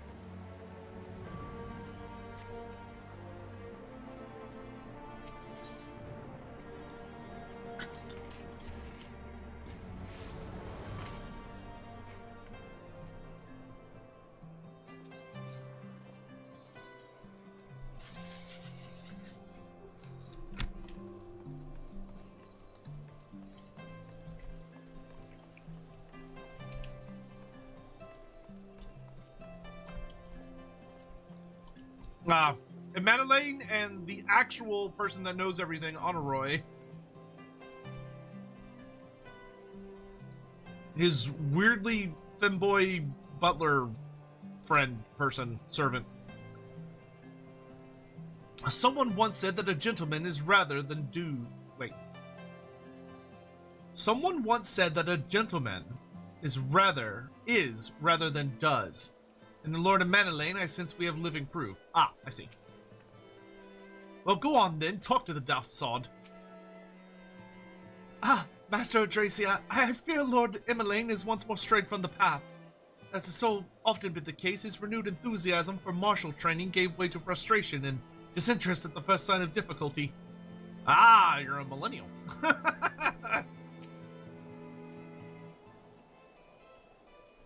Well, well, if it isn't Dalkarius, dearest of all my friends. You're looking rather glum. Something the matter, old boy? Ah, yes, the arson's dreadful business, that, and awfully curious, wouldn't you say? There doesn't seem to be any rhyme or reason to it at all. Naturally, we've doubled the guard outside the manor, along with most of the other houses. Can't have the old pile going up in flames, after all. Oh, in case you're wondering why the Hoplon is awash with refugees, the lower levels of the vault have been open to those unfortunate souls who have lost their homes. Sir Emmerich's orders, from what I hear. Remarkable man. Not even a knife in the ribs can keep him from his duties. Actually, old boy, if you were thinking of questioning the refugees, I should be more than happy to accompany you to the Hoplon. While you conduct your inquiries, I could offer words of comfort to the distressed and despondent young maidens. Emanuele, please! Please! Not the traumatized youth. Wait a moment. I know what that is. You're giving me one of your looks, aren't you? You do me an injustice, old boy. I will have you know my heart yearns but one rose, prickly though she may be. Yeah, the one woman that absolutely hates you. Agent! Hey, so...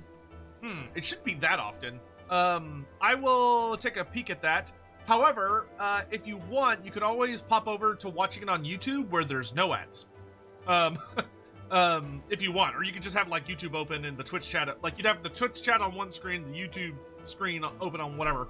'Cause I don't think there's ads on there. Twitch fucking bombards with ads. Like, yeah, if you're not a sub, they are rather consistent, to say the least. I sense you remained unconvinced. Very well, if to help prove the purity of my intentions, I shall gracefully rescind my offer. Now run along and catch those arsonists. That was not entirely what I had hoped for. Whose idea was it to come here again? Never mind. For our next step, I suggest we divide our efforts. While you question the refugees in Hoplon, Dalcarius, I shall investigate the locations where the fires were set. Would you be so good as to join me, Hilda? You know what? I reckon I would. Can't have you roaming about in an unfamiliar city by your lonesome, can we? You'd only get robbed blind and left shivering in your small clothes. Thancred's like, I need some alone time with the lady. It's like, Thancred, Hilda will literally eat you for lunch. Oh, hey, we got a new side quest thing.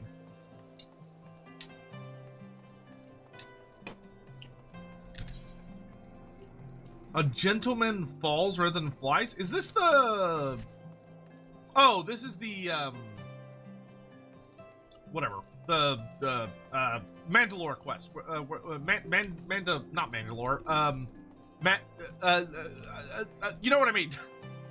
The goofball. We're not doing goofball tonight. Hildebrand. Mandalore. No one tell him I said that. Ugh. Good lord.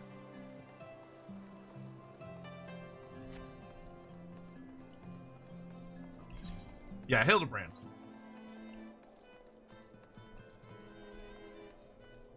Every time I use Twitch, it's been awful. There are a lot of things I like about Twitch, but it's really a lot how much, like, if you're not a sub, the experience can be, like, literally obnoxious. Which is not great. It's not good. Like, one thing I probably need to get better at is I need to get better at, like, finding points to drop ads and just, like, pausing and doing something else for a minute. I'll see if I can fuck around with the settings some more after the stream today.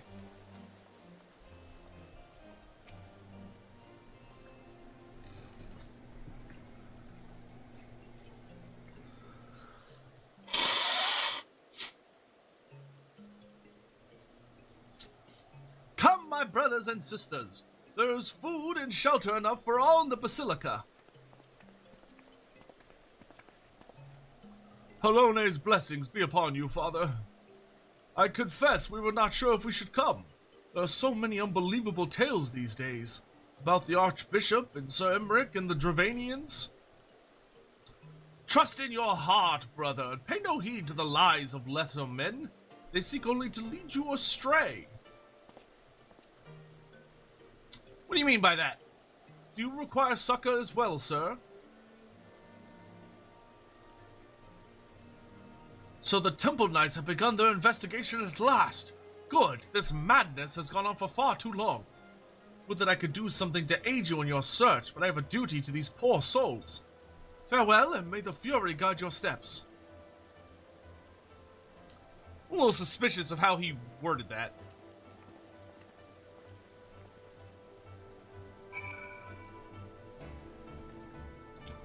Sana, thank you for the super chat. Hildebrand is kind of like Mandalore when he's off his meds.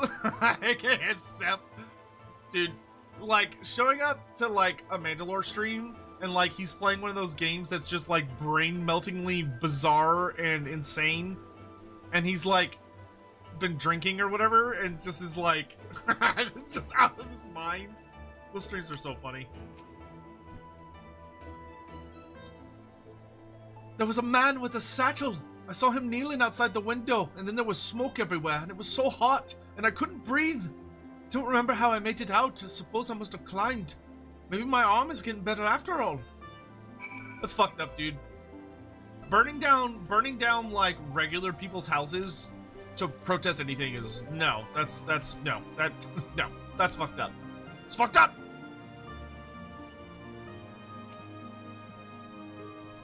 Ours was one of the first homes to be claimed, but I didn't see how the fire began. It was only when I heard our neighbor shouting that I looked outside and saw the flames. We barely escaped with the clothes on our backs, were it not for the church's generosity. I don't even know what we do. Suspicious.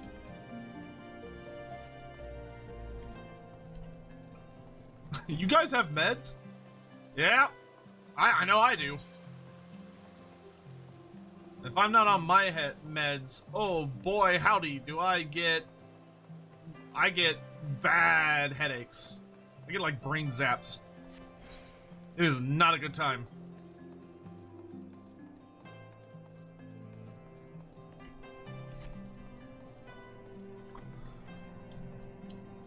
So I guess we'll need to try and schedule a specific stream next week to do Rule the Skies, to do the Void Arc, because 25-man raid, that's a lot of people. So that one I think we're gonna have to like schedule in advance. Finished then. Ah, there you are. Anything to share? People are laying down satchels. We would require more than the muddled testimony of a traumatized girl if we to identify the culprits. While you were questioning the refugees, we inspected the scenes of several of the fires, including one near St. Remanol's Cathedral and another near the Tribunal, where on mercy neither structure suffered significant damage.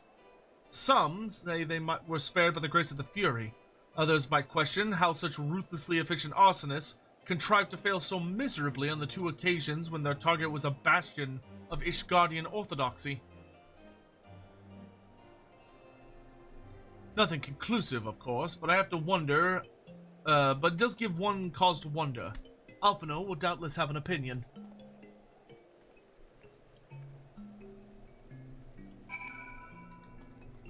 Last time I went to the neurologist, he gave me a pamphlet on eating less inflammatory food and showed me the door. That sounds like a super garbage neurologist, dude. I would recommend getting a second opinion. Like, listen, if you ever go see a doctor and you feel like they don't take you seriously and they, like, just kick you out, then, A, you might need to self-advocate and, like, put your foot down and be like, no, like, I'm looking for actual treatment. Do not waste my time. But it may be better off to go talk to your primary care physician and see if they can get you a referral to someone who maybe has a positive reputation for, like, being an actual good doctor and not just a douchebag. Because unfortunately there are some douchebag doctors out there. Oh, I need to go to the Foundation.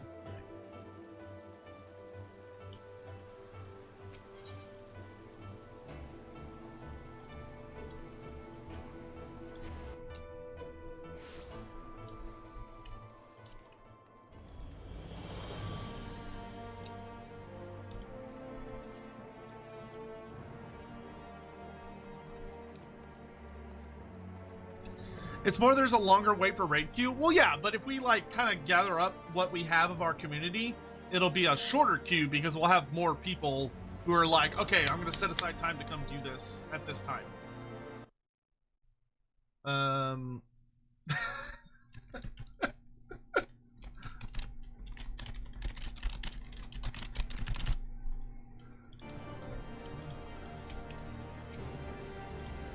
Oh, they caught somebody. Hey, Tataru. You should have seen the way Alphino tackled him. Alphino tackled someone? I wish I had seen that. Good. Now that you are here, we can proceed with the interrogation. Kick his ass, Alphino! Beat him up! Silence will avail you naught, sir. I'll break his legs. Ah, Dalcarius, I was just about to summon you. As you can see, we have detained a suspect. We found this man loitering near the remains of one of the stricken buildings. According to eyewitnesses, he was also present before the fires broke out. We wished to have words, he did not, so we insisted. Let me go, damn it! You've got the wrong man!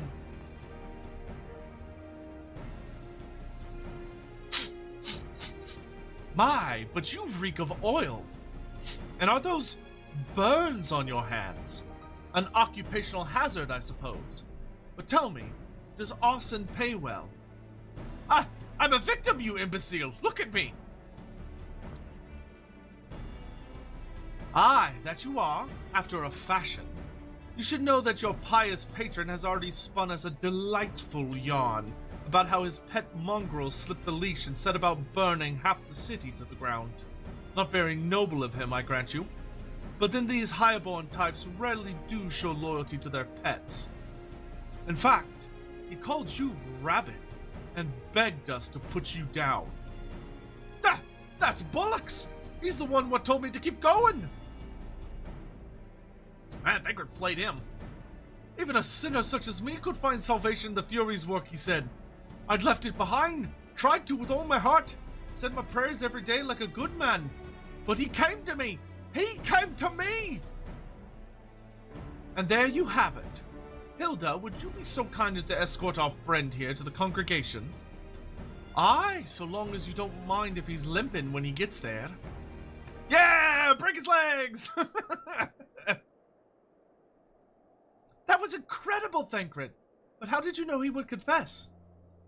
Well, I've seen his like before. A troubled soul manipulated by men of power and wielded as a weapon.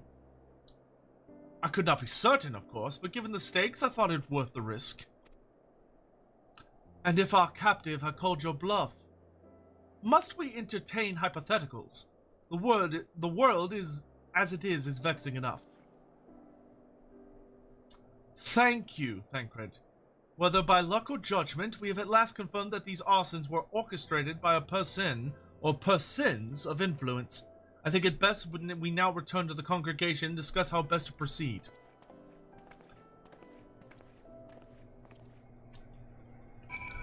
Okay. Thank the 12 you've returned to us. But what happened to your old outfit? Ah, yes, about that. Oh, dude, is he gonna get a Tataru makeover? Because Tataru makes like some pretty kick-ass outfits. She is a gifted seamstress. Slash leatherworkers, slash metalworkers, slash sewers, slash whatever else she's been up to.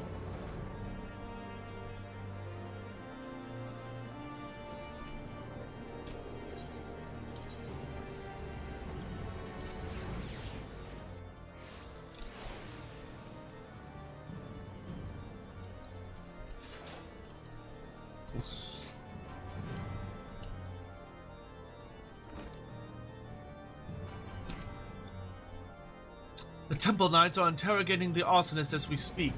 God's willing, we shall have more information ere long. If we could but determine the motive behind these fires. I think the motive is kind of obvious, but alright. Bit of a gambler, ain't he? Fine by me, so long as his luck don't run out.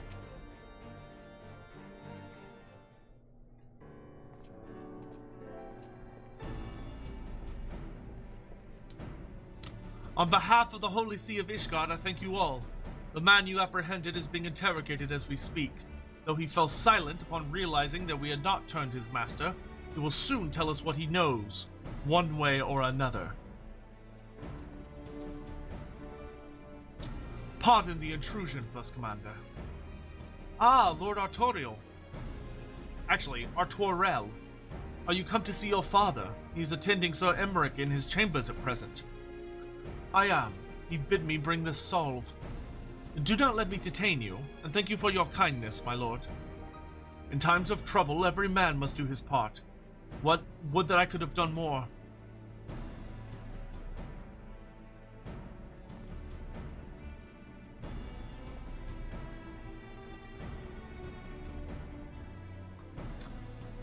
My lord Artorel did not seem in the best of spirits. 'Tis little wonder, Master Alphino. His father is widely slandered, and his half-brother not yet cold in the grave.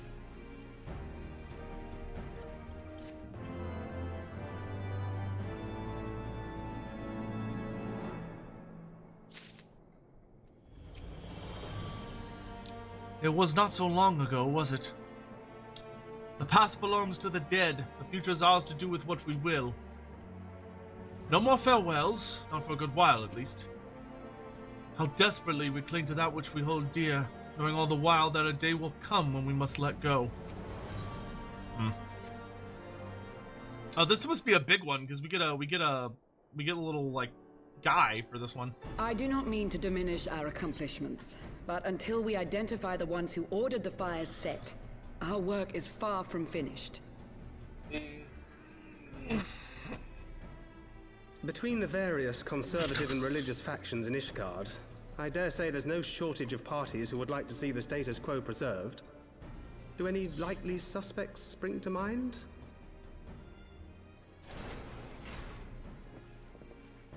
Hey, Far Emmerich back too on his many to feet. count. He's back on his feet. Lord Commander, your wounds. Are healing well. Thank you.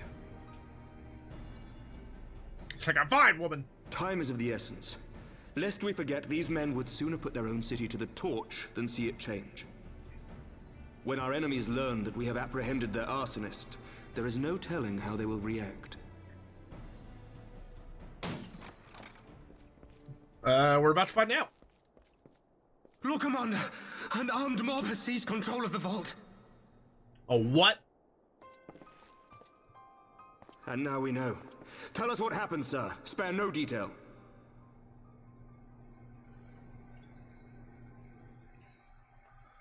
We were directing refugees into the Basilica, as you ordered, when all of a sudden, men brandishing weapons were all around us. It happened so fast, my lord. We had no time to respond. Yeah, I figured it was that priest. He was saying some weird shit. They've taken the refugees hostage and barricaded themselves inside the vault. And they sent you to deliver their demands. They, the true brothers of the faith, demand that a conclave to select the next archbishop be held forthwith. Furthermore, they declare that you, Lord Commander, are guilty of patricide and high treason, and that you must surrender yourself at once to receive of the Fury's judgment. How about I beat their asses?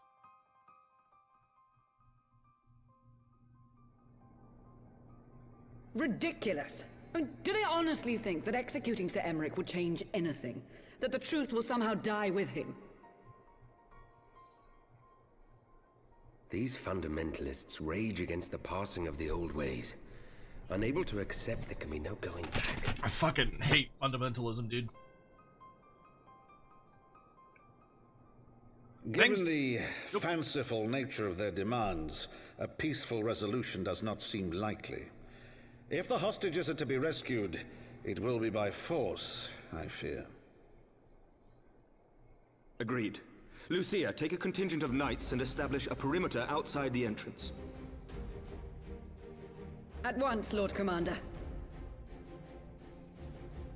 Hilda, I need your people out in force throughout the Broom. When word spreads of the situation, the friends and family of the hostages may try to take matters into their own hands. I will not give these militants more targets.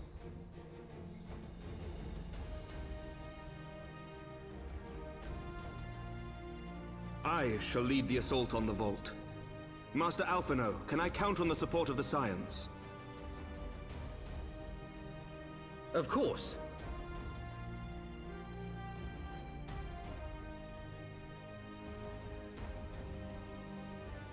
Thancred's like, yeah! We are in your debt. I shall join you as well, Lord Commander. A Twarel, okay.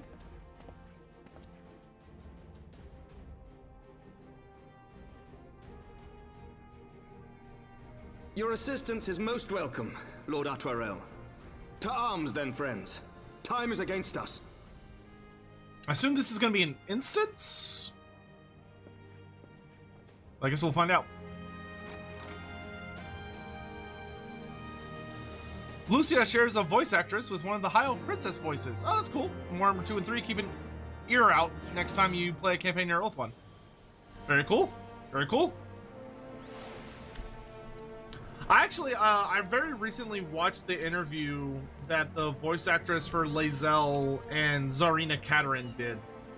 And I was really pleased with, like, how much nice stuff she had to say about Zarina Katerin. That was pretty cool. She seemed to have really enjoyed that role, which is very nice to see.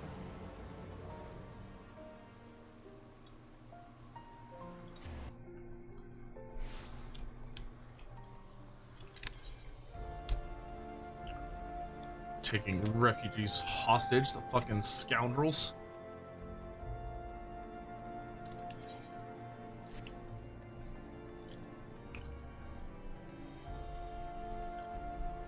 Sotek Gate 3 win? Oh god, I don't know, dude. I really want to at some point, but that's a long game. Just like old times, eh? Ready when you are, Dalkarius. Concentrate on freeing the hostages. I will tend to their wounds. Do not concern yourself with my safety, lest you forget that I too am a knight. Listen well. We will enter the Basilica silently via this gate. According to our latest reports, there are at least 6 hostages being held within. The numbers and readiness of the true brothers of the faith are unknown. I am told one claimed to have served under Thordan the Seventh. Might the same be true of the rest? Given the swiftness with which they seized control of the vault, I think it highly likely, yes. Which means they may well possess the knowledge required to turn the building's defenses against us. Be that as it may, we have no choice but to press on. Lord Artorel, you are a brave man and true. None would dare question your honor if you chose not to risk your life in this endeavor. Are you sure you wish to join us? I am no stranger to the battlefield, Sir Emmerich. My arm will not falter. My shield will not break. Alone is my witness. We will bring these fanatics to justice. Well said, my friends, my lord. Friends, follow me. Ooh, here we go! Into the vault! 'Twould seem our presence yet goes unnoticed. Come, we must secure the entrance. Remember, saving the hostages takes precedence over all else. Mind your attacks and subdue the enemy quickly. Lay down your arms or die by the sword!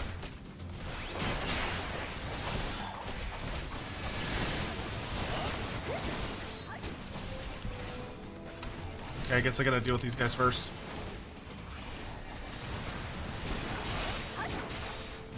Okay, no, I have to take out the baddies. Alright.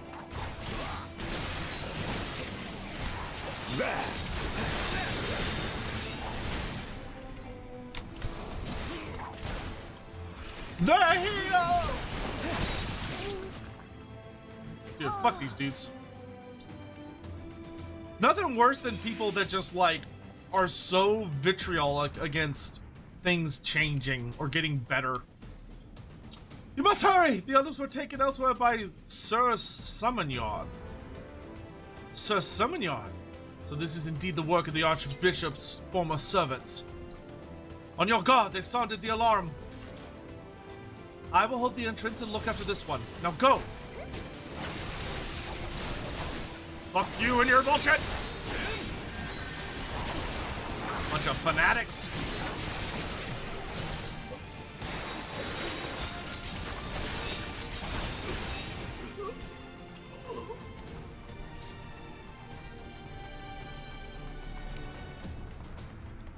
Secure the hostage, Dalkarius. Leave the others to us. Okay. Down with you! Artoriel's a homie. He does have that homie energy. Excuse you.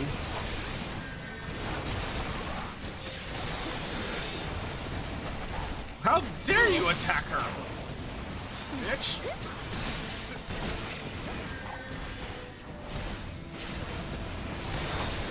Bro, Dark Knight is like designed for this shit. This is so fitting with the Dark Knight storyline. It's over now. Is it over? Yep. Go see Ishtola. They took the others somewhere. It all happened so fast. There they are! Let none escape!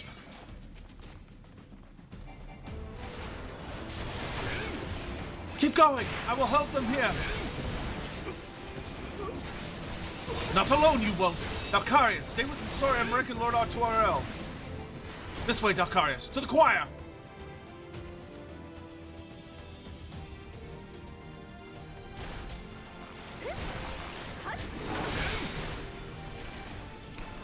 You underestimate me.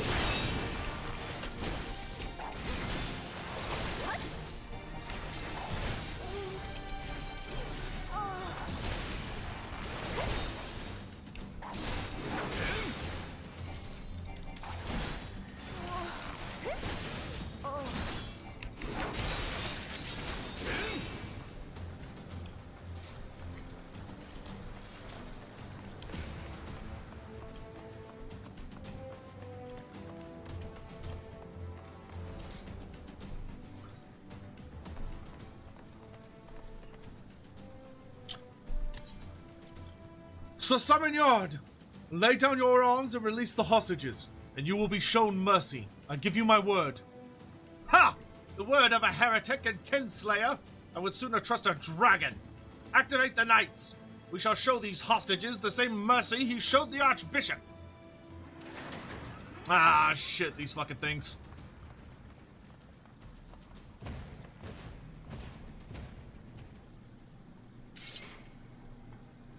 Unlike you, Sir Emmerich, I am a man of honor. By my hand you shall receive the Fury's judgment. So it is to be a trial, then.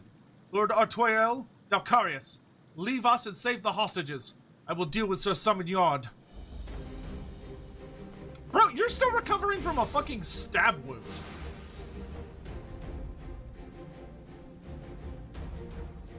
Oh, Halone, render unto us your judgment. Raise up the righteous and cast down the wicked. Come then, let us see who the Fury favors. Sir Emmerich is wounded, Dalkarius. If we do not move quickly, he will surely fall. Okay, where am I going? This way, I guess? Yes.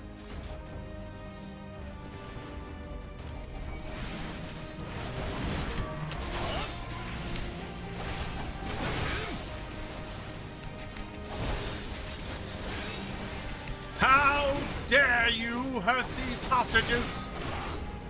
Cowards!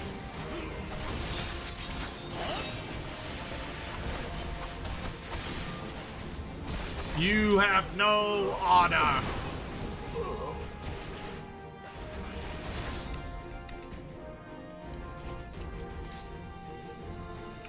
Quickly, quickly, quickly. There must be others nearby, but where?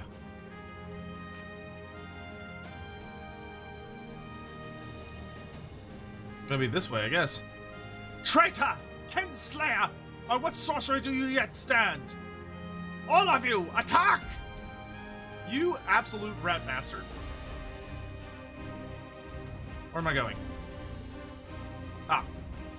No, please!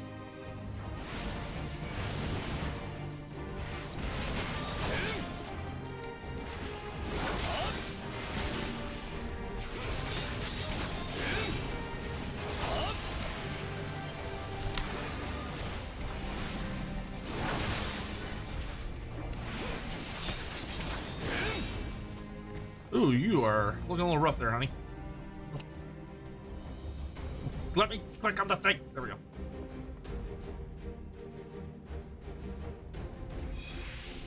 I see no others nearby. Come, Dalkarius. Sir Emmerich needs our help.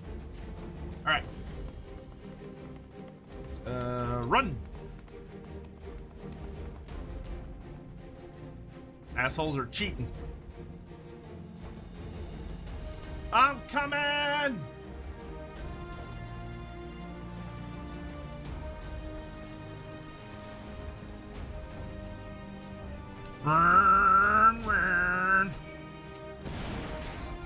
Well done. Now let us finish this service before the eyes of the gods and men. Stand fast, my brothers. The fury is with us. Is she, though? I don't think she fucking is. I think you're full of shit. This knight does not yield!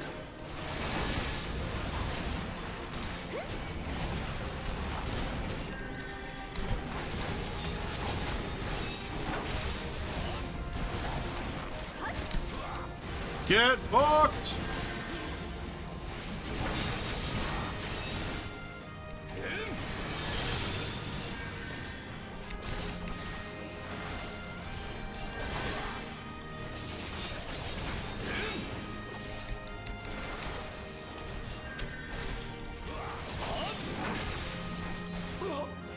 One day, I swear you will. Alright, there's one more hostage. There you are.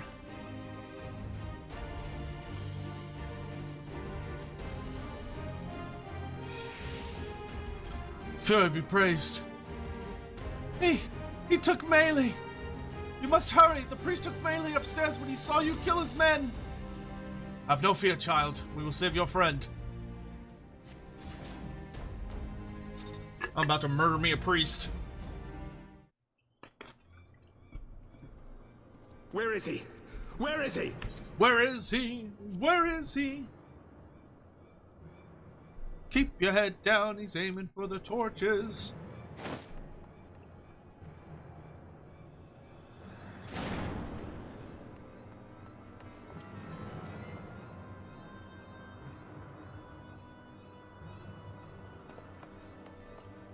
Move her away from the ledge. Come no closer! You absolute coward.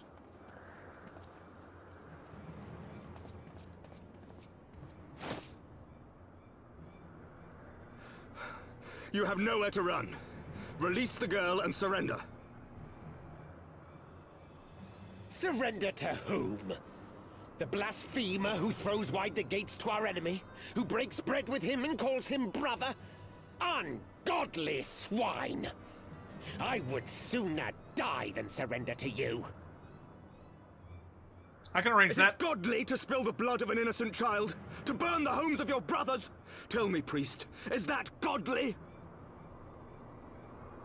Do not speak to me of godliness, heathen! Your father's blood is on your hands, as is hers!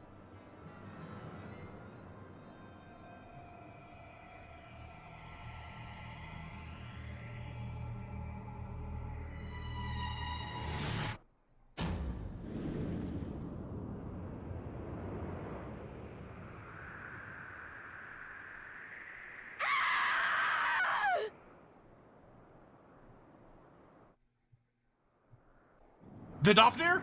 Vidofnir?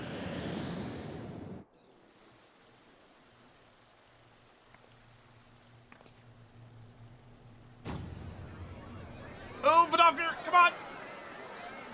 Vidofnir, catch! Vidofnir, catch! Yeah! Fucking Dragon Mom to the rescue! What? But I... Dragon Mom! Dragon Mom! Dragon Mom!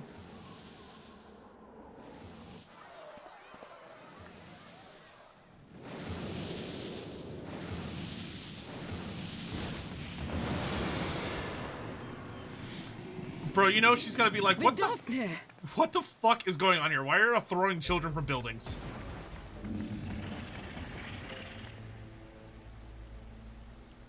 Oh, that was awesome. That was such a fucking cool scene. And the voice acting. Knight, mayhap I chose an inopportune moment? Quite the opposite. Not at all. Pray forgive us this most unworthy reception. We are honored to have you with us, and right glad of your aid. Fortune delivered the child unto me. I had but to receive her.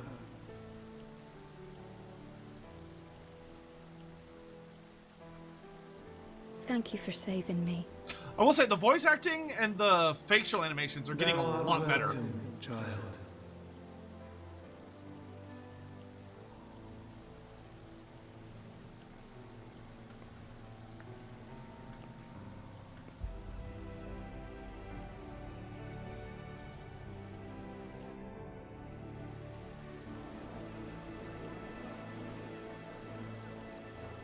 Like you can really feel the improvements.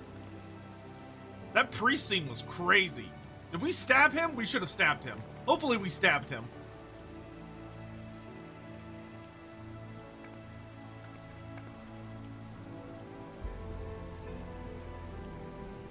Never did I think to be indebted to so unexpected a savior.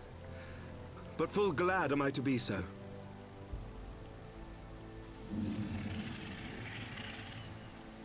Man, she's big.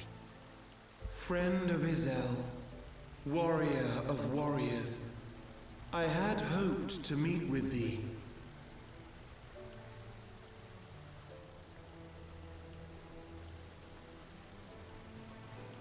I bear a message from my sire. Yeah, what's the big boss need? From Hraesvelgr. Hraesvelgr. Upon returning to our lands, Nidhogg's shade did sing unto his brood, and they for skies unknown did then take wing. He left? Oh, that's not good. This thou must know, for your fates are inextricably bound. So Nidhogg is gone somewhere. What of Estinian? Is he truly lost to us? Such matters are beyond my ken. I but bear my father's words. Take from them what thou wilt. Fare you well, mortals.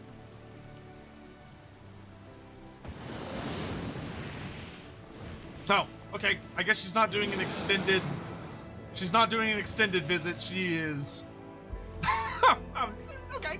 I was expecting her to, like, hang out and do a little bit of, like, diplomacy, but she's like, I saved a kid. I've done enough.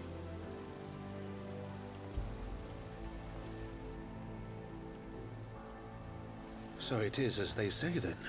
A great white dragon swooped down from the heavens to rescue an innocent child. Hell yeah, she did. Vidofnir's the best. A most unexpected turn of events, but not an unwelcome one. The people will not soon forget this day. Yet how will they choose to remember it, Sir Emmerich? And will these events serve to bring man and dragon closer together, or drive a deeper wedge between brothers? Little column A, little column B. After 1,000 years, the world these men once knew is changing, and with ungentle swiftness to boot. Though their actions are misguided, their sentiments are only to be expected. You may be sure that others will rally to their cause. I share your desire for a lasting peace with the Javanians, I do. But I would not see it built on the bones of our countrymen, nor on our own.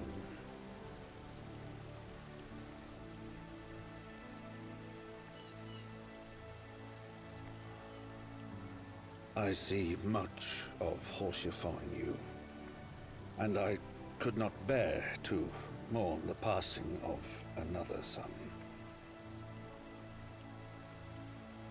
Lord Edmont.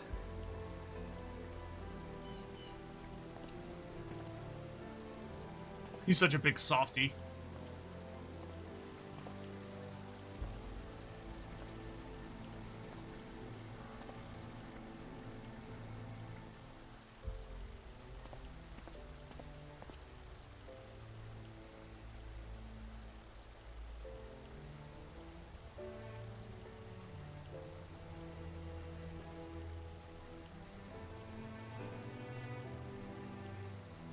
Shouldn't it be Edmont, not Edmont?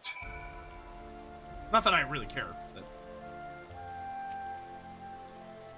In the moments before Vidofnir appeared, I contemplated teleporting the girl, like the 12 that I did not. Well, that was timely. Vidofnir must have been circling for hours. I assume we stabbed the shit out of that priest, because I don't see him anymore. We should have hurled his body off afterwards, so like, Vidofnir catches the girl and then the priest slams into the concrete right afterwards. This has been a day of surprises, has it not? It's but a pity Vidofnir could not stay longer. Yes, I think it's fair to say that she timed her departure rather less well than her arrival. Well timed scarcely does it justice, but 1 moment later would have been a moment too soon. Let us pray that the Ishgardians who yet harbor doubts will take these events to heart, and accept the truth of Sir Emmerich's words. Well, it is only meet that I inform Tataru of what has occurred here. If you have need of me, I shall be at Forton's Manor. Allow me to accompany you. Tataru would never forgive me if I left for the Rising Stones without saying goodbye.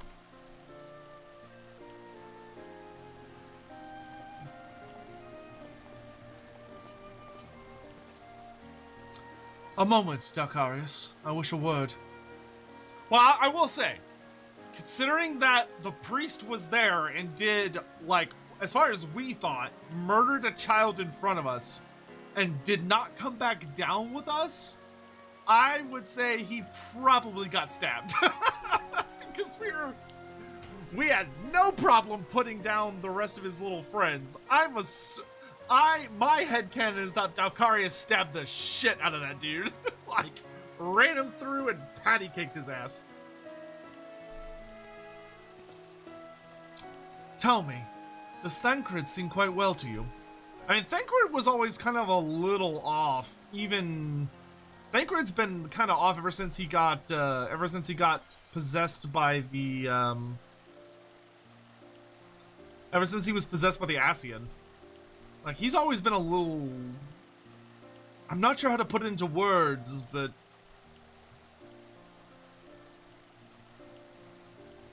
So you sense it too. A subtle change, imperceptible to most. I myself did not notice it at first, but upon closer examination, I saw that his etheric flow had been irreparably disrupted. As a result, I strongly suspect that his ability to manipulate ether has been compromised. Simply put, Thancred may no longer be able to wield magics. It would do much to explain why he chose to remain within the wilderness instead of seeking us out. He would have been compelled to rely solely on traditional methods of travel, significantly prolonging his journey.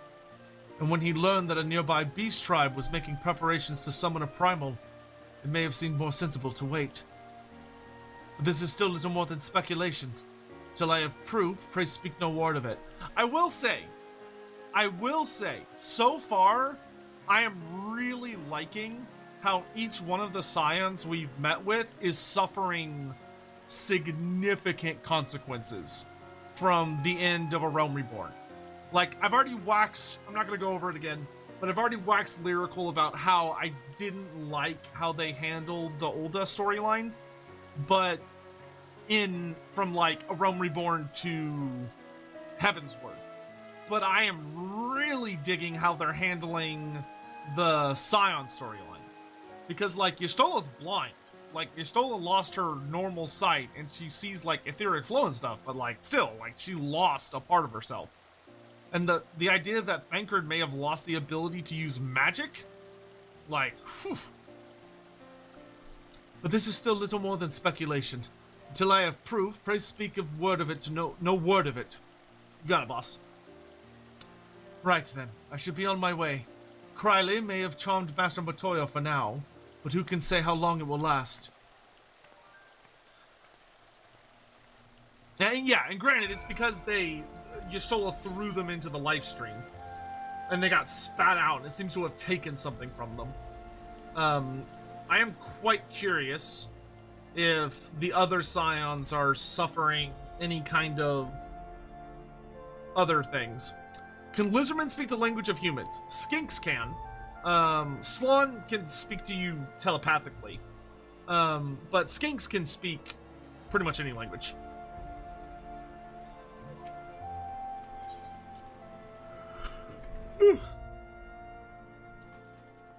Hey, Tataru.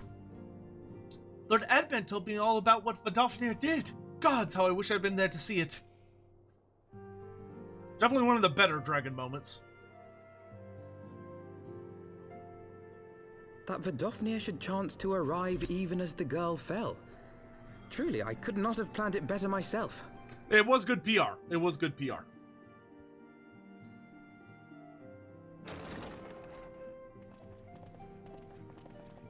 Hello, my lords.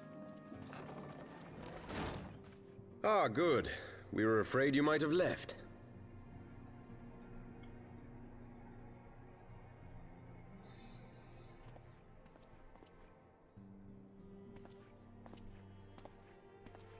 A shield, my lord? What's this? Fit for a true knight. An expression of our gratitude to you and yours. Long overdue. Well, thank you.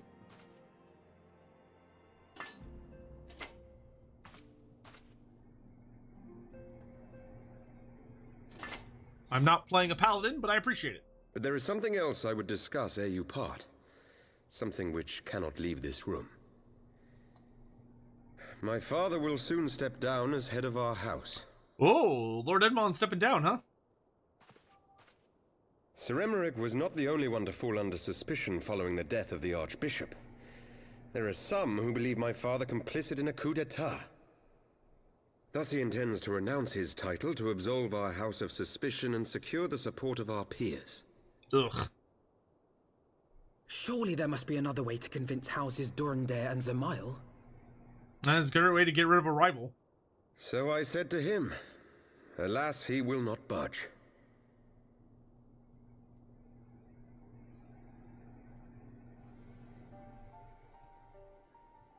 Ever since I was a child, I knew that I would one day succeed my father. The thought of it filled me with pride. Yet once I learned the day was at hand, my heart was filled with naught but dread. Understandable. Our legacy is built upon the lies of our forefathers. In accepting this title, am I not perpetuating this injustice? Why should I become the next count? Because you're the next in line, dude.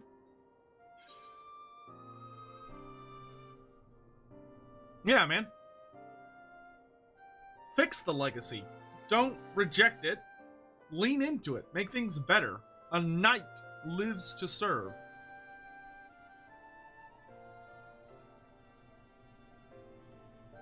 You sound just like him. Aye. I suspect that is what Horchefon would have said. Horchefon. To aid those in need. I miss Horchefon. When you look on that shield, I trust you will remember his words. And should I once more find my resolve wavering, I ask that you show me the way. You were a brother to Horchefon. Will you be a brother to me as well? You got it, bro. Plus, it's gotta be you. Like, your brother would make a mess. Your brother would make a mess. Come, Manalaine. There's much to be done. For father, and for Sir Emeric, and for Ishgard. Manalaine is a goof.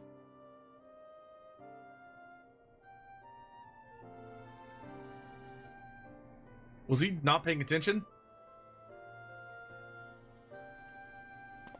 Oh, he's jealous.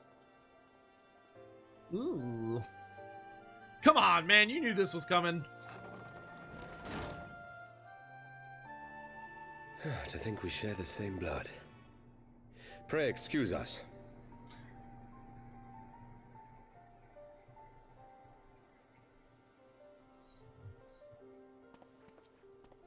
Those were the days of promises and vows, of tentative first steps into an uncertain future. A future shaped by the choices we made, in ways we could never have foreseen. Born of good and evil, of light and darkness, and shepherded by our hand. Be it for weal, or be it for woe.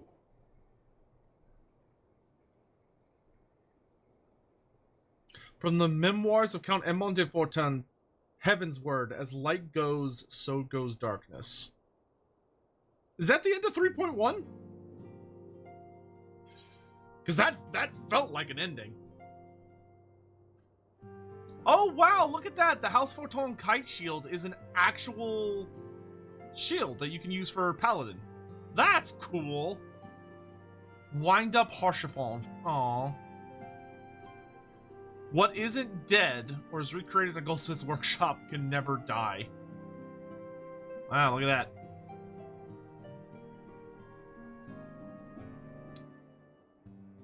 Oh, you can get a complete set of primal accessories. I guess I'll take the healing one. No, the narrator is a character. Yeah, it's Lord Edmont. Yeah, we're about to hold on. We're about to get a meanwhile. Oh, Orianje, what are you up to? Why is this not? Is this thy proof? The Girun oracles, Apocrypha. It is a truth long forgotten, a tale of the beginning, and of the path we have been set upon. Okay, this is an interesting squad. What are you doing, Elidibus? Our fates were ordained long ago, Archon. The Garleans are no exception, nor the Triad. You know what must be done.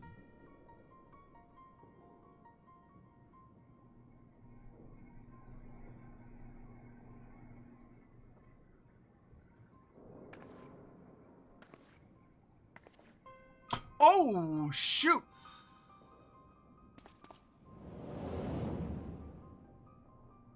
Is that Alphinaud's sister? It looks like Alphinaud's sister. I've been wondering where the fuck she is. Dude, shit is getting messy. Oh my lord. Urianche is talking with the Warriors of Darkness? Is that Menphilia? Oh, it's Papalimo and Ida. Well? Oh, Ida doesn't have her mask on. Oh, Papalimo, your face. Oh, God. Everyone has their orders. The masks will attack as soon as all units are in position. The Imperials won't know what hit them. I fear it will be bloody. By Rauga, it had better be. Dude, Menphilia, or Ida is showing a lot more skin than normal. Just saying a lot for her. We cannot stay here forever, Ida. We have other responsibilities. I know full well what my responsibilities are, and I mean to fulfill them, every one. I want to see Ida's face. We've never seen her face before. So Uriange is casually chatting with the baddies.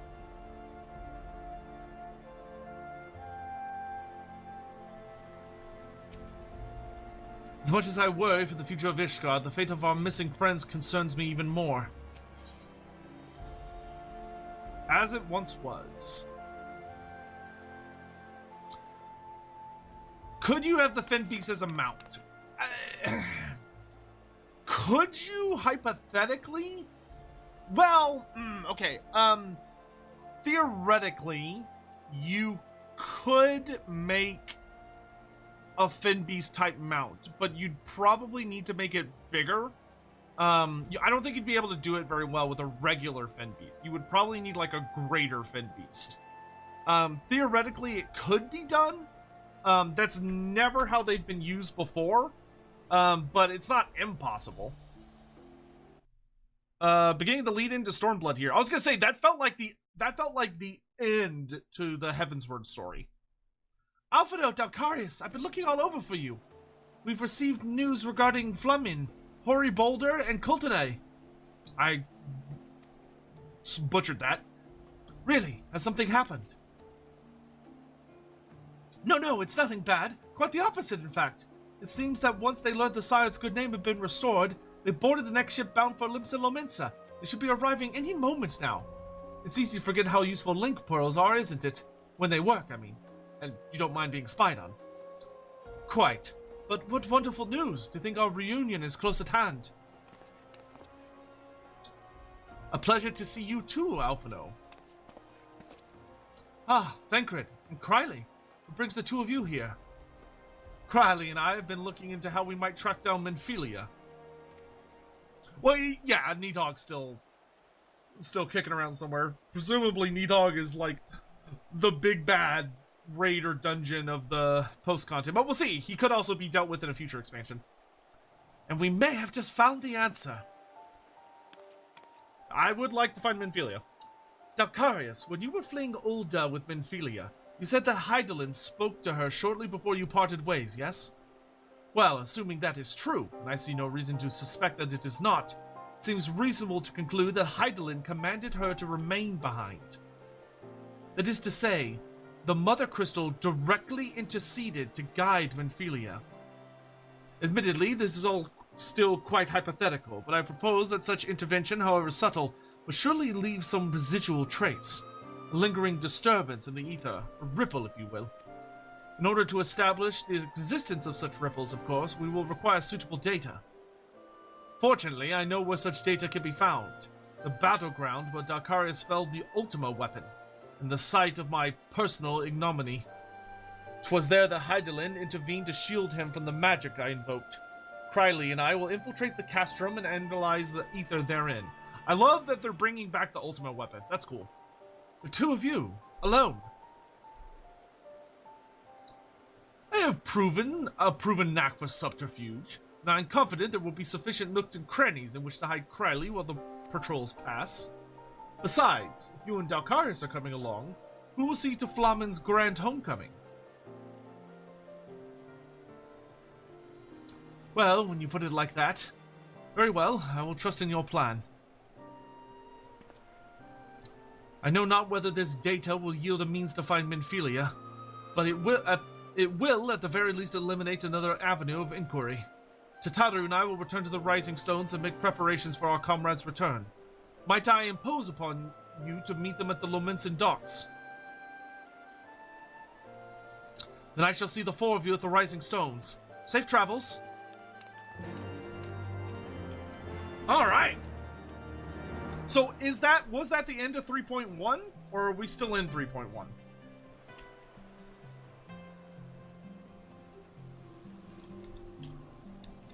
Alright. I think that is a good stopping place for the main story. I think I do want to run around a little bit and just do a couple of these like random little quest type things that go on. Maybe we can hit up like a couple of the dungeons I need for Moogle stuff. Because I don't know when week 3 ends. And I don't want to, I'd like to get as much of this Moogle material as I can.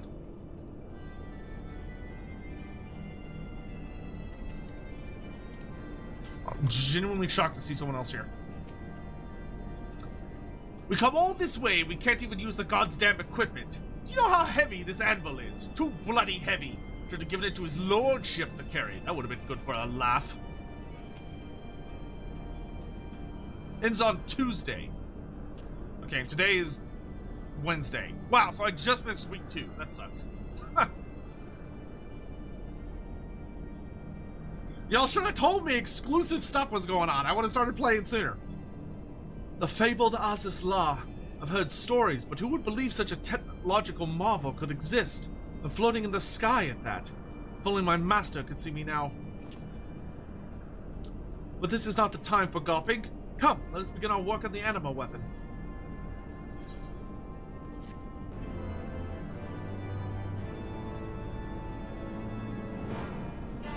Anima weapons! A new saga begins! Sorry, Dalcarius, but it ain't about the Anima weapon. I've got no time for it. What I wouldn't give to be hammering out a nice kettle back in Gristmill. I'm still working on the shit for the kettle. The fact that you require 50 Alexandrite is bullshit.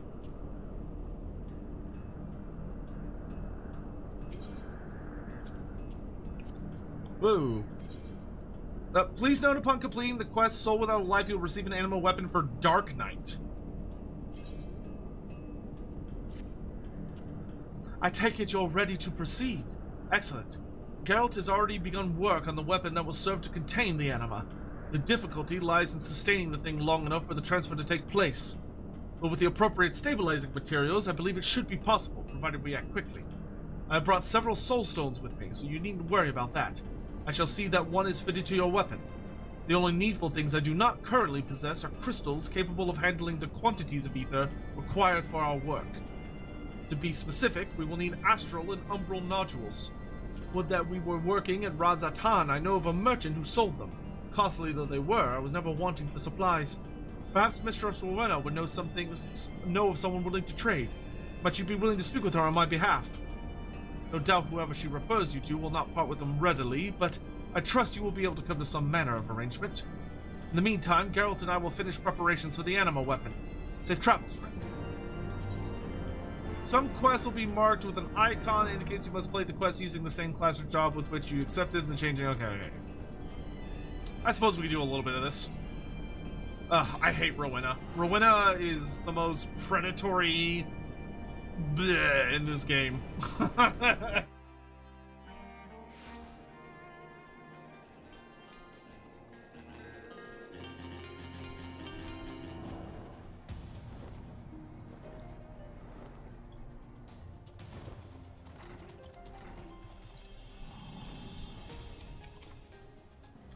Well, if it isn't my favorite adventurer, how's that Anima weapon coming along? Astral and umbral nodules. Oh, nodules. No, it would be nodules. Might be as Sidoni will have what you're after. She's a jeweler by trade, but her work with crystals is something to behold. Let me tell you. They say she could strip them of elements, charge them with new ones, even make them out of thin air, if you could believe such a thing. Can't vouch for the rumors myself, but her prophets say plenty. She could be a bit picky about clients, but you being the warrior of light and all, I'm sure your sparkling reputation will catch her eye like the crystals she's so fond of. If you go upstairs, you'll find her out on the terrace. Alright, boss. Wait, you play Triple Triad? Face me. Triple Triad, eh? I might help to pass the time and catch the cards I'm holding are collateral, are good enough to make for a lively match.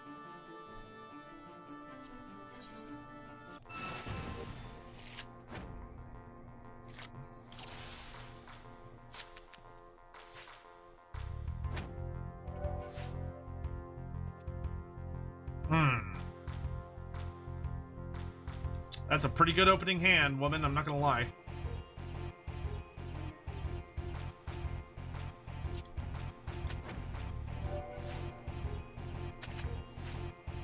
You jerk.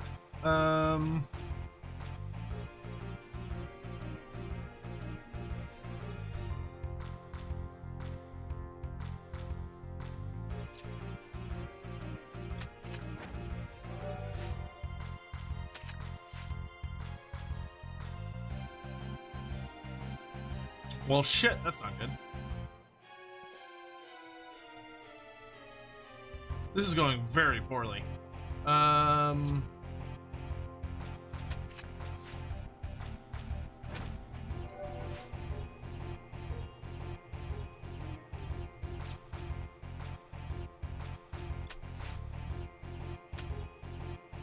Draw? Yeah, rematch.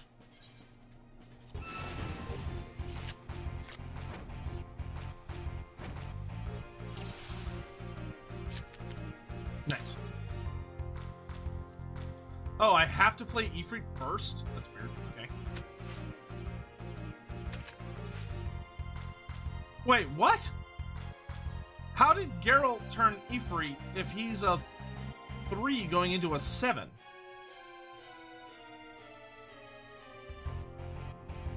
How the fuck does that work? What? Reverse rule? Oh, so wait, everything is reverse order right now? So if I do low is high. Oh. Well, shit.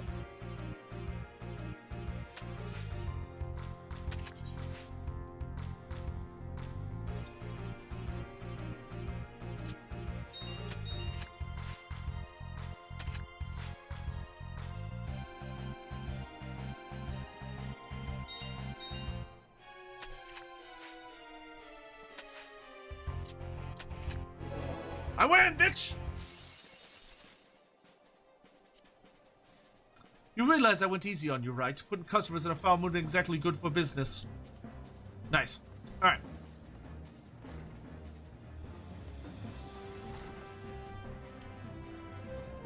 Gotcha, bitch! Alright.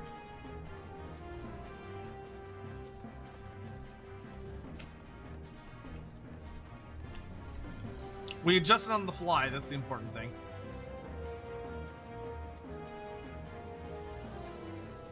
Sidoni.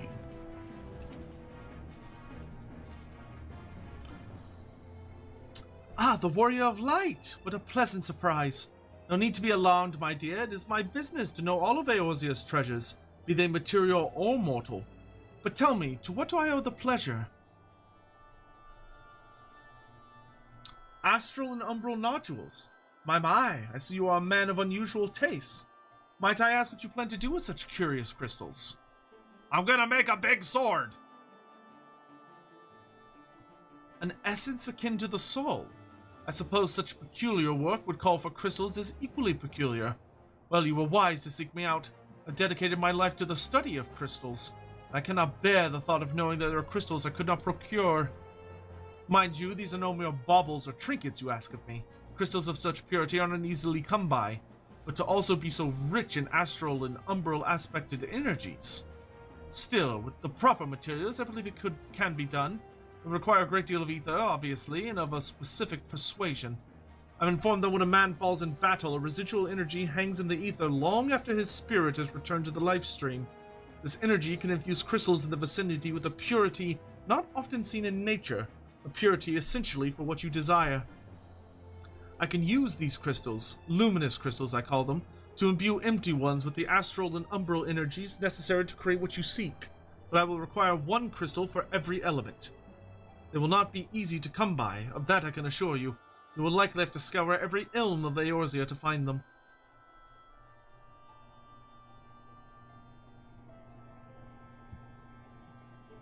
However, there may be one other way to acquire the ether we need. It requires something of the rarer sort, something much more precious than luminous crystals. As I mentioned before, it is my business to know all of Eorzea's treasures, and if the rumors are true, there exist certain weapons of legend, said to have supped on the souls of countless enemies. In fact, a certain great hero who wields one of these weapons is supposedly working with a young researcher somewhere beyond the Sea of Clouds. Though this is only what I have heard, I will not hold you to ransom on the strength of mere hearsay. Even so, the rumors of these weapons are not so easily dismissed. Embodiments of war, veritable reservoirs of soul energy. If you were in possession of such a weapon, creating these astral and umbral nodules would be as child's play. You could soar, you could simply collect the requisite luminous crystals. I will assist you all the same. I leave the choice in your famously capable hands. Players who possess... Oh! Huh. That's super interesting. If you possess a Zodiac Weapon Zeta, you may exchange it for both the Astral and Umbral nodules. Excalibur Zeta must be exchanged together with the Aegis Shield Zeta. Please note, however, the Zodiac Weapon Zeta will be lost upon completing the exchange. Alternatively, players may acquire the Astral and Umbral nodules in exchange for elementally aspected luminous crystals. These crystals may be obtained, albeit at a low probability, oh god, this again, by participating in fates in certain areas. Luminous wind crystals are from the Sea of Clouds, fire crystals are from Azys Law, and lightning crystals are from the Churning Mist. Luminous crystals may be obtained from fates in the Korthus Western Highlands. Earth crystals may be from the fates from the Dravanian Foreland. Luminous water crystals can drain hinterlands. Players will receive the Astral Nodule in exchange for wind, fire, and lightning. Umbral Node in exchange for ice, water, and earth. Luminous crystals may be obtained By participating in Fate's aforementioned regions with any Disciple of War magic regardless of your level. Oh, that's cool. So you don't have to be in like a specific career. That's nice. Wait, so...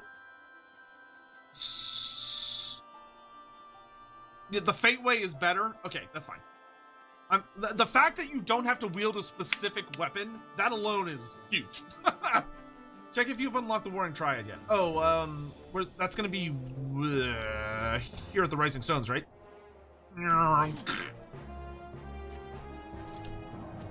That's fine, that's not a big deal. Especially because I have already, I think I actually may have a Lumen. Oh, no, I'm thinking of something else. Yeah, that's fine. That's not a big deal. Especially because I haven't actually done a lot of the Fates. So that's totally cool with me.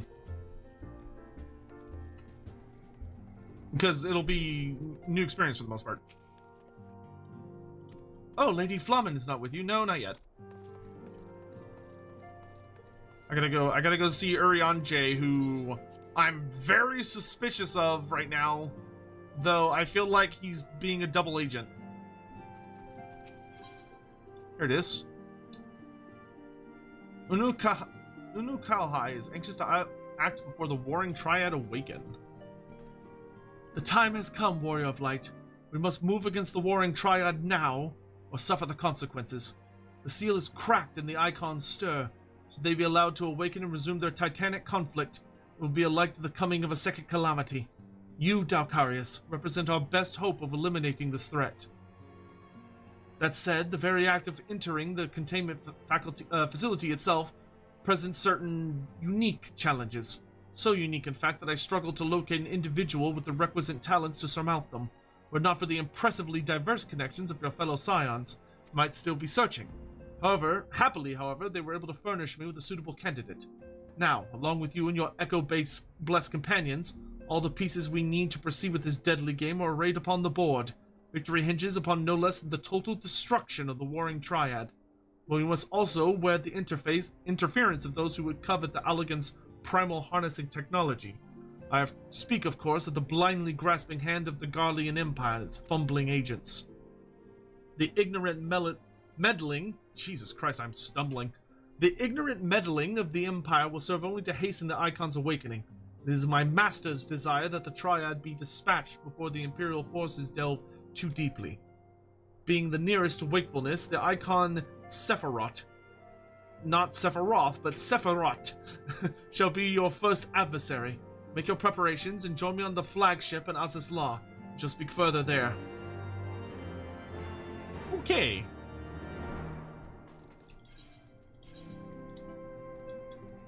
So this will wake up a new Icon boss. Ooh.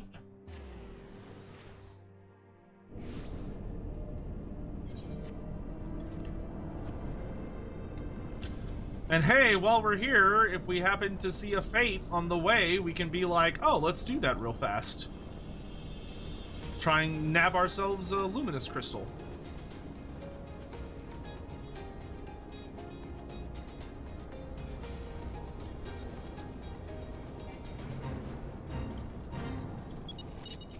Oh, I even have hunter marks for these guys.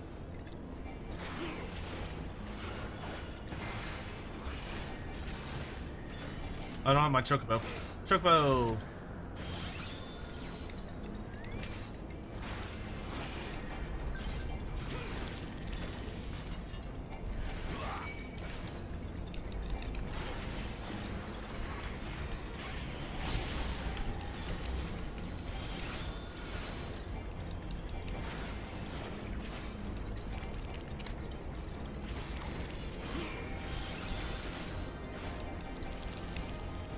Nice, got me some Centurio.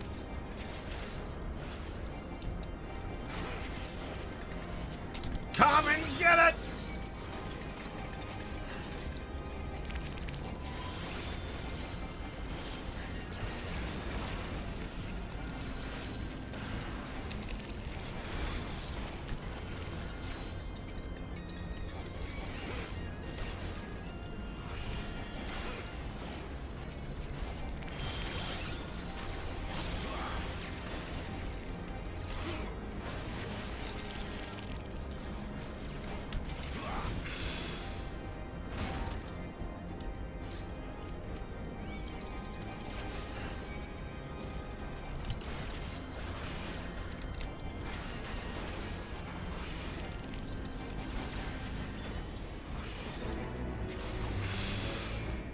Nope, no luminous crystal. That's okay.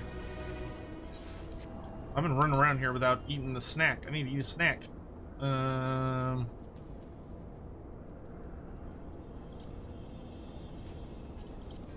tacos.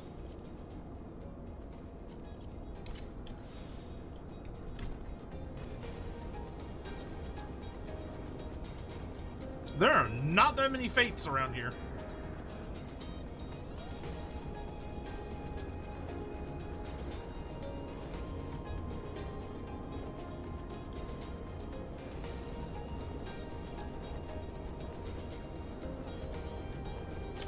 In order to get the fates, you need to make sure you have at least gold rank, and then it's RNG.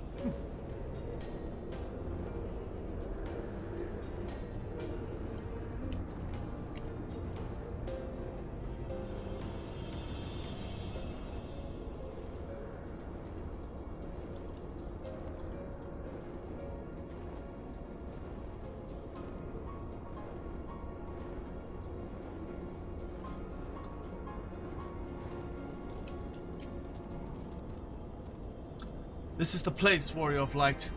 Here we will find the containment facility wherein entities of incalculable power lie chained, their fathomless energies siphoned away by elegant devices.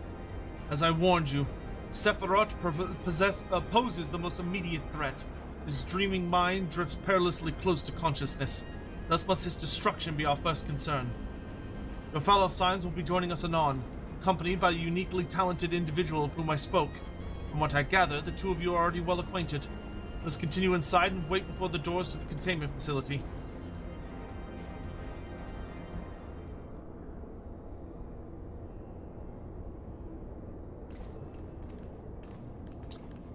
Oh, Ryanje's here. You've not been waiting long, I trust. We're eager to lend whatever cooperation we make to your mission, Dalkarius.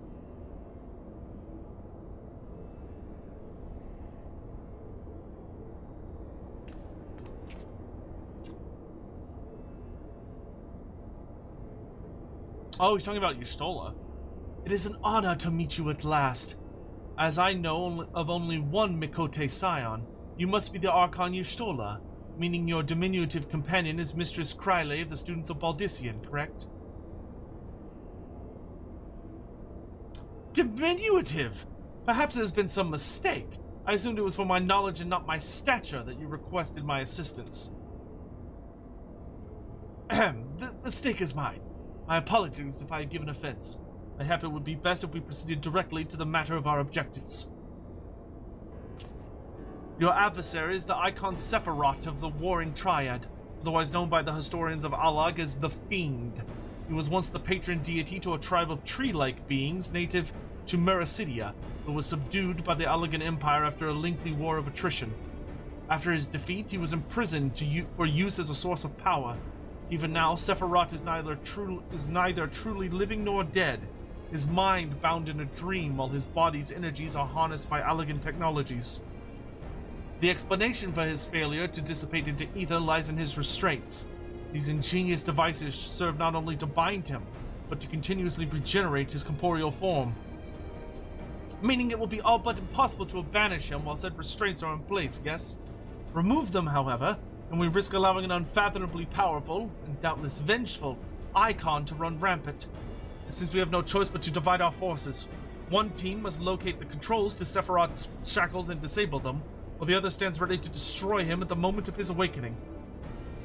A most succinct assessment, Mistress Kryle. While I was aware that the Echo provided you with uncanny insight, I did not expect you to intuit the core of my strategy guide quite so swiftly. Ha!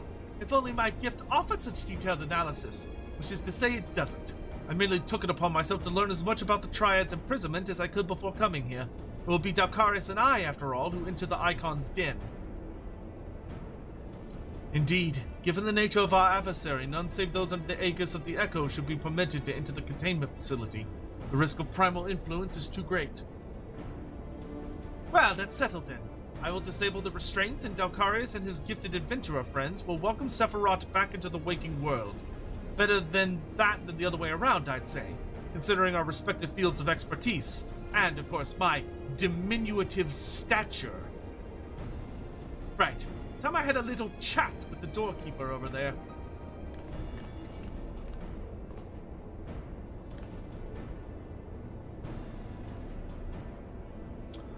Blip.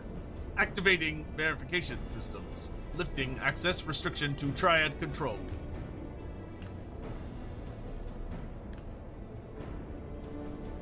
I had no idea the Baldician curriculum was so comprehensive. When we locate the controls for Sephirot's restraints, I shall gladly leave the operation to you. When we locate the controls, mayhap my words were unclear. Only those blessed with the echo may safely enter the facility. Your concern for my sanity is touching, but unnecessary. Suffice it to say, I am in no danger of falling under the Icon's sway. Blip, blip. Warning. Verification systems detect multiple unauthorized vessels entering restricted airspace. Security systems engaging intruders. The Guardians. Come, Urianger. We must keep the Imperials occupied. Urianger didn't say a fucking thing this entire time. We too should be on our ways. Gods, I would be lying if I said I wasn't slightly terrified, but I can't very well leave every deadly task to you scions. According to the history, Sephirot was immense in both size and strength, mighty enough to rout even the implacable armies of the Allegans, and that more than once. To cut a long story short, we have to get this right. I should do my best not to wake up the Icon too much. As my grandfather always used to say of certain little monsters, get them up and get them moving while their brains are still abed.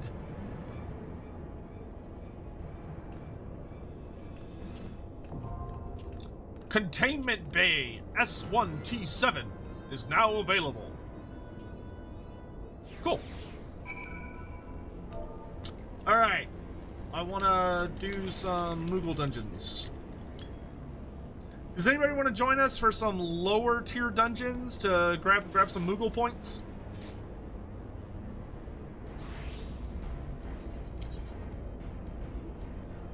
So like we're gonna start with the... Do I have to do all of these or is it just some of them?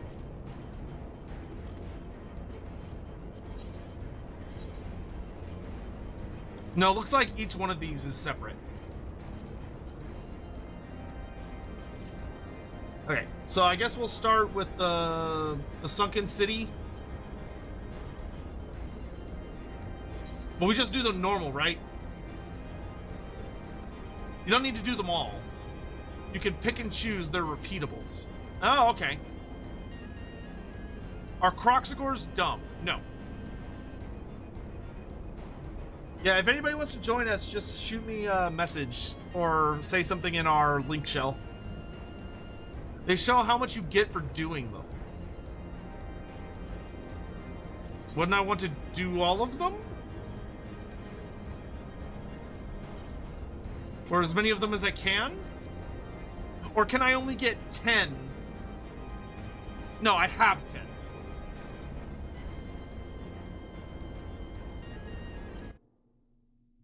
Oh. Items awarded. Oh, you need like a lot of these for some cool stuff. Like the mounts are really expensive. Inferno jacket.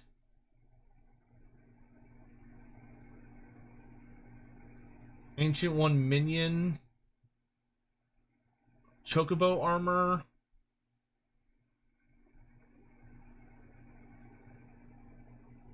A wolf mount. I thought I saw a dragon mount.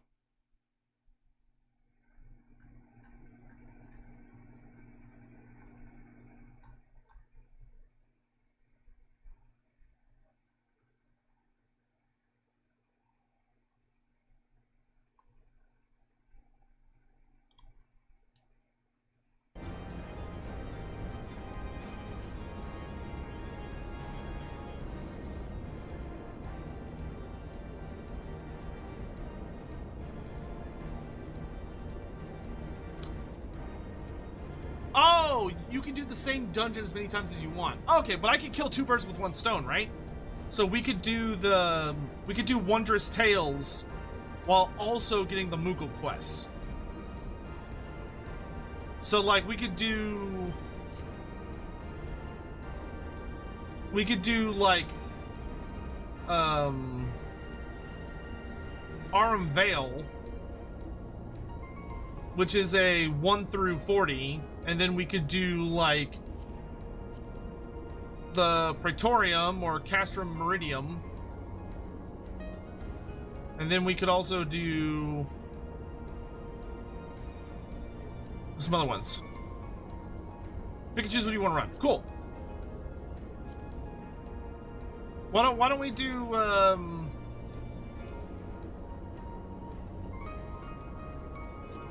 mean, Aurum Vale's pretty short.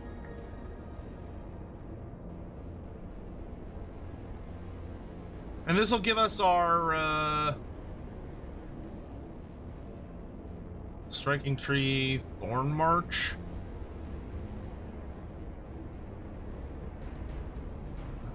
Oh, Containment Bay. Oh, Extreme. I haven't unlocked that yet. Treasure Dungeon, Crystalline Conflict.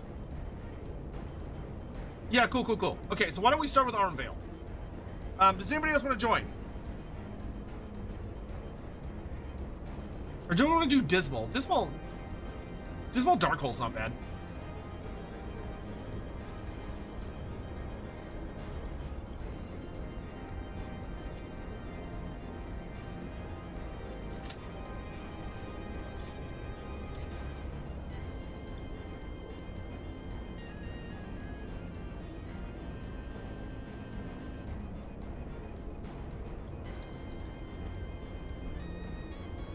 And I guess while this is going, I can go hunt fates in the area.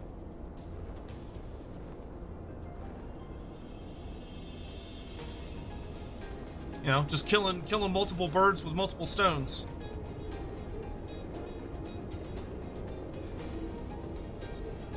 Oh, Eric, you'll join in a little while? Cool. No rush.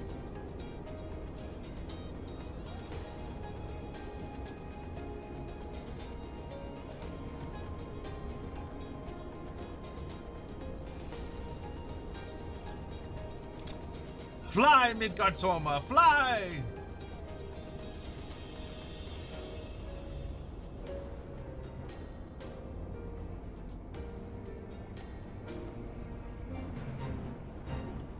Kill the Clockwork Overlord. Think I can handle that.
That is a not an owlbear, but okay, whatever.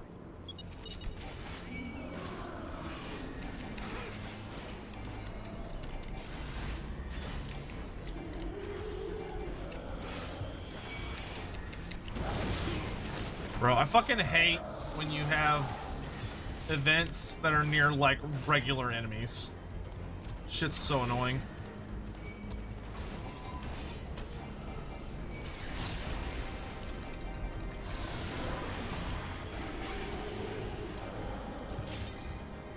Oh, there we go. Wrap this up real quick.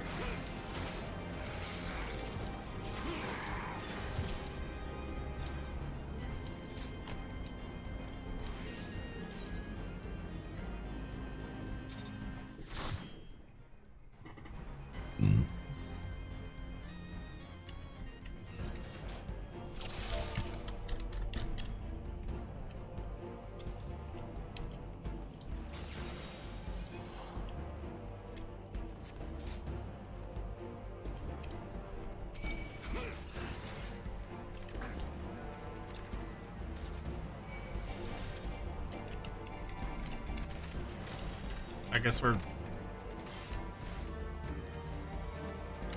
Okay.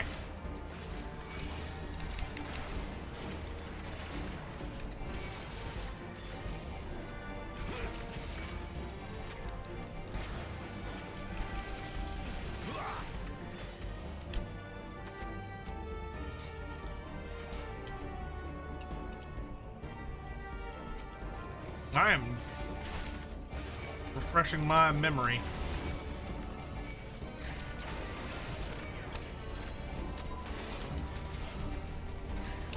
How long has this Moogle been? Oh, it's this asshole, I remember.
Whoa, that might have been too many.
Yeah, I just remember this whole part being just like super fucking annoying.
Could you stop spawning flies? It's really annoying.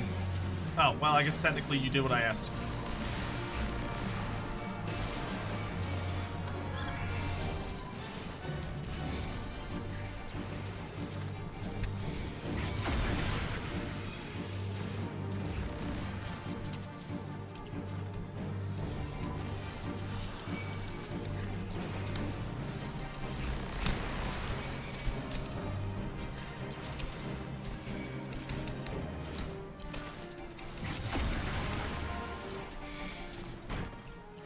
That dude sucks.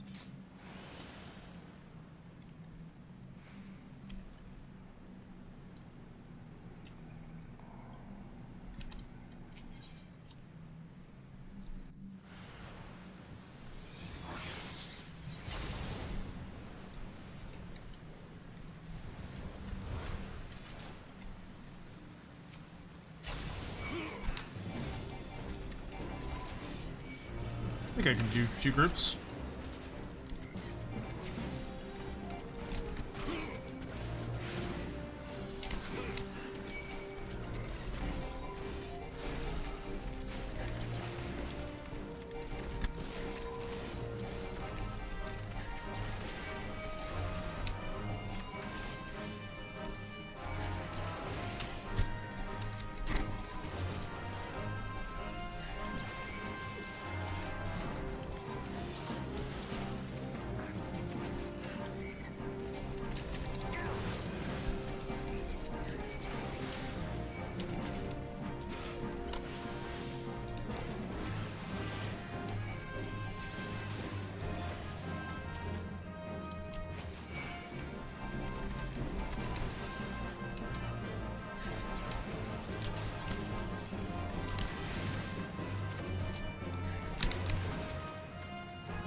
Now he has this big asshole.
Oh, do I just have to stand in this and tank it? Yes.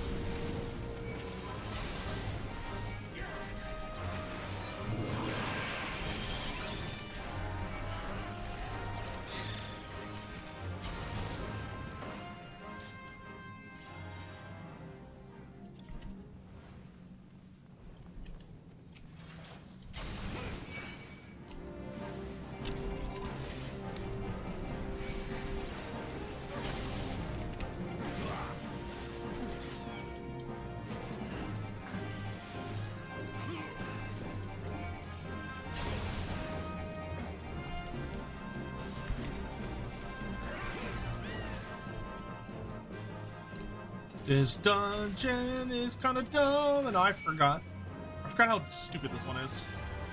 A lot of just like standing around. I'm just gonna go.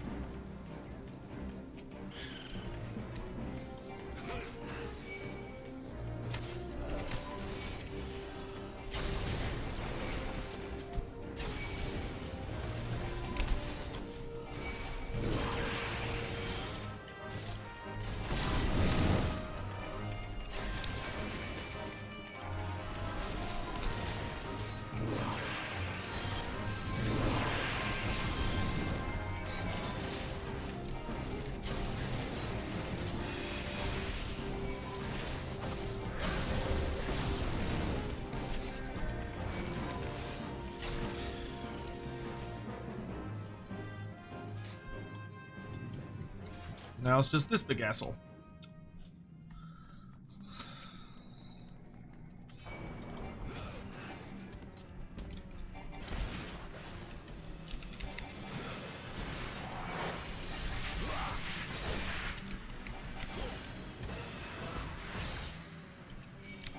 I forget.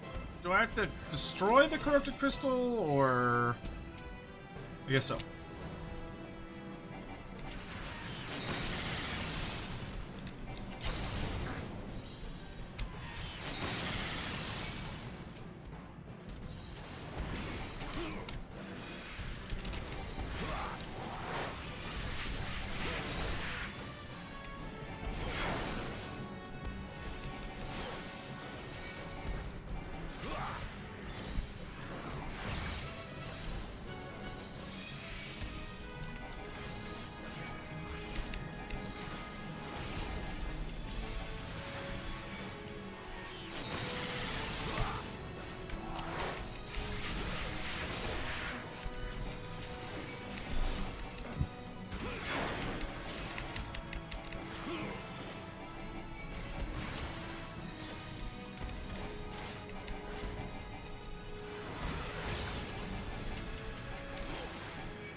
I think that's this last crystal.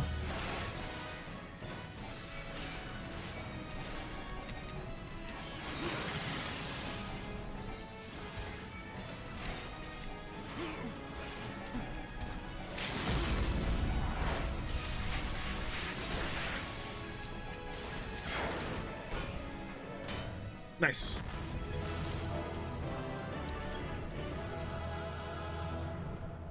Any music? Nope. You gotta do your player. Oh, I was too slow. Cool, that's a dungeon done.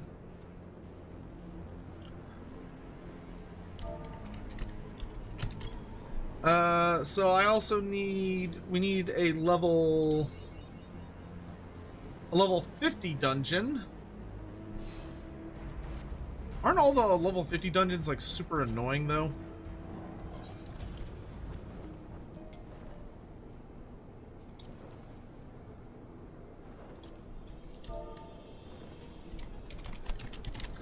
Aren't both prey and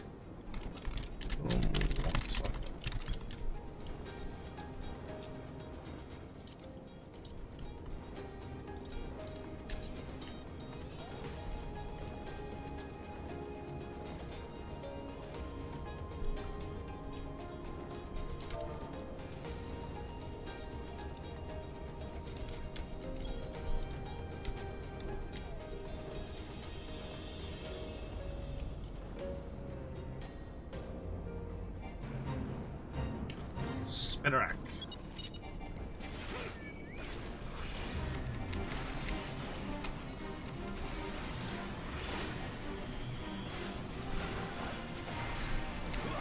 Good lord, this guy's got health.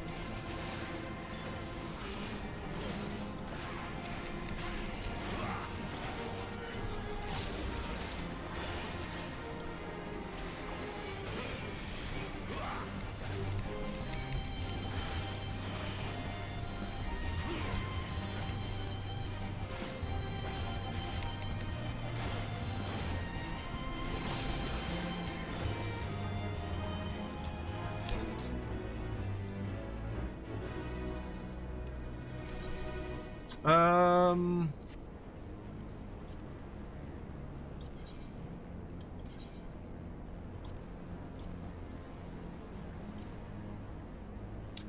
so I just got 3 for doing it.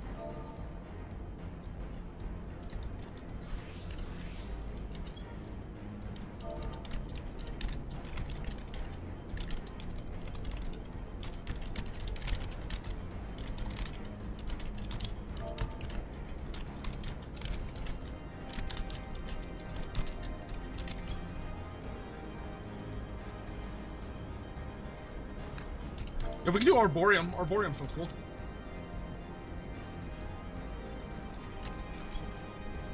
Alright. Arboreum it is.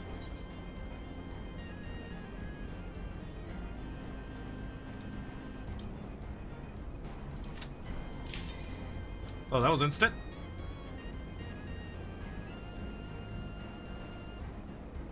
Oh, well we have a tank, a DPS, and a healer. So do you think he'll do the entire Anima grind for Heavensward like he did the Zodiac one before you restore Stormblood? I doubt it. I think it'll just be something we do from time to time. So like tonight, you know, I've got some extra time this evening that I'm willing to do a little bit of grinding, but I don't think I'm gonna like delay Stormblood for the grind. Also, hello, whoever that is in YouTube chat. I'm so sorry I can't read your name, nor can I read what you put because I'm sad and pathetic and can only read English.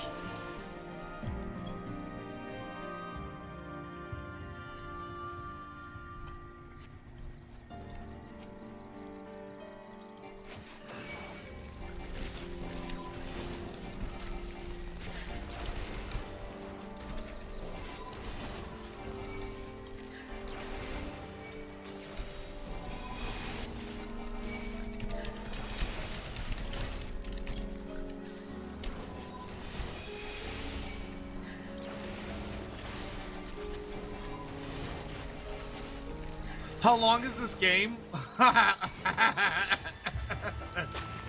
how long are you into it? How do I check my hours? Chat, there's a shortcut to check your hours. What?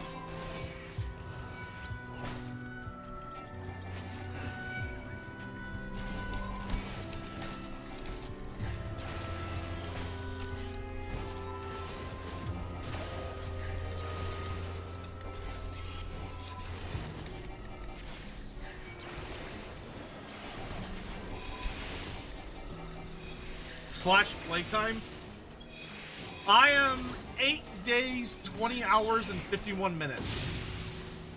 So that would be around, what, 200 hours? Give or take?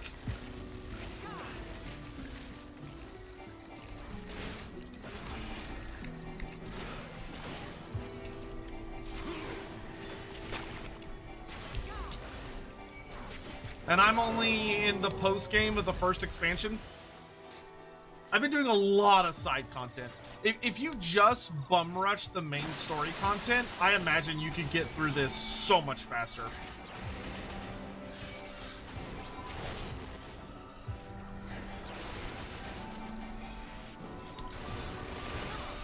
But speed has never been the name of the game for me. Whoa. Oh, okay.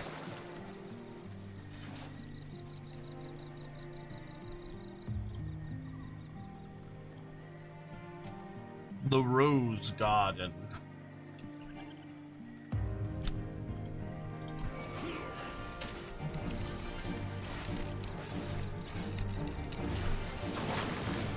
Oh look, it's a bot. Everyone say hi to the bot.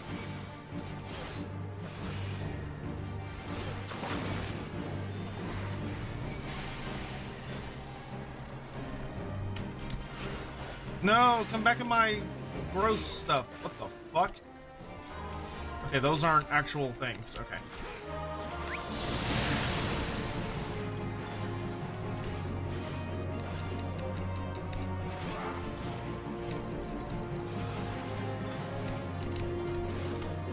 This is kind of neat.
I don't know who the AoE stun is coming from, but that ability is nuts.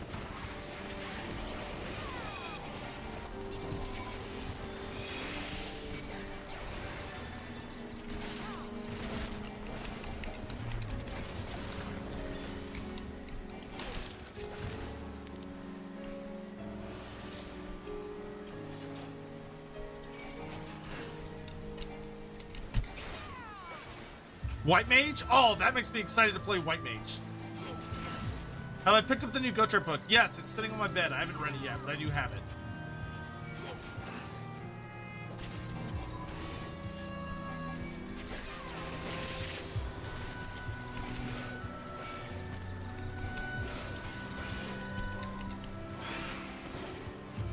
It has diminishing returns. What do you mean by that?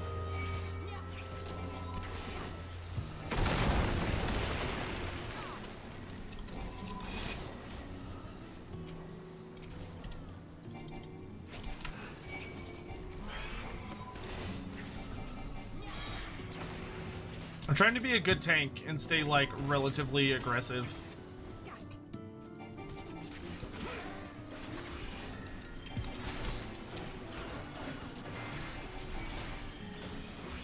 Well, this bee's got a lot of health.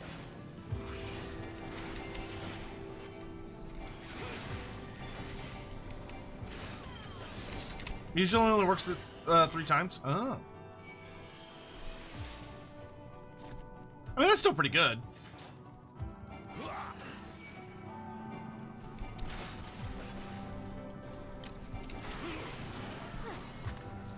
Music, maybe? Or something cool? No, lame.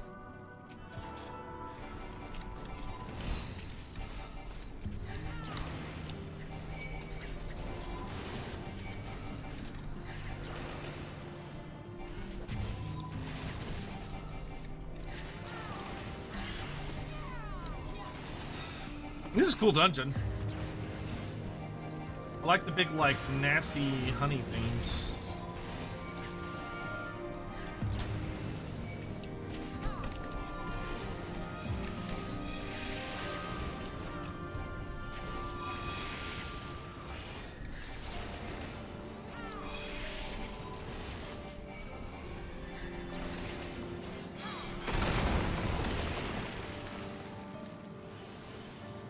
You may need to upgrade your gear. So should I be picking up like the earrings and stuff? That's a big bee.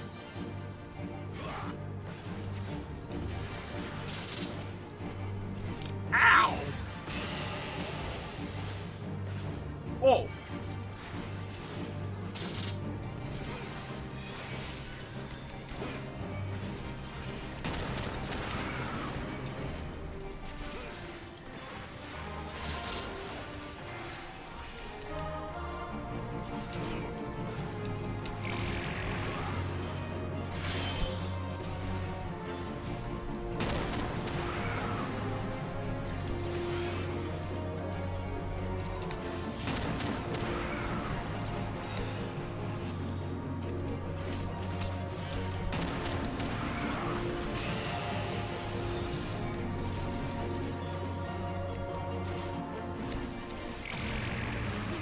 I totally understand whatever the fuck is happening right now. Ho ho ho ho! I almost did not see that in time.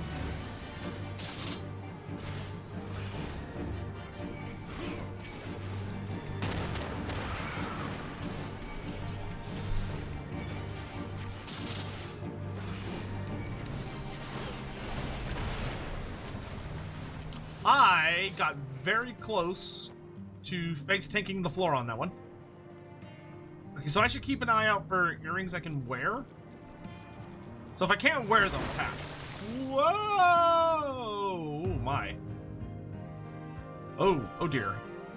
And so all of our knees shattered and we die horribly. The end.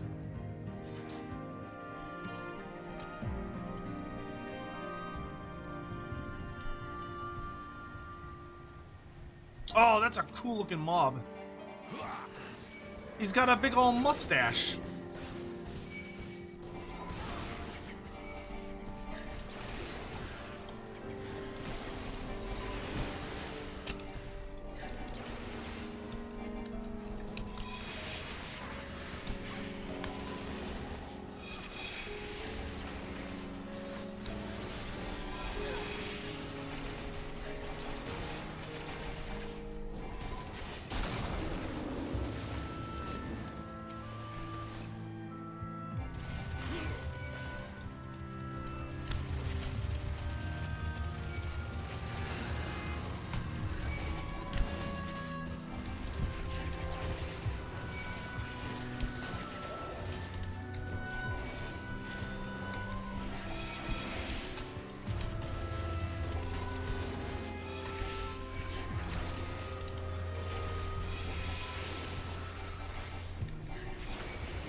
Good heals.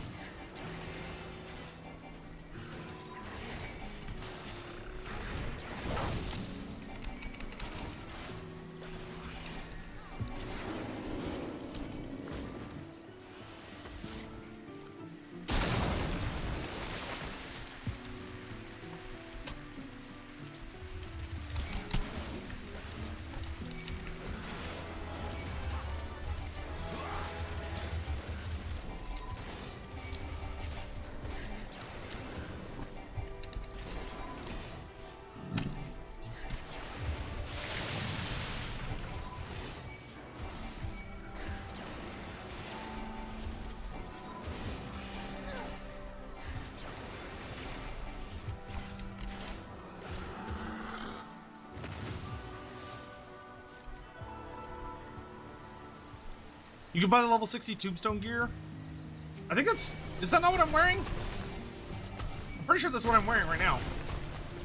I don't think I have earrings, though.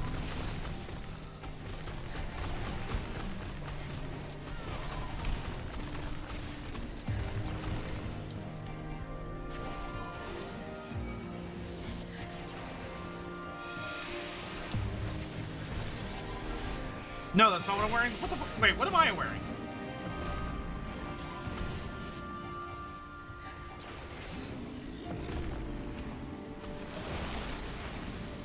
Oh, that's right. I'm wearing level gear. Yeah, that's right.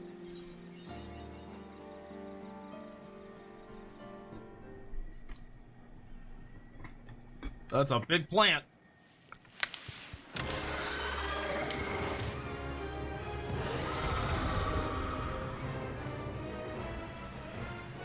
What the fuck even is that thing? Belladonna.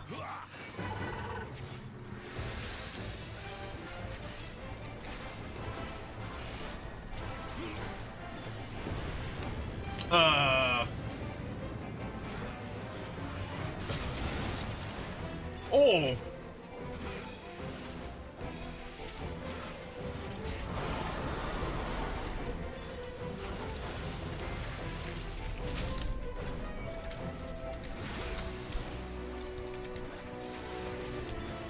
I don't know what those are, but I'm gonna stay the fuck away from them. That's a cool boss design. It's like a weird little lady instead of a giant spider.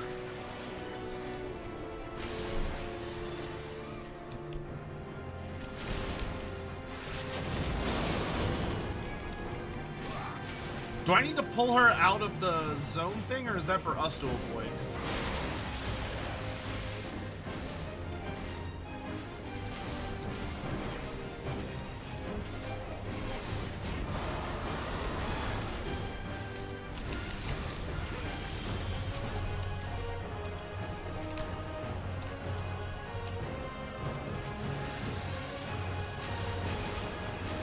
I guess it's for us to avoid.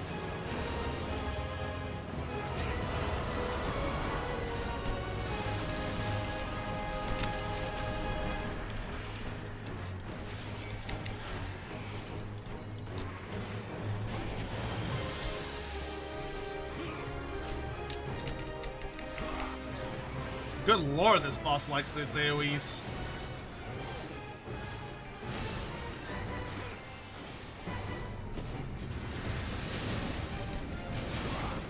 There it goes!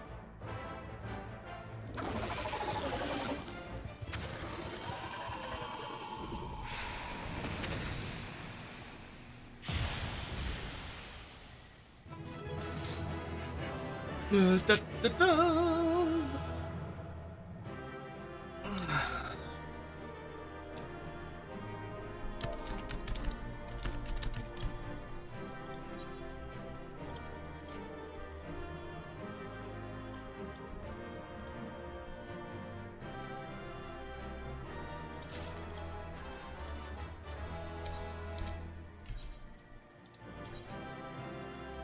Oh yeah, look, that ring I got is better than what I had. Nice.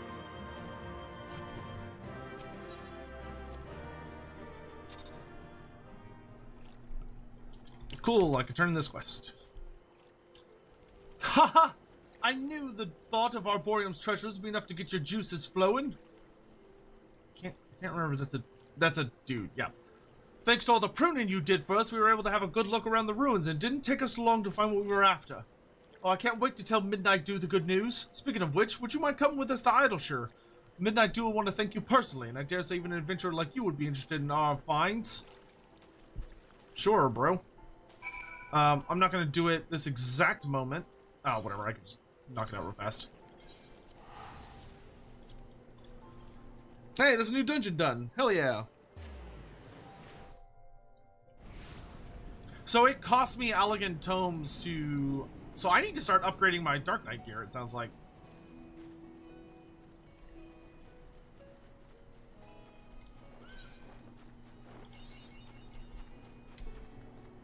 Oh, that was a level 60 dungeon. Oh, convenient. Ah, you've come at last, adventurer. Let's give Midnight Dew the good news. I should grab some new gear while I'm here.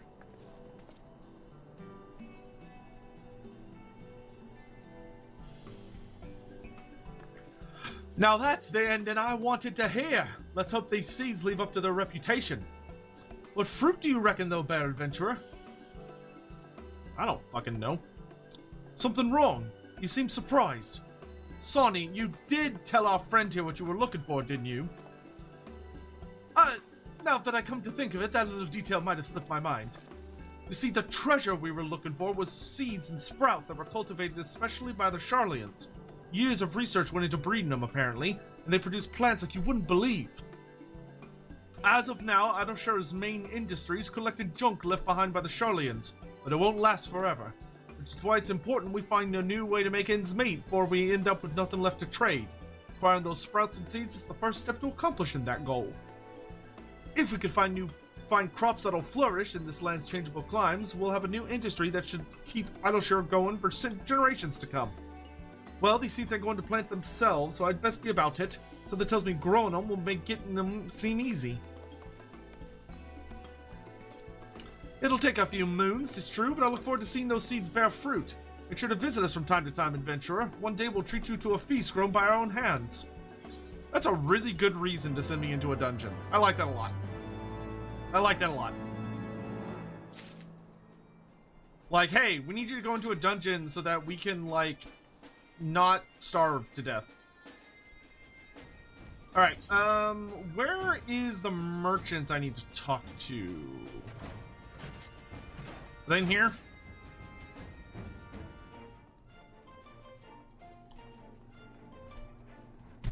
Do I want the Tombstone exchange, or do I want... I assume I want the Tombstone exchange. And we want item level... We want item level, what, 270?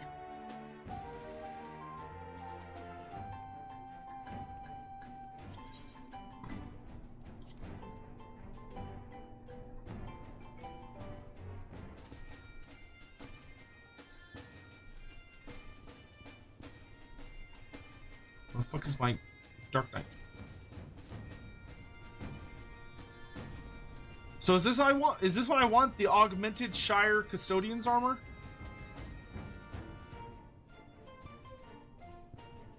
What's the difference between this and the other thing she was offering? What's the difference between DOW? Oh, that's Disciples of War and Disciples of what? Magic? Yeah, okay. Cool. So we want Disciple of War, item level 270. Or Dark Knight. Alright. So let's get the chest. Let's get the most expensive parts first. So we'll get the chest piece. We'll get the legs. And then we'll get the feet. Cool.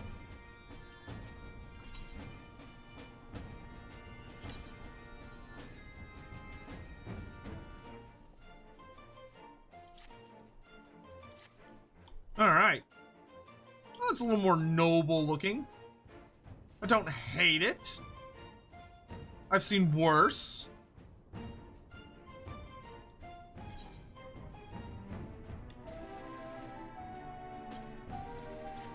Oh, I should have gotten accessories first.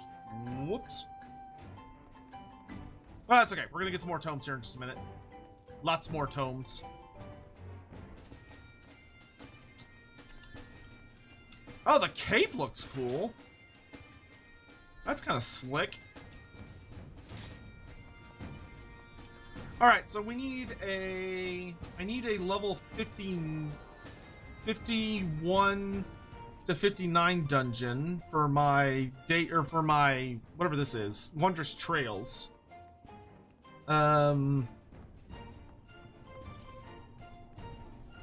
Which one of these was the coolest?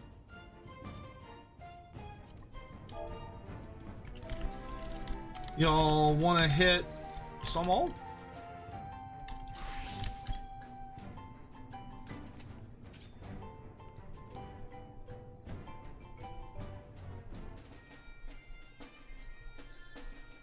Okay. Oh, and I'm gonna teleport, I guess out into the Dravanian hinterlands, so I can track down, I can do some, there is no teleport to the Dravanian hinterlands. I forgot. As I'm gonna say, I might as well look for fates while we're waiting, though we're probably not gonna be waiting long enough to get them. But, you know, whatever.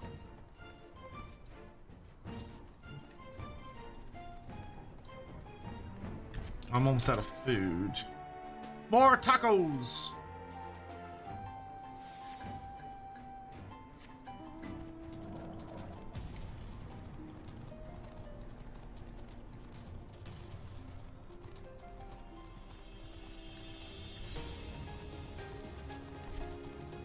Okay, I'll be sure to do accessories next. Wait, is it better to do my weapon next or my accessories next? Silkworm.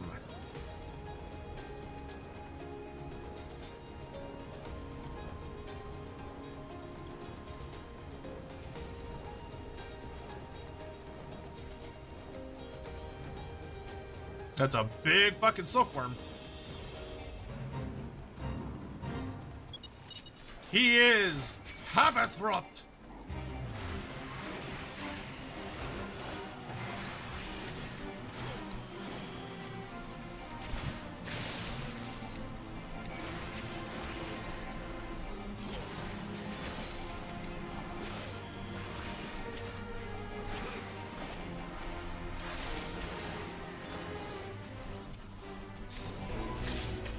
Hey, I got the luminous water crystal.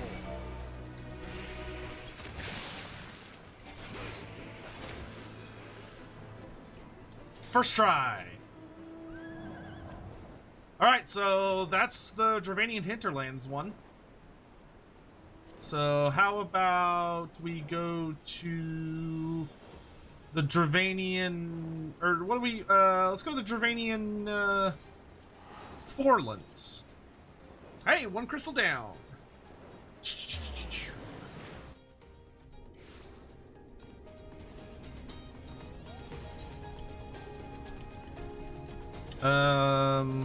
Special Task Force. That's fine.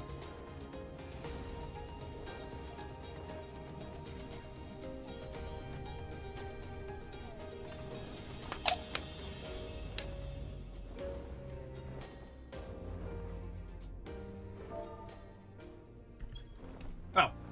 Everyone says don't do that one. Okay. Mossy Peak.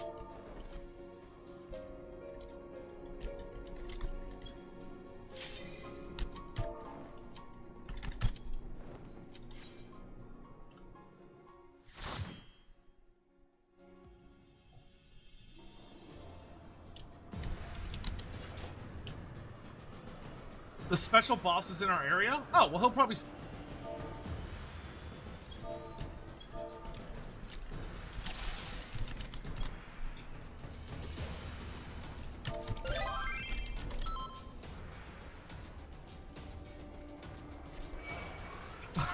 Like how he's got, like, preset messages. He's like, hi, pull as much as you want, I don't care.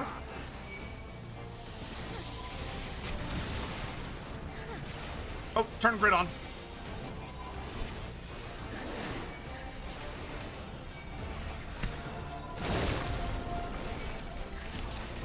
Have I gotten to play a match of Old World Tabletop since its return? Yes, though I haven't played in several months. I'm waiting for the Beastman book to come out.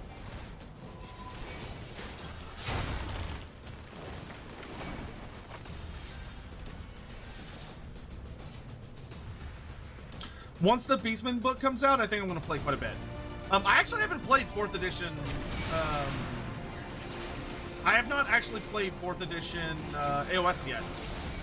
I want to, but I haven't gotten around to it.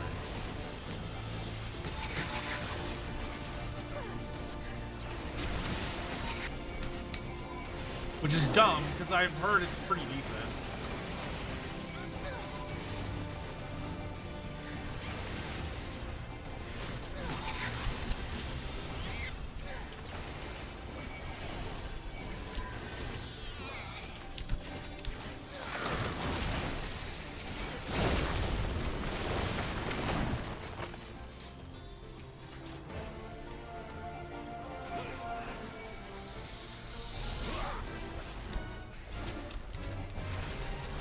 I must say, the Final Fantasy devs really like using this big fucking plant with tentacles as a boss. It is like their favorite mob.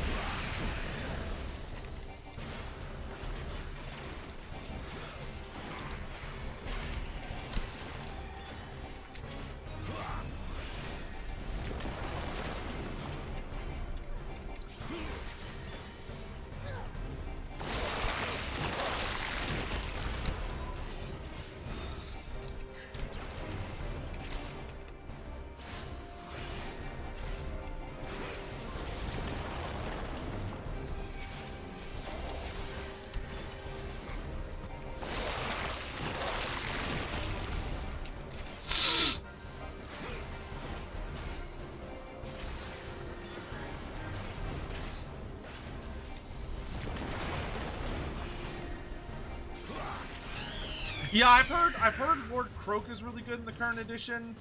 I've also heard that Nighthaunt are really good in the current edition, which those are like my two armies.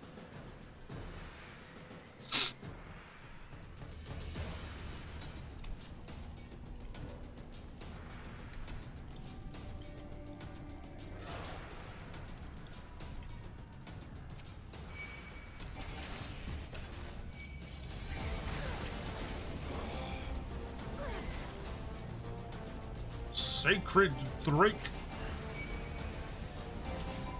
Isn't this the one where you have to like fight all the different dragon types?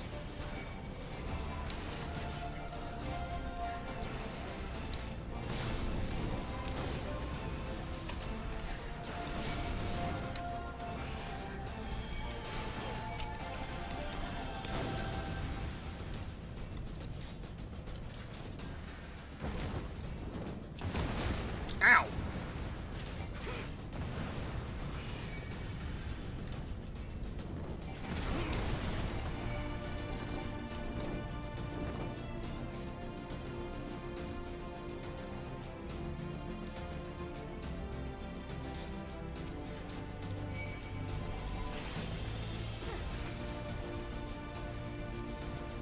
Just curious, how much do I intend to stream this? At least I'd like to get back to playing Final Fantasy 2 to 3 times a week at minimum. We took a bit of like a month break after finishing Heavensward. We did a little bit of the post content, but like this is the game that I'm wanting to spend more time on for a while. Could you stop summoning little assholes?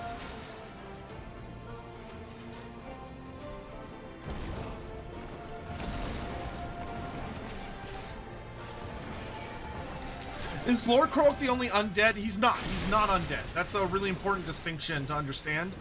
Lord Croak is not undead. He's just dead.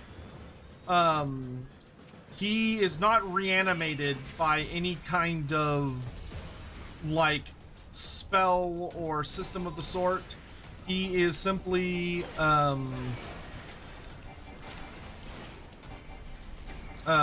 He is simply, what do you call it? He's just a corpse. It's just that his spirit refused to go on into the ether. His spirit refused to be carried into the afterlife, which seems like something the Slann are capable of doing for reasons. But there are other reliquaries. Reliquaries is like a type. Lord Kroak's just the most powerful of them. But if a Slann dies, so long as their body is recovered by the Lizardmen, it will almost assuredly become a relic priest. Ooh, I don't remember what's about to happen here.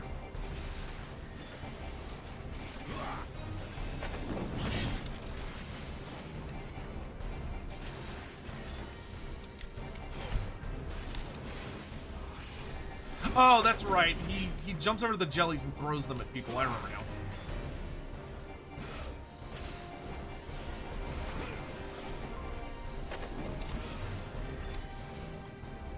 Why do you ask, Vital?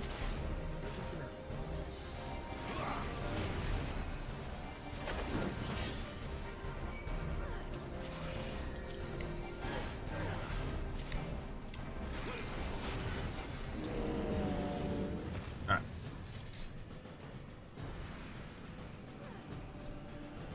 Dino dragon? It's like a dino bug dragon. It's got like weird like... Argh. Well, so interestingly, Lord Kroak doesn't inhabit his corpse. It's more like he hangs around his corpse. So he's vaguely bound to it, but he's not like in it, if that makes sense. He's nearby it. Like if you had a really powerful etheric attunement and you had like really gifted second sight, you would be able to see like a blinding floating mass of magical just might hovering near Lord Kroak's body.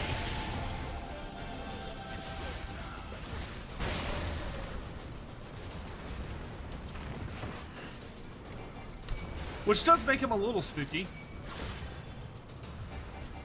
Because, you know, he took death as a suggestion rather than as something you have to do.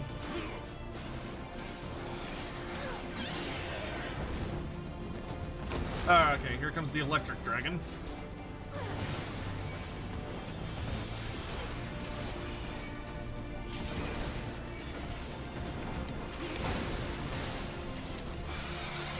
Alright, and then down come the other two assholes.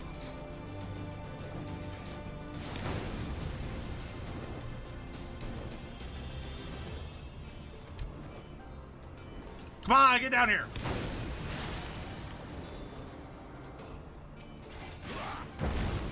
I don't want to be fighting your fat asses all night.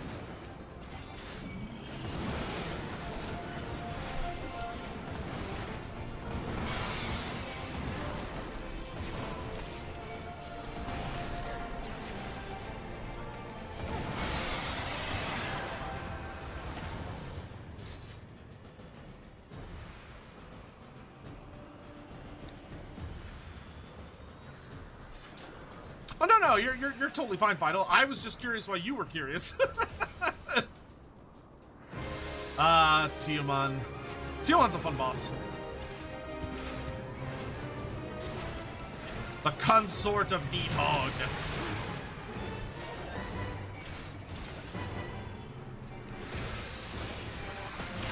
And just like her husband, she is super not chill.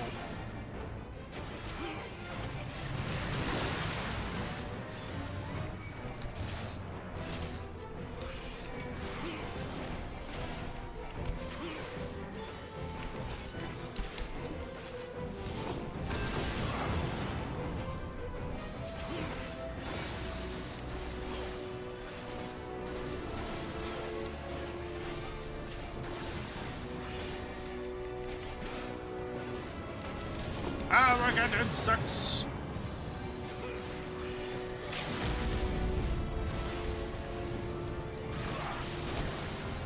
Alright, I'm gonna fuck up her wings.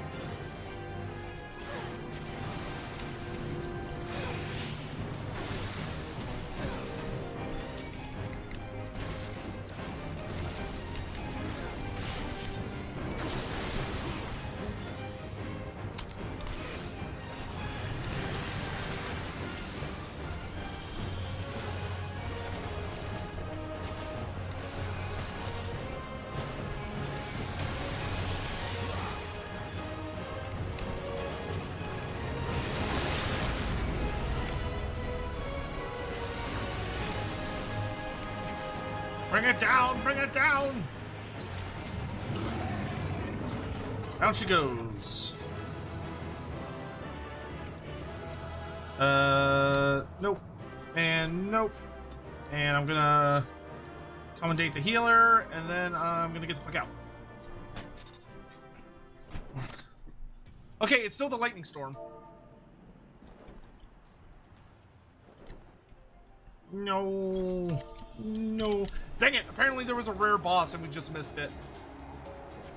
Ah, that's unfortunate. Alright, so that gives me this. Wow, I'm getting not the best lineups, but okay. I still need to do a level 50 duty. I don't know. I don't remember if I have these other ones.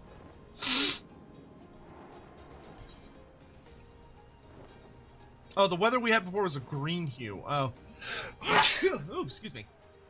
Why do the lizardmen use so much gold in their stuff? Because gold is magically resonant. The lizardmen have a lot of it. It's extremely resistant to corrosion.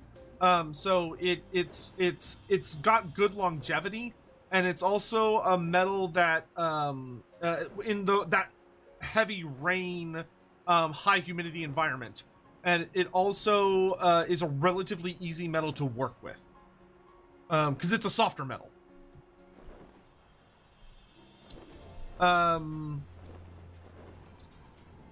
What was I about to do? Oh, right. Where is Labyrinth of the Ancients? Is that a trial? No, Thorn March is a trial. I have Thorn March Extreme.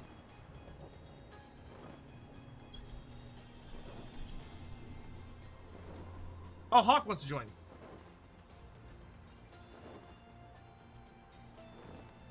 That's a 24-man? Oh, well, fuck that. But we can knock out some of the extreme dungeons. We could do the extreme bosses. Dun Scythe? That... Oh, these are organized by category. Okay, so these are all, like... These are all long dungeons.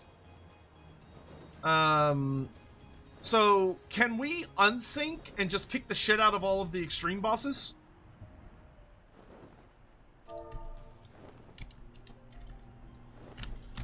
Will it count for journal?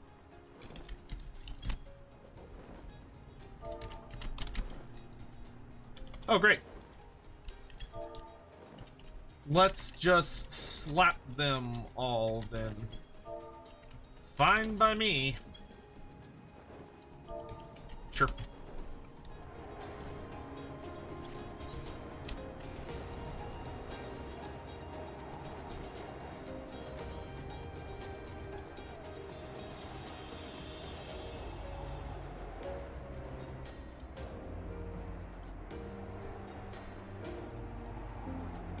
I'll go do this while they're getting set up.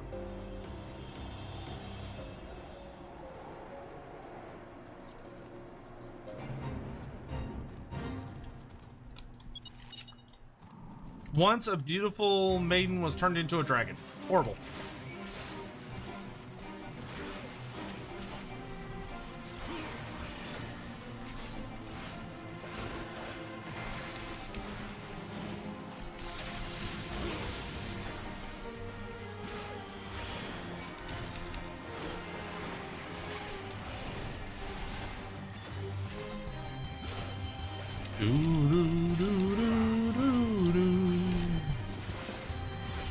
Yeah, I'm not gonna bother dodging it.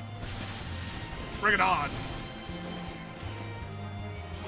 What do I think of the rules compared to Fantasy? For Age of Sigmar, I haven't played 4th Ed yet, but I mean, I really enjoy AOS. It's a very different experience.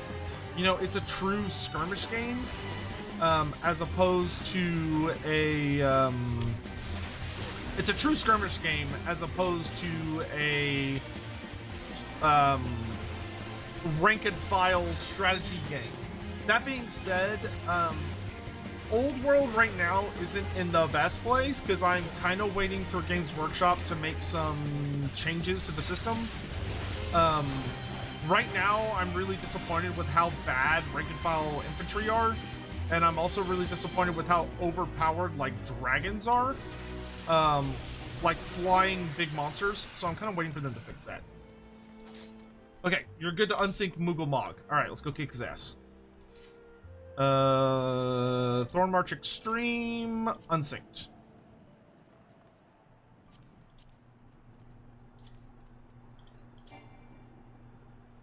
Whoops. Oh yeah, and Nighthawk.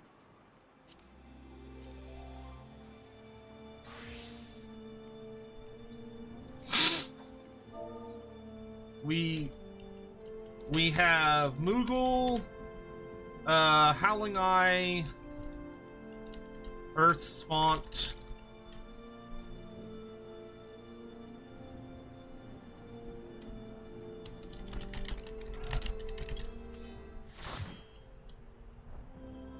Alright. How do you do a ready check?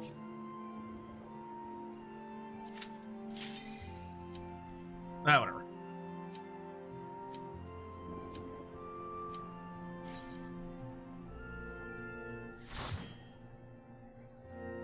I've heard old world haggard, Bound's pretty haggard at the moment. Well, they're releasing kind of a lot of shit at the moment. Like a lot of rules. But, it's, yeah.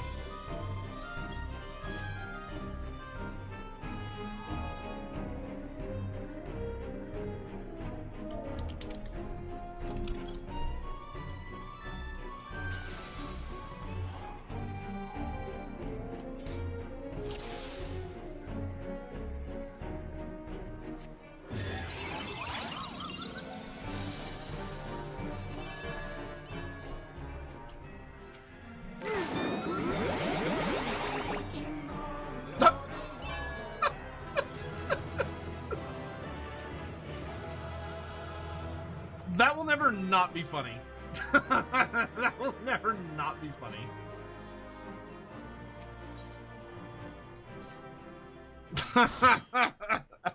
Alex just walked up and PAH!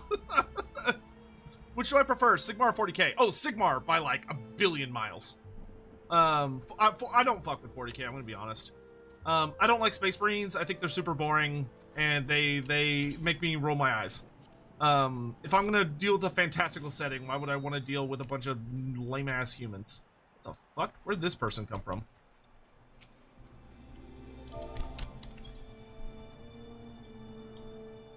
This Tabitha person literally just popped out of fucking non-existence. I don't know what the fuck just happened. I don't know where she came from, but cool. Oh, you're in the chat. I was like, what the fuck?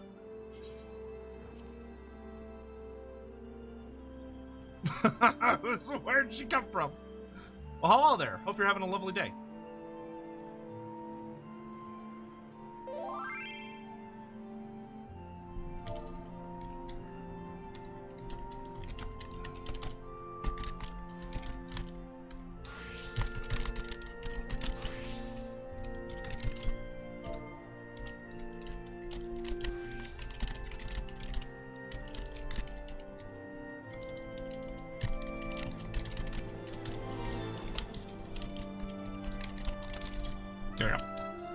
Okay, next up is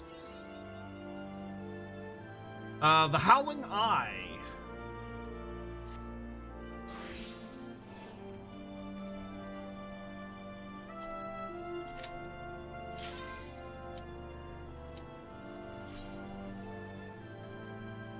Let's go kill a bird. Well, Anime Warzone, welcome to the chat. Hope you're having a lovely day. But yeah, Age of Sigmar, whoop, I shouldn't have done that. Oh well, it's fine.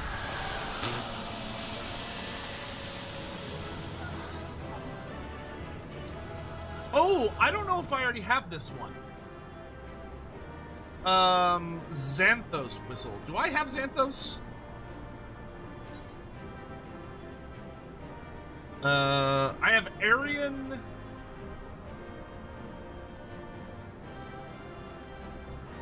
Ahriman, Sildra, Golfalaxi. I don't think I have this one.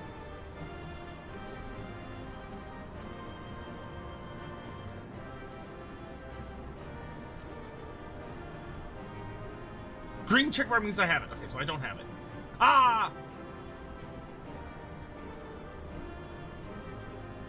So I do not have it yet.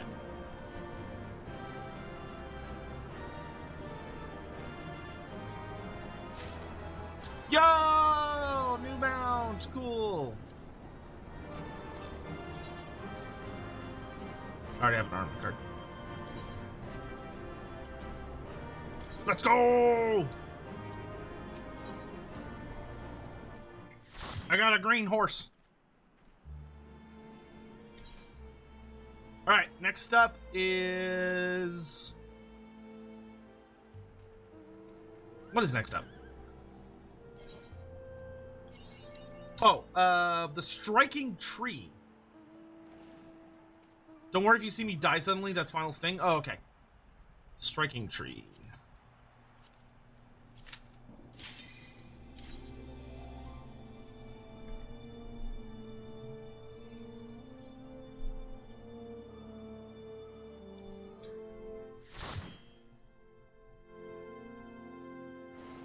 You can repeat that over and over and have it count for WT? What is WT? Good old Ramu.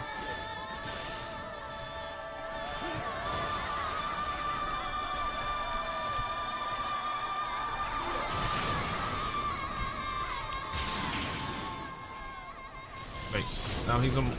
Oh! Oh! Oh! Ow. Ow.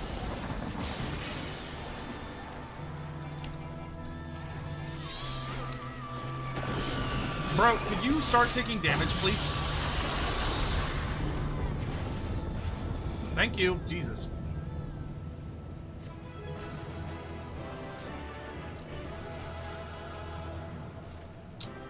Thunder Dart. Oh, I bet that's kind of sexy looking. Oh, a unique crafting material.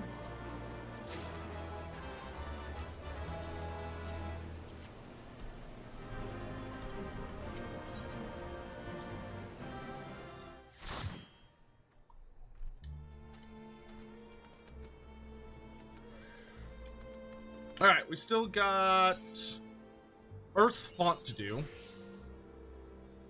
Look at all these. I love how close I'm getting and not getting any of them.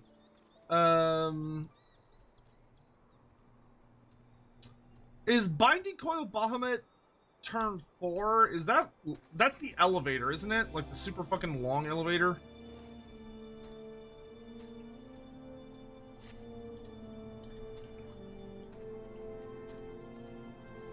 You can use your second chance points and redo a duty, and it will mark another as complete.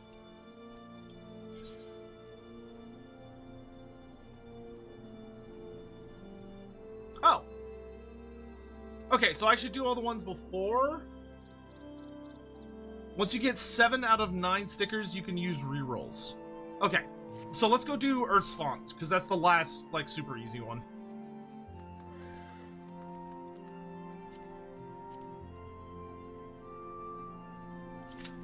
Oh, it lets you repeat a trial. Okay.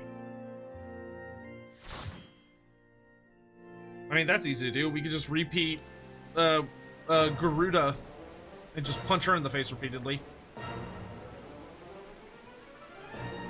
You can't reroll on 8 or 9. Or do we have to redo Odin?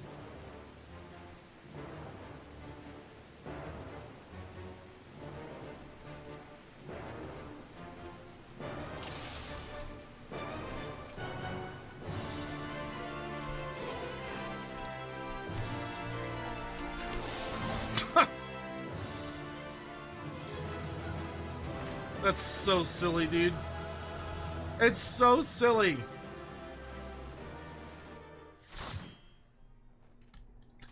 Alex just, like, farts in their general direction. Oh, I got an Odin card! Yo, that's cool.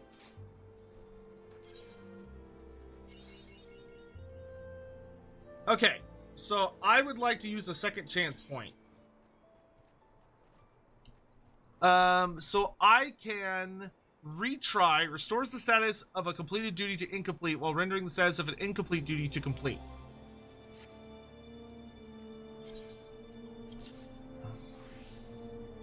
Oh, that's interesting.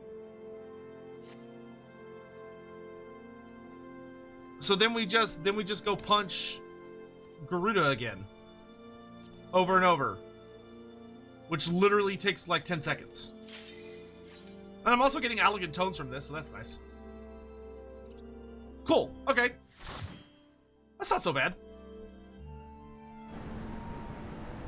It's nice when you have one that you can just like pop. If you accept the sticker, you cannot re-roll. Do you mean if I accept a reward?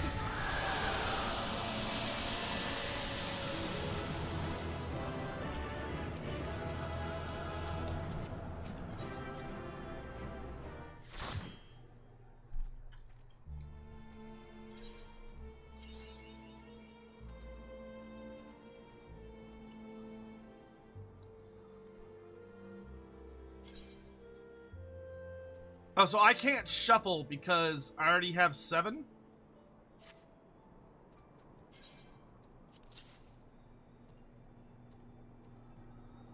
If you go beyond 7 out of 9, you cannot reroll sticker placement. Okay, so I cannot reroll sticker placement at this point. All I can do is keep spamming Howling Eye.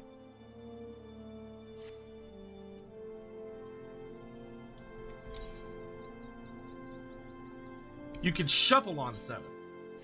But I have 8. Okay, I understand. Okay, cool. So just commit to the 1. Cool. Alright. Hopefully y'all are doing this as well, so I'm not just wasting y'all's time.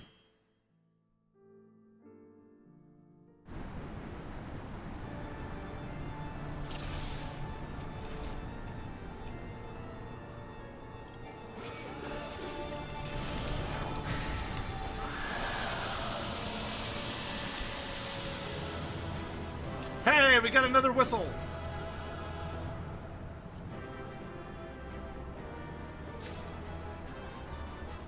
So anyone that didn't get the whistle earlier can get it now. Nice. Oh, come on. Oh, all my seals are applied. So I didn't get anything. What do I do with all these other second chance points?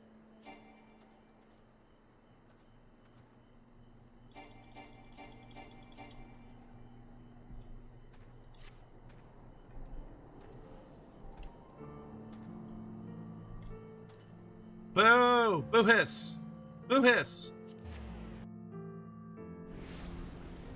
Oh, you say I should switch careers?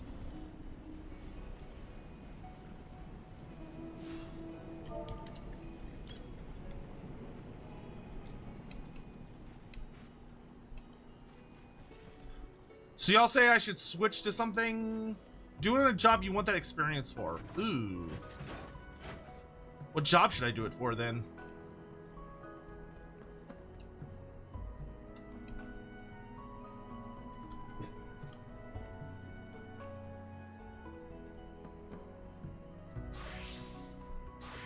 I could do it for, I mean, we're gonna be doing White Mage for Stormbringer, so should I go to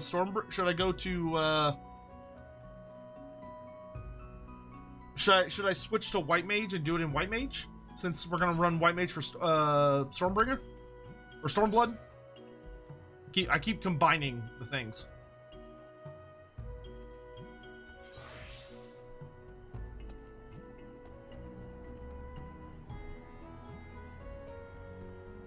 It gives half a level no matter the level. What?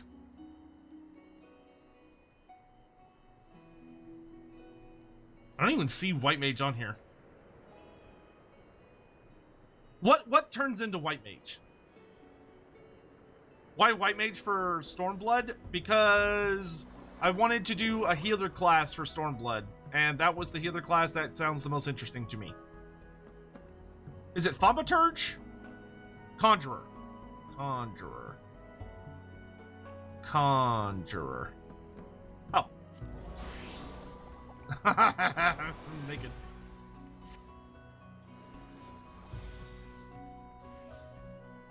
Alright, let's turn it in. Hand over journal.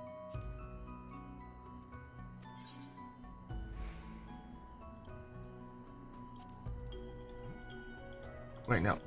Oh no, yeah, okay, so I want the Alligans tome, and I get the experience guarantee.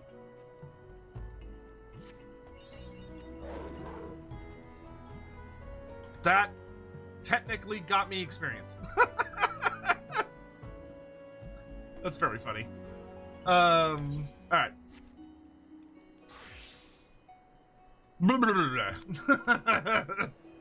Cool. So for my Moogle collection,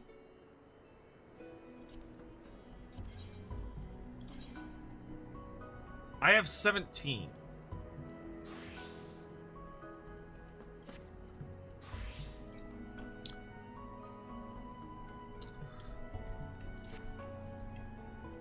I feel like that was not worth it. I feel like I should have put that into, like, something higher. Oh, right. I have more tomes now. Good point. Let's get some accessories. We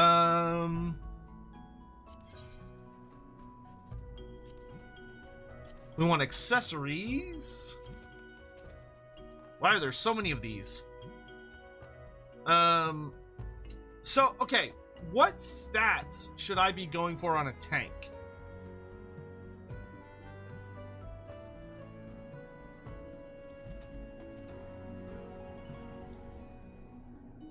In Warhammer Fantasy, were Skaven considered destruction instead of chaos? Well, we didn't really divvy them up like that. In Fantasy, there were three, like, broad factions. You had the Forces of Order, the Forces of Destruction, and the neutral factions.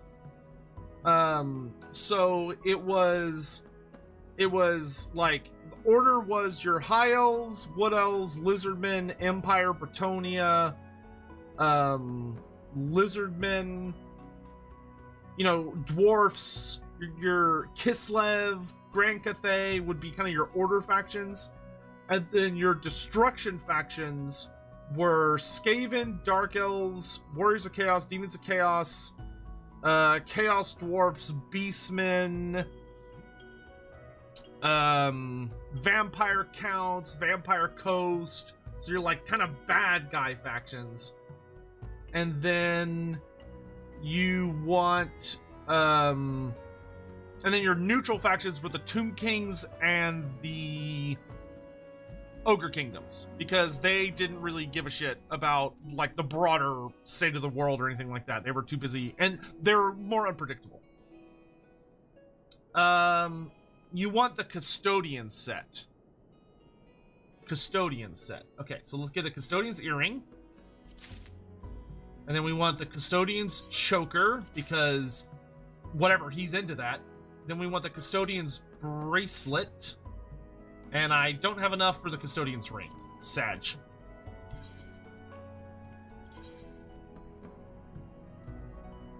Oh, wow. My accessories were grossly out of date. Look how bad those were. Item level 142, 148, 136, and 130. All jumping up to... Well, not that one. Not that one. But, jumping up to, 270. Nice.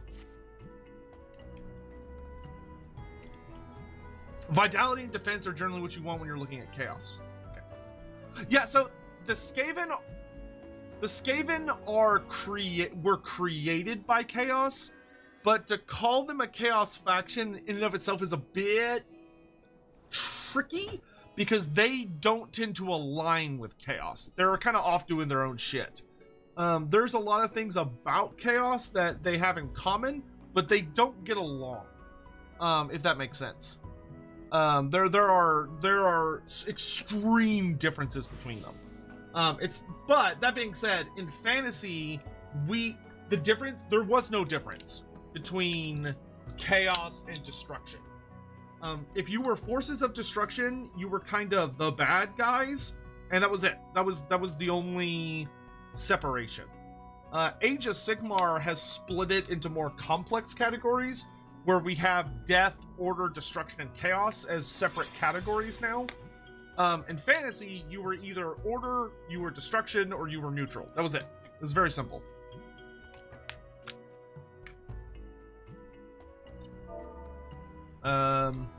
Y'all wanna do Sephirot or Great Google Library Hard?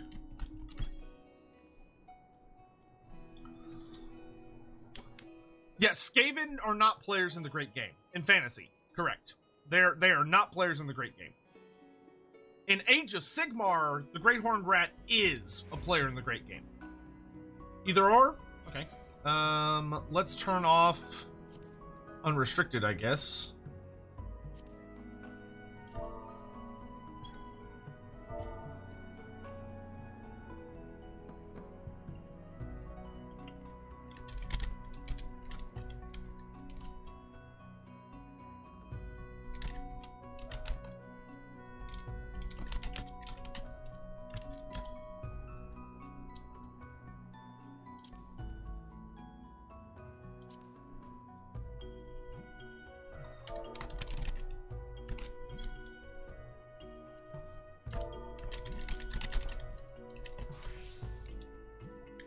All right, let's go fight Sephirot.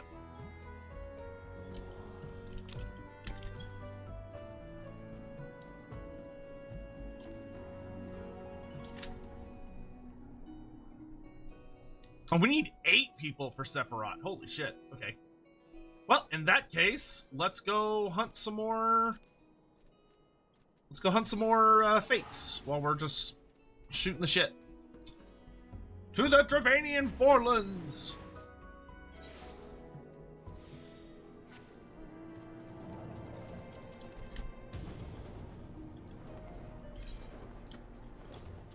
Update my gear set.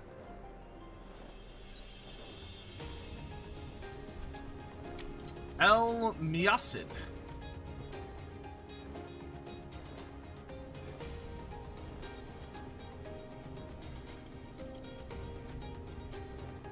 I remember when they released Sephirot and everyone kept calling him Sephiroth. I mean, it's an understandable confusion, to be fair. Like, oh, let's remove one letter. Oh.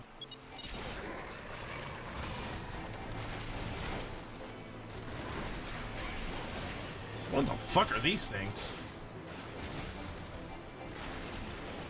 They're like spiky bear sloths.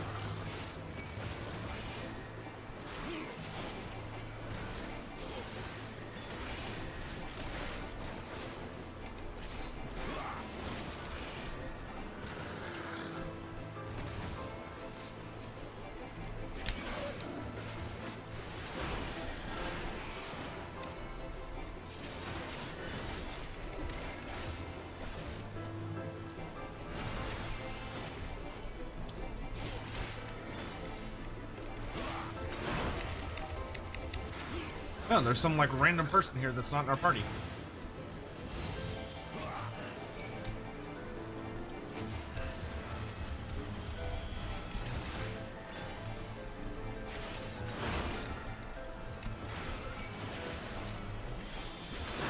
Almost level... I think I'm gonna be turning level 65?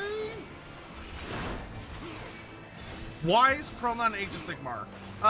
So, according to the story, he just fucking died.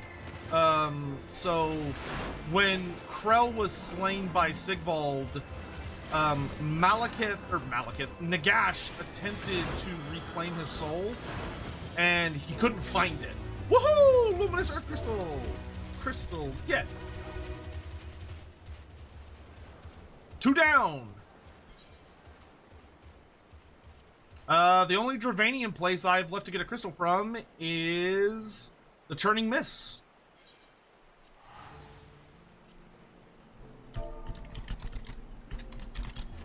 I completely butchered the spelling on that. I will say, the drop rate of these compared to the Realm Reborn ones is like night and day. It's like not even close to being the same. Oh, there's one here. Oh, we can help out a little dragon baby.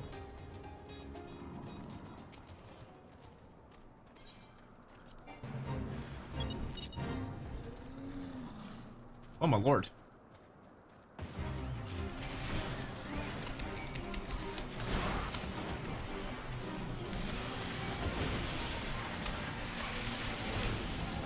Why is that little dragon baby fighting a big old fucking monster? That's crazy.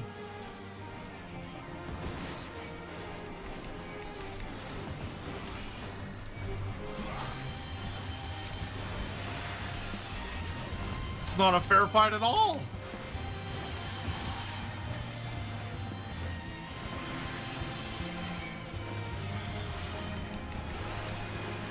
Oh, here comes Mom. Vidofnir. Here comes Mom. That's so funny. Oh no, it's Dad. Okay, Dad's home.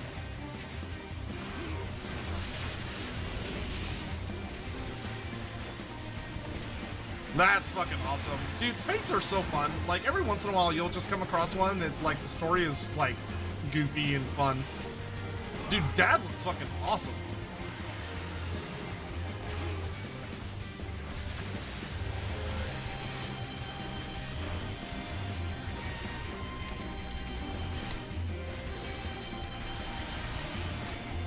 Good lord, you have to kill a shitload of these guys.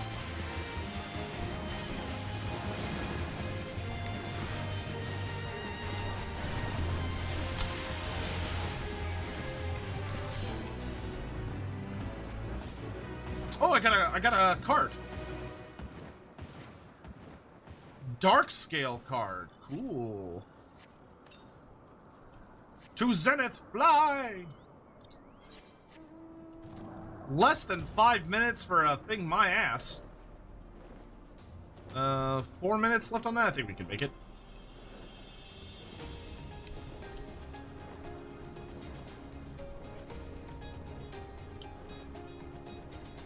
Yeah, so basically the explanation is that when Krell dies, Nagash searches everywhere for his soul but can't find him.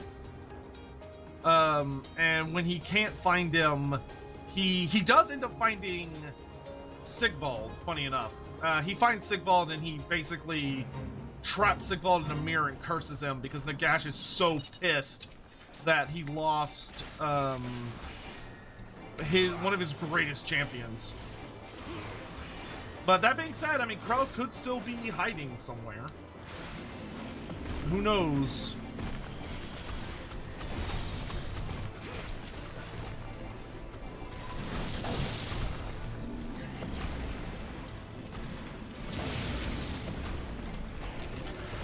Krell in AOS is kind of in that nebulous space where he could legitimately return at any moment and it wouldn't be like, it wouldn't require much explanation. It would just be, oh look, his soul was hidden in this place Nagash couldn't see. But he found it. That being said, I don't anticipate him coming to Age of Sigmar. I think they wanted to retire him from AOS. He might return in Fantasy though. If we ever get playable vampire counts in Fantasy, I suspect there's a pretty reasonable chance. Oh, leveled up. Oh yeah, I hit level 60 for Dark Knight, so I can do the next Dark Knight storyline. Oh!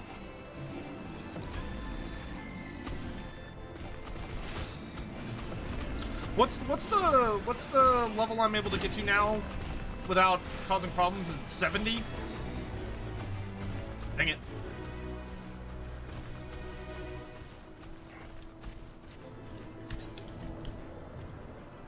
Alright, where's the next nearest one?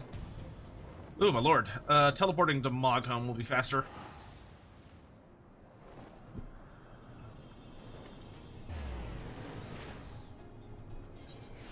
Not till Stormblood. Okay, so is 60 max level for me right now? Oh, I'm 65. Good lord. Fishman!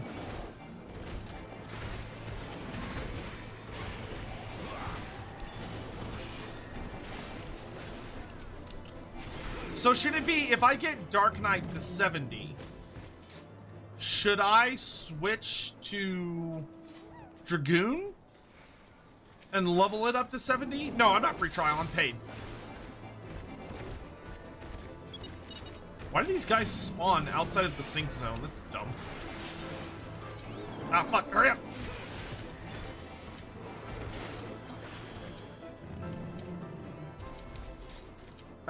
Fuck the PQ, let's just go. Fuck this noise, let's get out of here.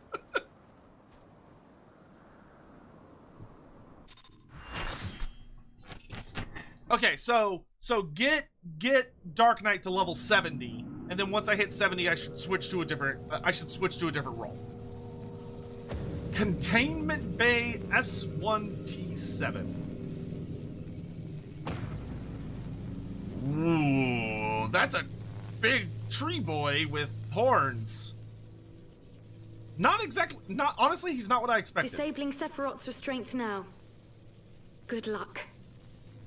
Thanks.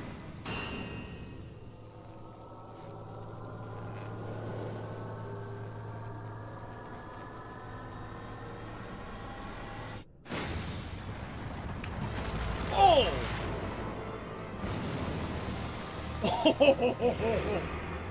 Oh no!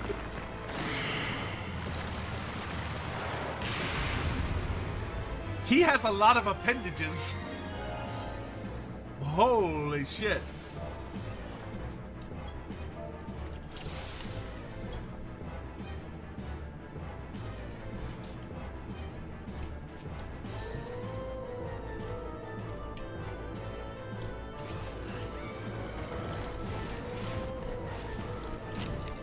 Pestilent Northerners, you shall regret the decision to loosen my fetters. Holy sweet. Fuck, he hurts.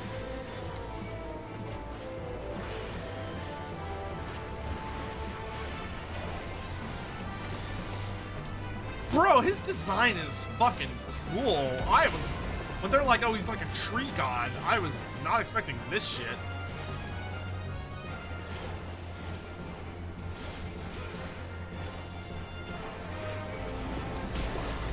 Oh! His music is fucking banging.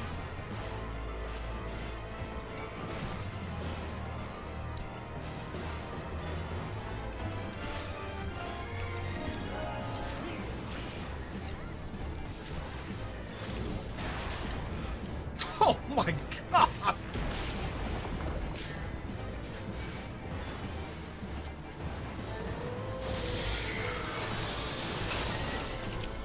Oh, I don't know what's happening.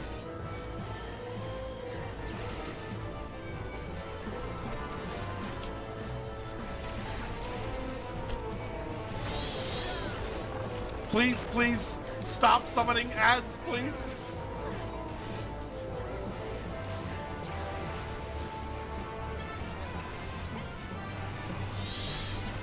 Stop summoning your Cockma out. I don't want to see your Cockma.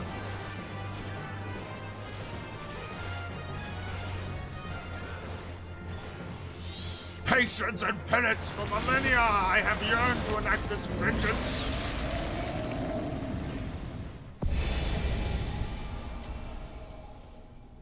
Oh, that wasn't too bad.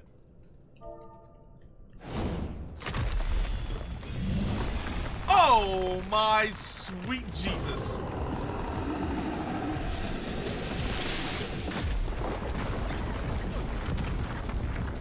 Oh my God.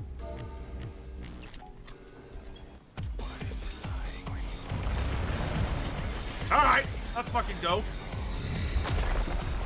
Oh. So, fun fact, he can knock you off the arena. What the hell is this music?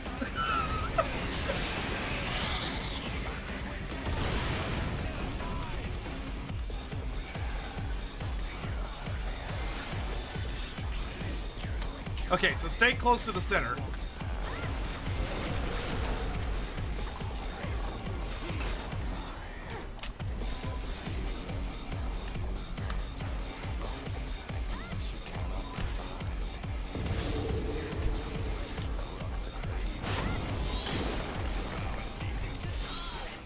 This is so strange that it just breaks into like... I don't know if I'm supposed to stand in that or not. I assume not.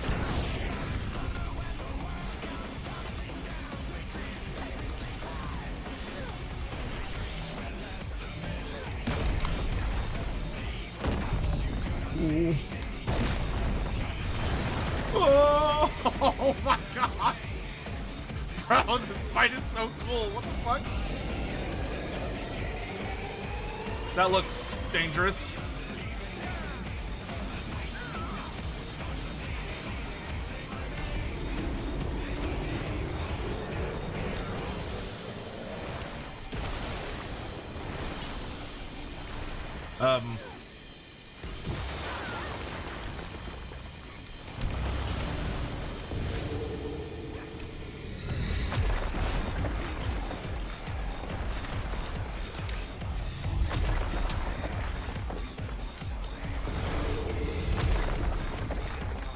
Oh, I see.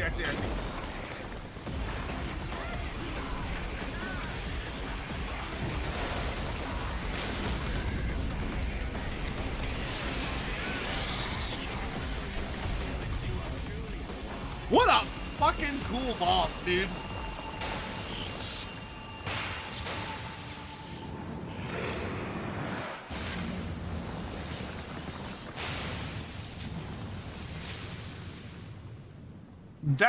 That is probably one of the funnest icon fights in the entire game. That is so silly.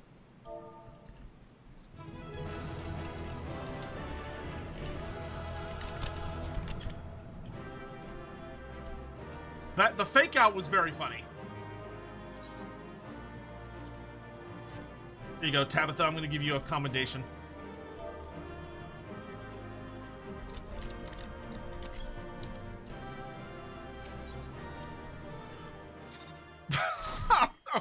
Such a goofy ass fight. Yeah, Warzone. I saw you in there. Okay, we got a cutscene here.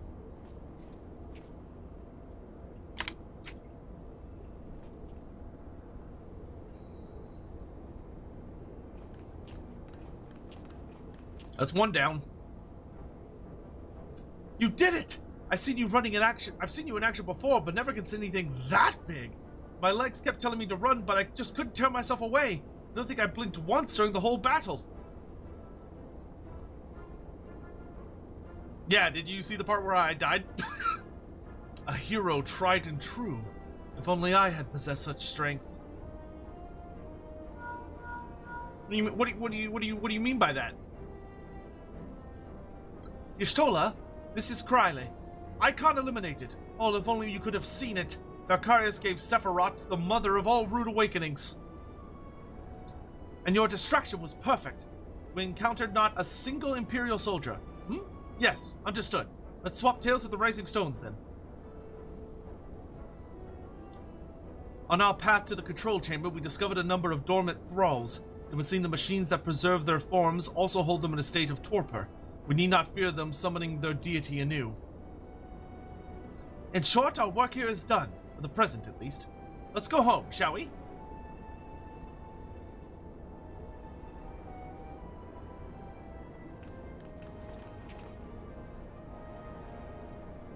That is a very fun icon fight.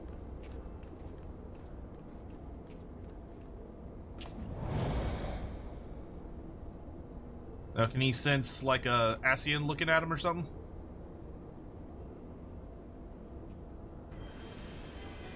Oh, it's that son of a bitch.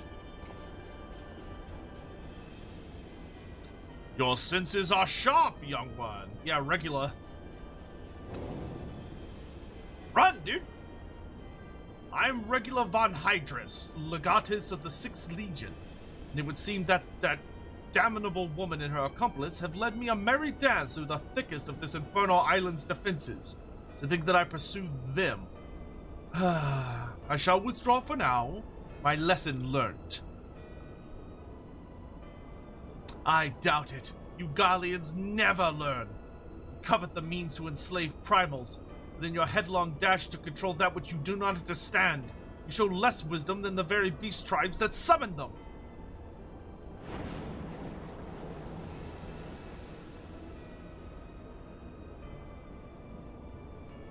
I have no interest in crossing blades with children.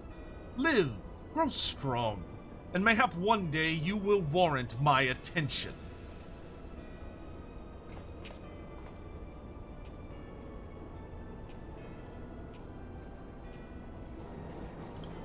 I feel like this child is a lot older than anybody thinks he is.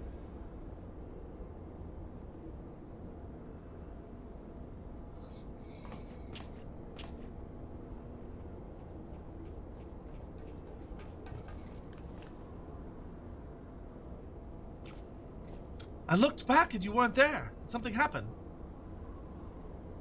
Not of consequence. I mistook a shadow for a man. Sure you did. Just what are you hiding beneath that mask of yours? A longing for hope? An appetite for power? A lingering sense of regret? And do I detect a desire to test your strength against a certain hero? Is that what your gifts tell you? Kryle is, like, interestingly perceptive of a character. No, those were just wild guesses, but I wonder if some few of my words did strike close to the mark.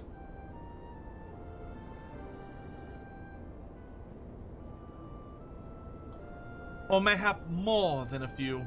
You can tell he's like, oh shit. Be at ease, Unukalhai. I've no supernatural ability to read minds. The echo simply allows me to comprehend, regardless of language, that which a fellow being would have me know. You need not mask your heart as you do your countenance. That was a performance, then. A ruse to uncover my true nature. I see I shall have to keep my wits about me.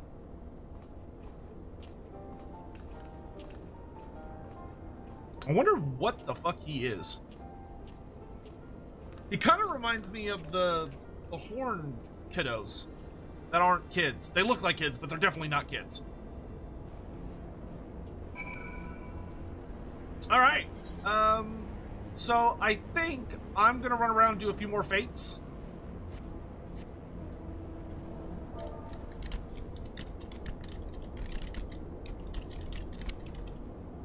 Oh wait, I kind of want to do the library. Library? Whoa, Edge of the Fiend. That's cool.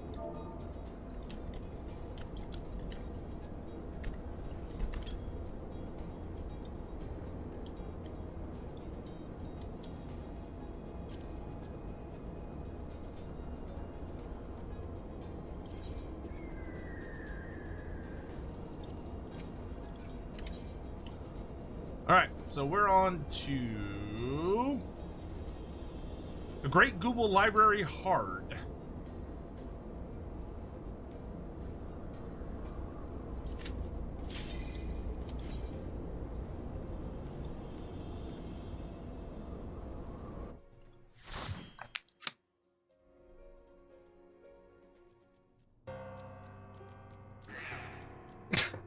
Got my face, you little bastard.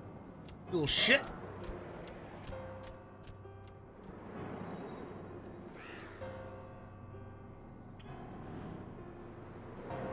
I always love how many of the dungeons revolve around your character going in and clearing out these ancient primordial evils, and then it's immediately followed up by some dumbass coming in afterwards and just making it way worse.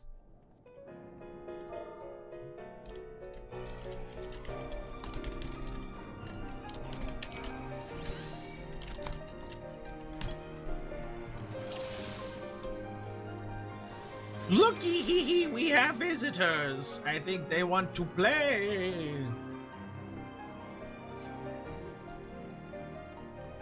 Weird ass stealth things.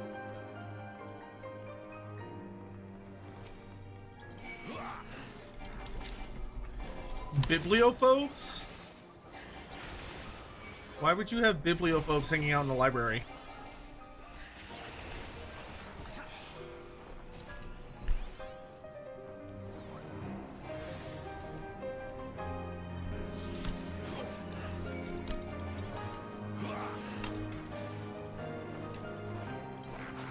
My grit wasn't on. A bibliolater? It's a book gator.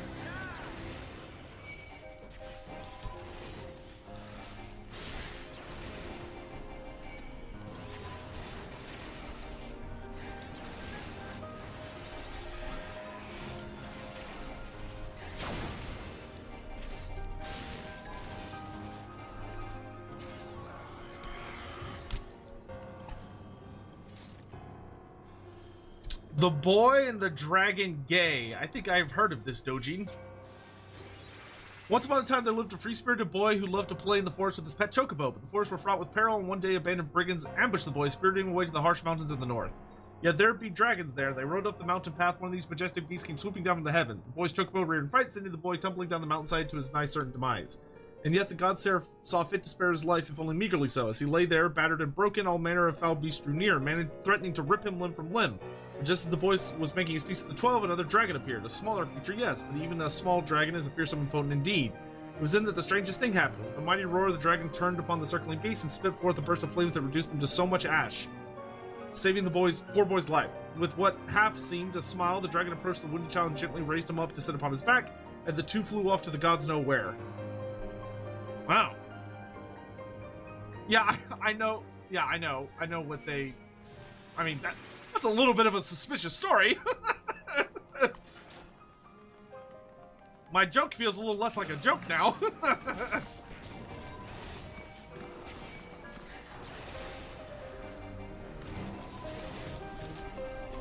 Dragon's like, ooh, free small boy just for me.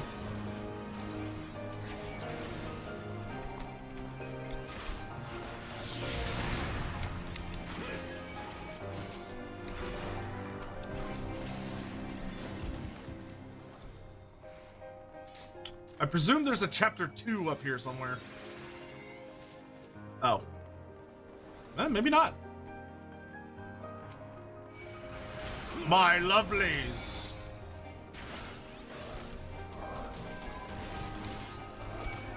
Evil monkey things.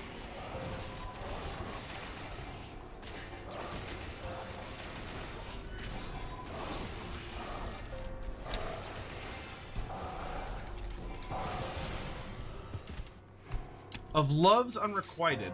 Oh, but why must the gods curse me so? By what cruel trick of fate I was given this oversized, ungainly body and sent to this world where you abide, my princess, my godless, my everything. Your delicate hands, your shapely head, your dark eyes in which I would lose myself and never return. Yet every aspect of your being strikes me to the depths of the heart I knew not I had until the day you first appeared before me. And yet I am Rodigan. Whoa! Oh, Anima Rodigan. Could one of your kind ever love a lumbering brute such as me? God's sense tells me the answer is no, but my heart and my very soul will not accept it. For bereft of your company, I fear I will wither away to a wretched husk of what was once a man. Oh, have mercy on this poor soul, my goddess. Pray grace me with your presence when next your travels call you to Linsa. My beloved Brayflox? Oh, no! Not Brayflox! Brayflox! Oh, no, that man's doomed. That man is doomed. That Rodigan died very sad and alone. Whoa! He actually broke out of the book?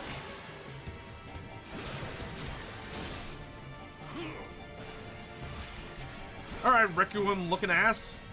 You got a goofy ass tail, dude. That actually kind of like spooked me a little bit. I've never seen them come out of the book before.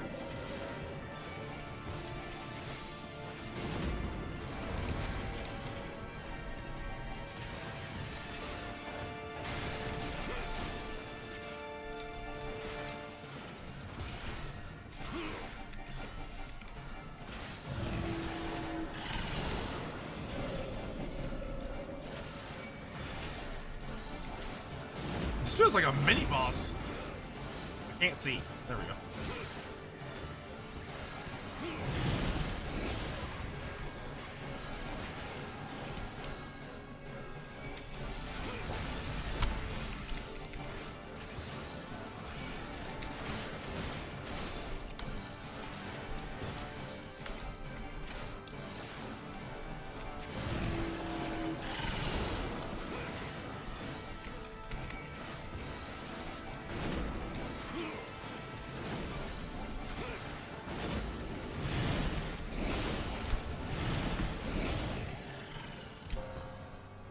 That almost got a little spooky there for a second. Oh, he was a boss. Okay.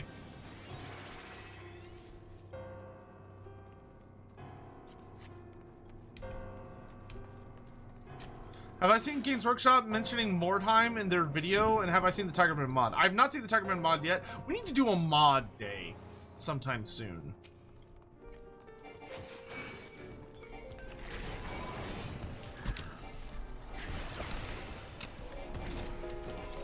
A bibliophagus, so that's an eater of books.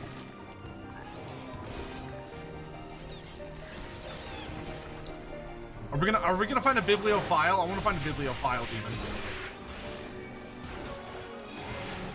Because that's just funny.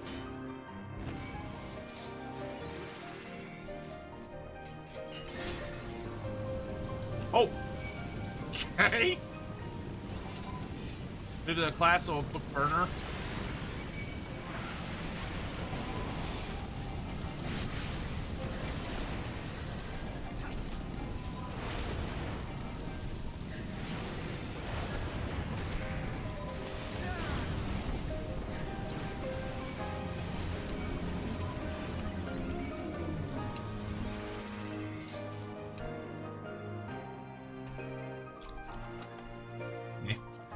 Over the Horizon Redux. It's widely known that Moogle Job boasts one of the most impressive indigenous societies to be found in the New World. It could be mistaken, however, to view Moogle Job as a single uniform people.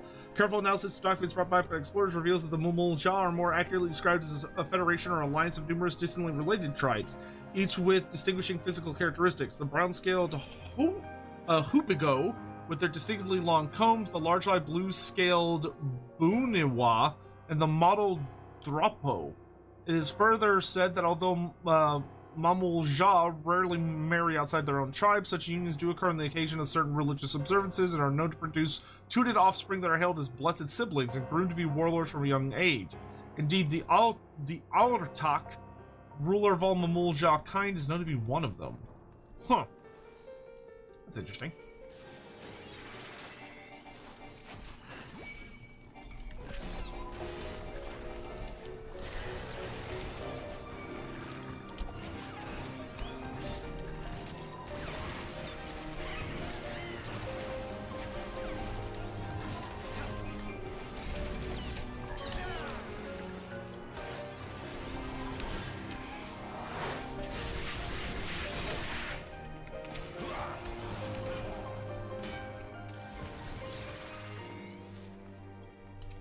Anything cool? I doubt it, but you never know. No. More garbage.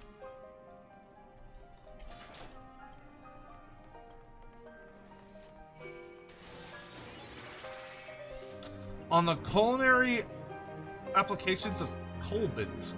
From mutton to morsel, oyster to orabon, eel to eoth, to eft. Norse does not want for delicious, delightful ingredients to stimulate the sense of any culinarian. Yet how is it that we came to know that the flesh of these creatures would please our palate so? The answer is self-evident. For every familiar ingredient, someone at some point in our history must first look upon him or herself to eat it. And yet this answer raises another question. What wondrous flavors and textures remain undiscovered, just waiting for a brave soul to discover them? So it was that I took upon myself to investigate the culinary suitability of Koblin flesh. Ugh. Why Koblins, you ask? Why, I say, good reader, why not Koblins? Because they're horrible tentacle monsters with rocks. The above passage was composed by my other brother. Sadly, they were the last words he ever wrote, for as he soon discovered, Koblin feelers are poisonous. Armed with this knowledge, and vowing the sacrifice would not go to waste, I resolved to carry on his life's work. Ah, so everybody died, because stupid. Oh.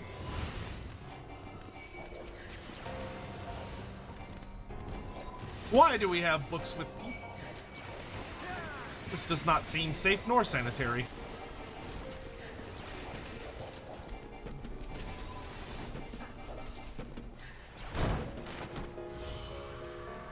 Book of Wind. Whoa, that's cool. Liquid Flame. That's a cool looking monster design.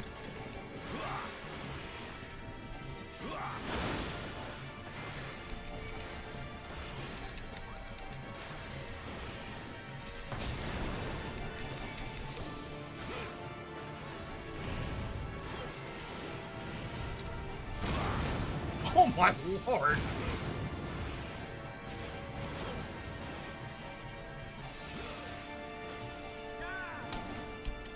What the sweet fuck?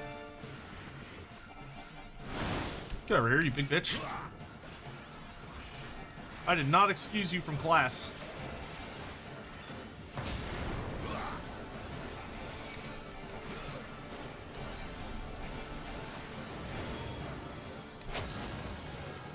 Oh! Turned into fucking Master Hand.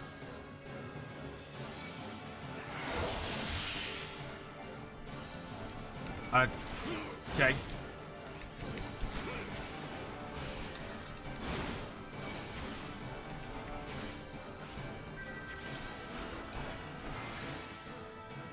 Oh, I have blue.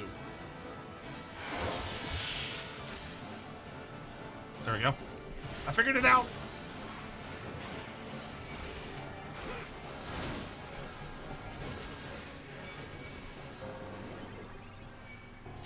Got a little dicey there, but I figured out what was happening. All right, we got one last chamber. Oh no, we've got God. This chambers or this dungeon's got some hallways.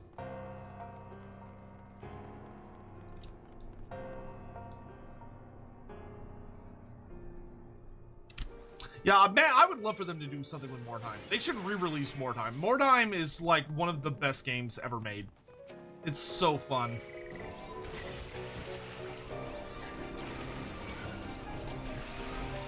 Prepare for thy doom, frogmen.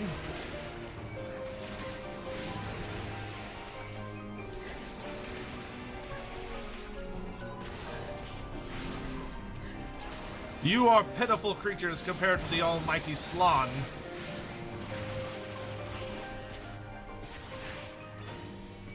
Proceedings of the Council of Magi.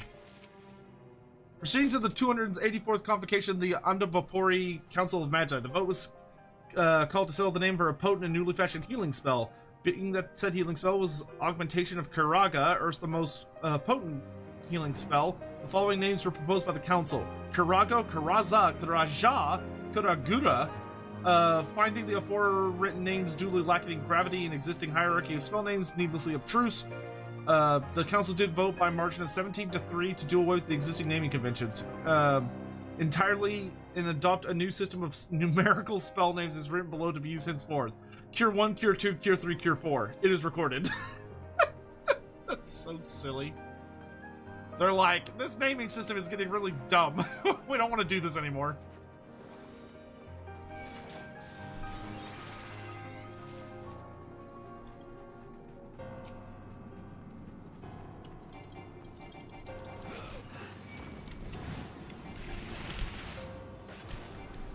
We cannot allow you to pass, Ribbit. They're little robot people.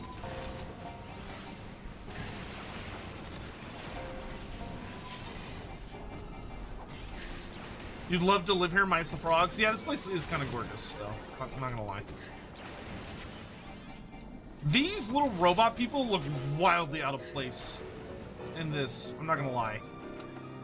Like, they look like they're from a completely different setting or game.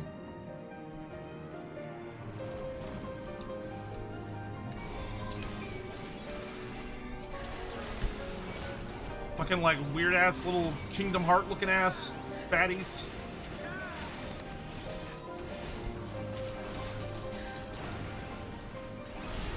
Is it really gonna make us fight all these statues?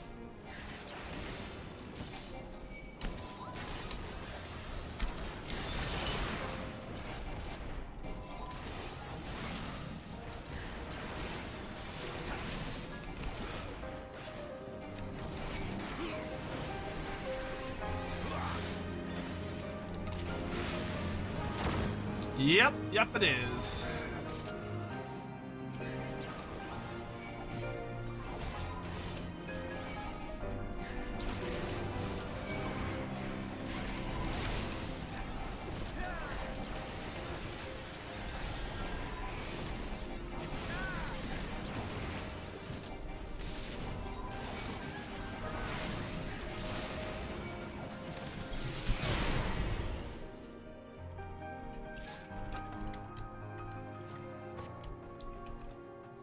All right. Oh. Hello. A panda.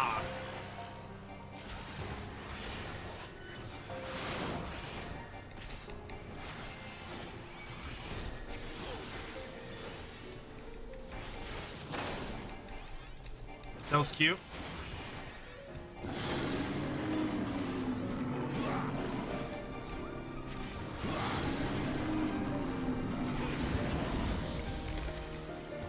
Oh, here we go. The Boy and the Dragon Gale, literary analysis. Many scholars believe that the popular children's tale, The Boy and the Dragon Gale, is in fact an adaptation of an older Ishgardian myth, one telling of which is described below for the reader's reference. In a bleak village on the outskirts of Korthus, there lived a shepherd boy, poor but kind of hard. One day, a band of ruffians gave spirited the boy away, seeking to deliver him to a slave trader in hopes of earning some coin. No sooner had they left the village than they were set upon by a great dragon. Down from the heavens it swooped, tearing the blackguards limb from limb and charring their carcasses with hell's fire. But it was by no mere chance that the Great Worm had found them. No, the boy had befriended the Great Worm some time ago, and it had sensed the danger to its dear friend. Alas, in the chaos, the boy had tumbled from the mountains and lay half dying at the base of the cliff. Seeing its dear friend lying there, the battered and beaten, the dragon gave unto the child its blood? So it was that the boy took the disguise of the worm's minion, flying off to the gods know where. Whoa! Wow, the music was very dramatic for the end of that story. Wow, that story turned. It's kind of dark. So he turns him into, yeah, drinker of dragon blood. Oof. Oof. Turns him into a heretic. Though it may have been that back in those times, he wouldn't have been seen as a heretic. He would have just been dragon-blooded. Alright, who's our boss here? It's a chair. Oh!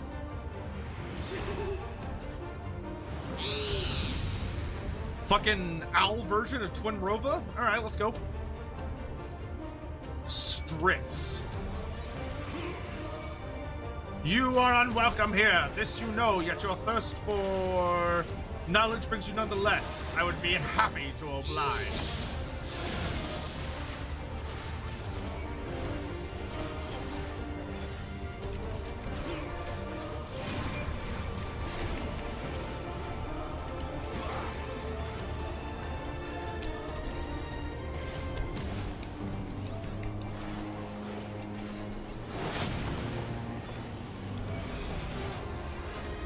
Oh, cool. So he summons, like, earthquakes.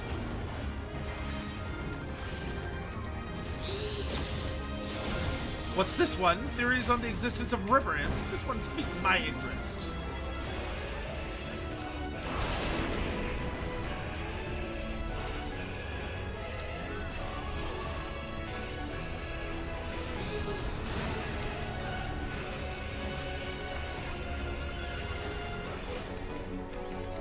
On the properties of tornadoes. So get leaden.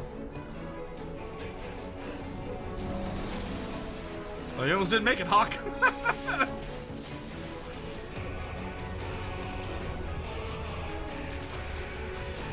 The music's pretty banging in here. Ah!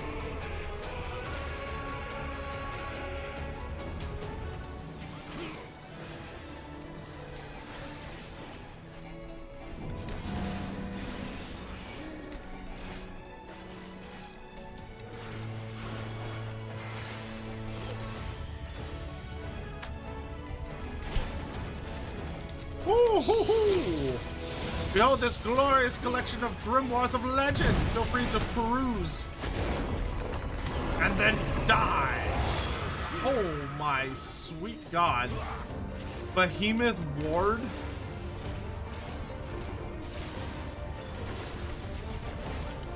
That's Behemoth, alright. 10 seconds until meteor impact. 5 seconds, 4 seconds, 2 seconds, 1 second. Just in time.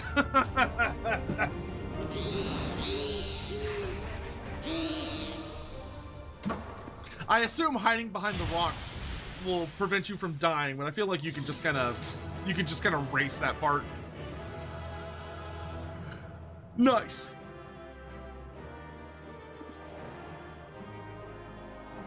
And we got the book I needed. Yoink. Da da da da da da da da da da da da.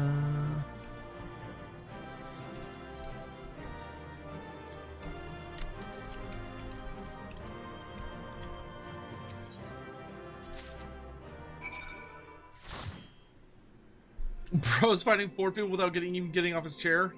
It's true. Okay, now I need to go to Idleshire. That's it for dungeons. Gonna do maybe a handful more fates, but y'all don't need to stick around for that.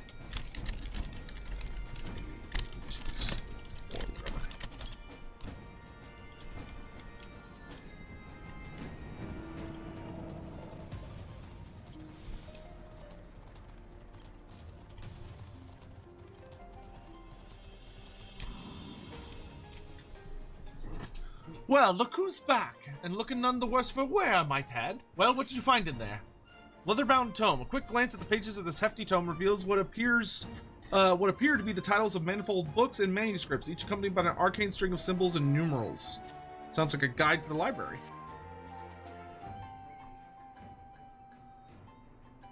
And there it is! Or at least I think it is. To tell you the truth, these old dusty tomes are all the same to me. Still, it certainly looks impressive, which I reckon should count for something.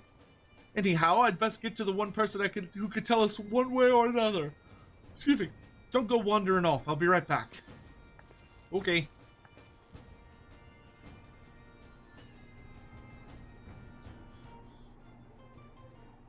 Oh, hello, little Lalafell.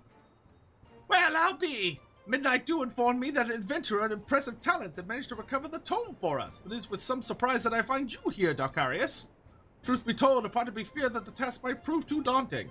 Had I known that one of our own initiates was on the job, it would have done much to put my mind at ease.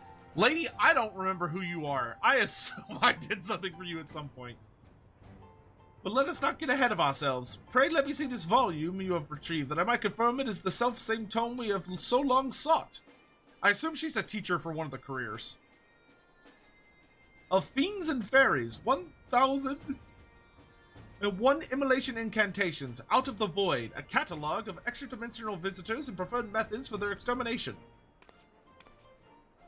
Gods be good, it's finally ours! The Great Google Library Index! Index? You mean this book you've been searching so hard for is just an oversized list of other books? Just a list of books? Why, this is a comprehensive catalog of each and every tome and epistle housed within the single greatest repository of knowledge this realm has ever known. The Sharlians built this bastion of erudition and scholarly inquiry that Eorzea might benefit from wisdom compiled through the ages, only to see its treasures gather dust, their pages seen by none but the monstrosities that now haunt its halls.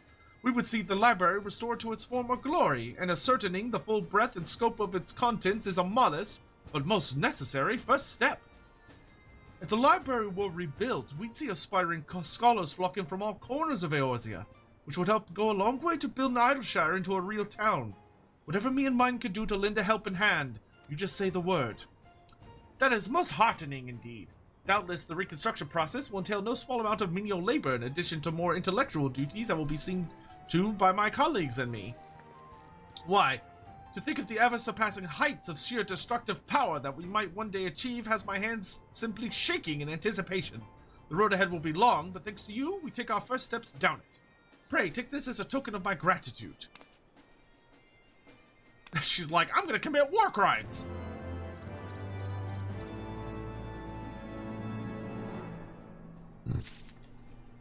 Alright.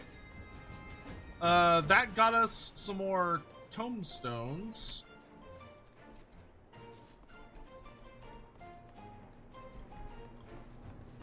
So I might be able to buy another piece.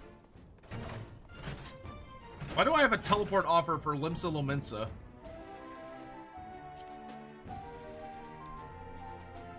Oh.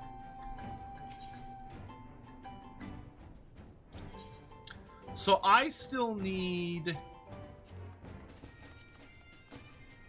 Wait, I don't need the ring though, right? Because I'm wearing the Neophyte's ring, which is taking up one of my... Oh, but I have another ring slot. Okay, I have a right ring slot. Okay, so I do need a ring. So I need the Custodian's ring. Cool. Oh, it's replacing my Neophyte ring. Oh, because I'm above level 60. Well, dang, I need 2 rings. Oh. So it is.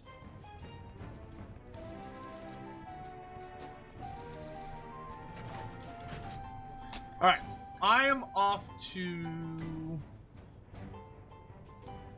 That was you? Okay. I am off to the Churning Mist to see if I can grab the last thing that I need. What is the Fires of Sumall quest?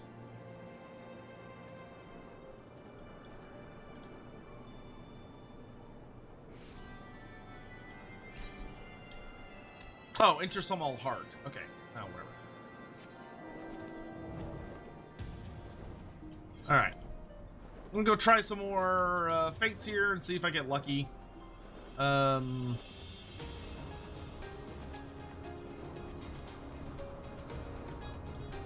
Actually, it's probably best to go do this one because this one's already on a timer and someone's already doing it. Even better. Have I played Jade Empire? Nope, I have no idea what that is.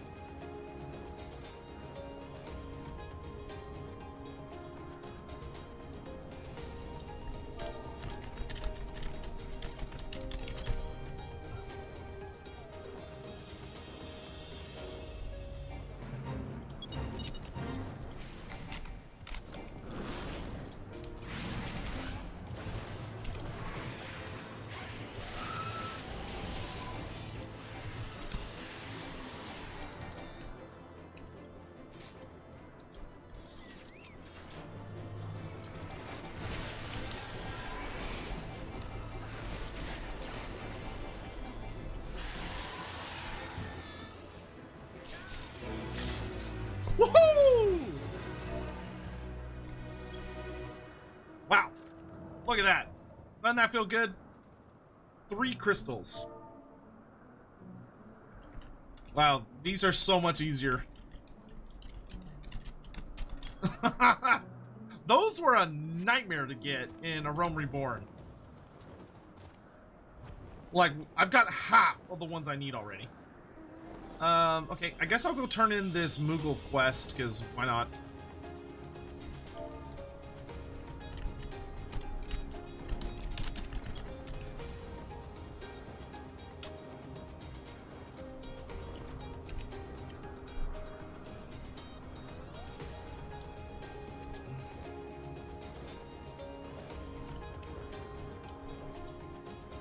The next step after this is a myriad of dungeons to run that can be done unsynced. Oh, that's nice.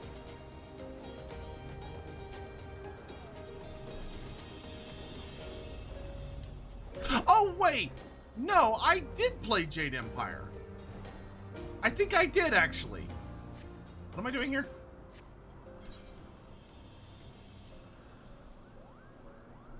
Search for Moglio. Oh, there you are. Now here's a Moogle in need of my help. See his pom-pom? That's how I know. It has to be around here somewhere. Is something amiss, Kupo? Why, I had recently acquired a masterfully painted pebble and wished to gaze upon it once more, but when I went to look for it, it was nowhere to be found, Kupo. Worry not, my troubled friend. I'll find this pebble for you, and soon you'll once again be enraptured by the pebble's enchanted brushstrokes. You're too kind, Kupo. I enjoyed an afternoon nap just northeast of Bogholm not too long ago. If my pebble's anywhere, it's likely to be there. Then to the northeast of Bogholm we shall go. And sure, that means you too.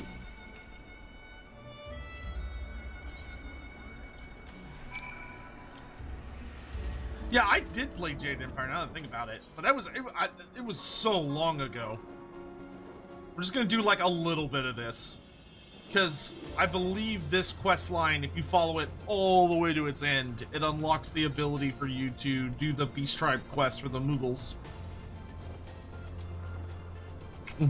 Way down the line. So it's good to, like, just knock out a couple of steps every once in a while.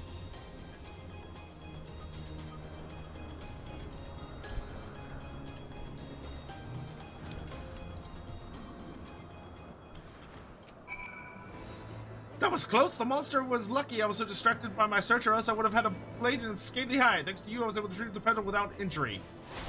You say that, but I have not killed it yet. And now say everything. Thanks to you, however, I was able to retrieve the pebble without injury. Hurry, adventurer. Let's make haste to its worried owner. Cool. To my understanding, this is a fairly obnoxious quest line.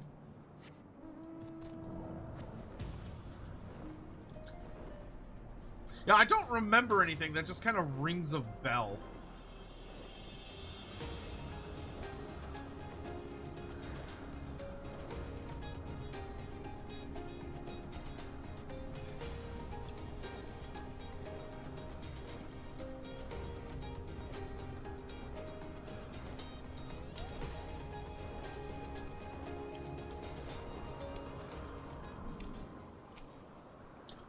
Oh, thank you so much for finding my prized pebble. It would have been a terrible waste of Kupo nuts if I had lost it. Such a trifling task is nothing for the likes of a future Palm Guard member. Now, take care not to drop the pebble again, lest I'm too far away to rush to your aid.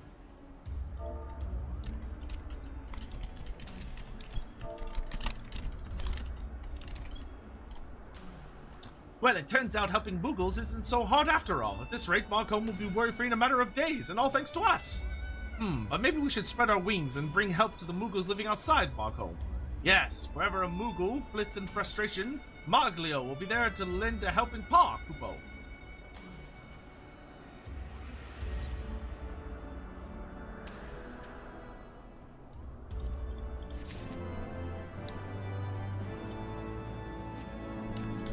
Uh-oh, that's gonna unlock a new quest, and I'm not sure exactly which one.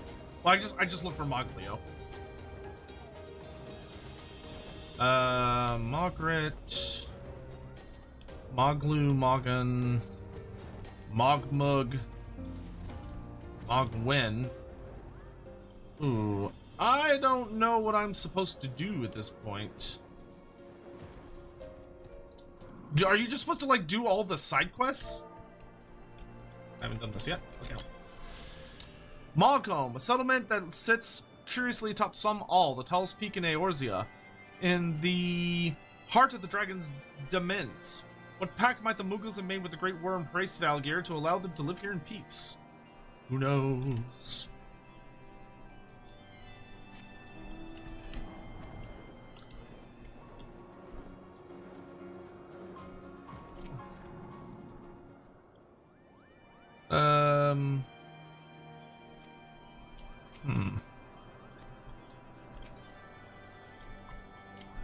Hold on, I have to do some quick Google real fast. Moogle Beast Tribe unlock.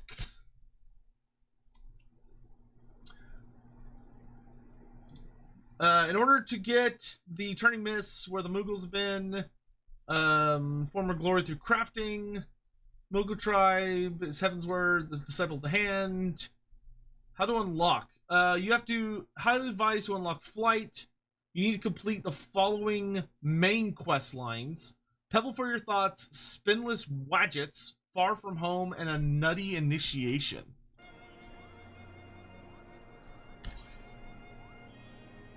A secret from everyone, something in the water, a show of devotion. I need Spinless Wadgets. I don't know where the fuck that is. Can I click on this? No. Spinless Wadgets.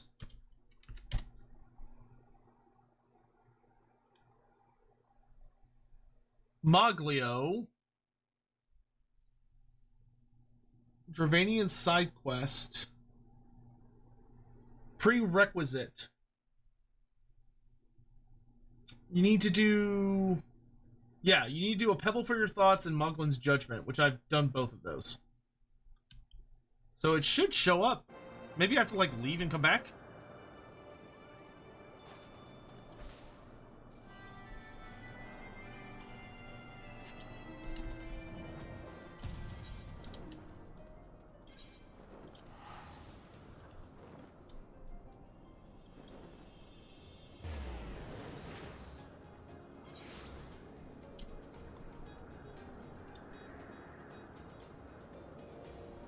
Turning miss X20. Well, oh wait, he's like way far away.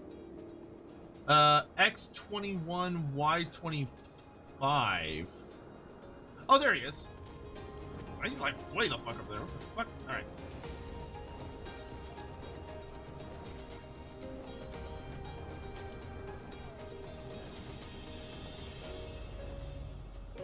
It's so obnoxious that they don't mark this as like, oh, hey, here's what you need for the Beast Tribe. Like, they're just like, figure it out, numbnuts.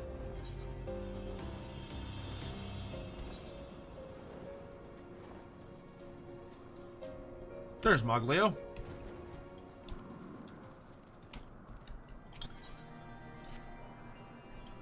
Ah, just look at this Moogle adventurer. Have you ever seen such a distressed expression? I'm done for. There's no coming back from this, Kupo. Pray tell us your distress, Kupo. We are here to serve.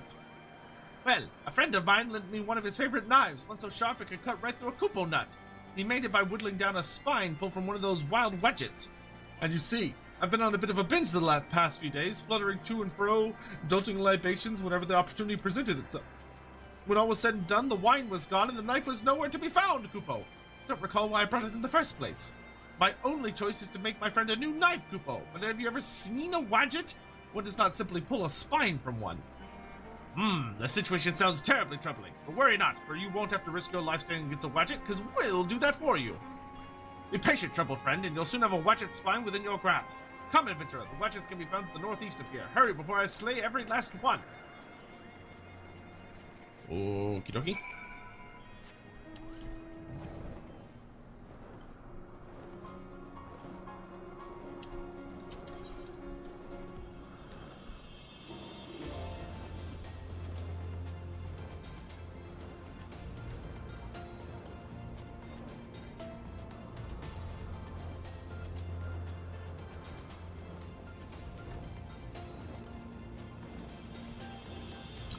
Oh, there's a like a B-class boss here.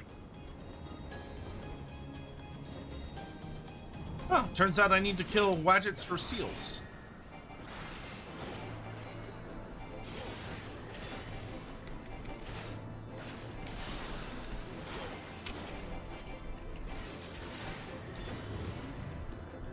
And you killed 2 of them.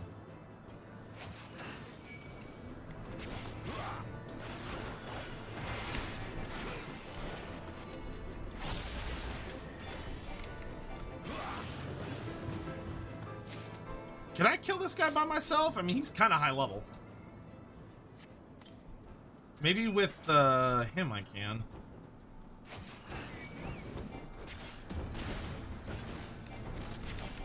Oh yeah, I can kill this guy.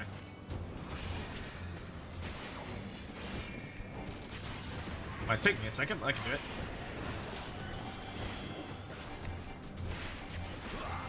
Shatalis.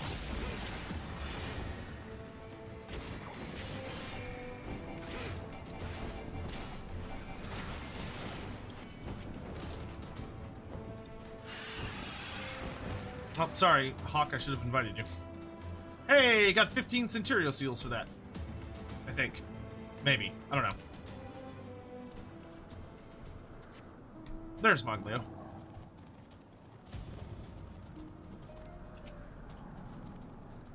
I can see the wedges from here, but if I get any closer, they'll slip me out in a second. What to do? Ah, brilliant! See, all you have to do is create a distraction by attacking a wedget, which I fly in and pull a spine from the beast undetected. Oh, a spine, not its entire spine, just a little spine. What a simply sophisticated strategy, Kupo. I'll be waiting for you to start your attack. Fear not, I won't be far behind. Alright, you little turd.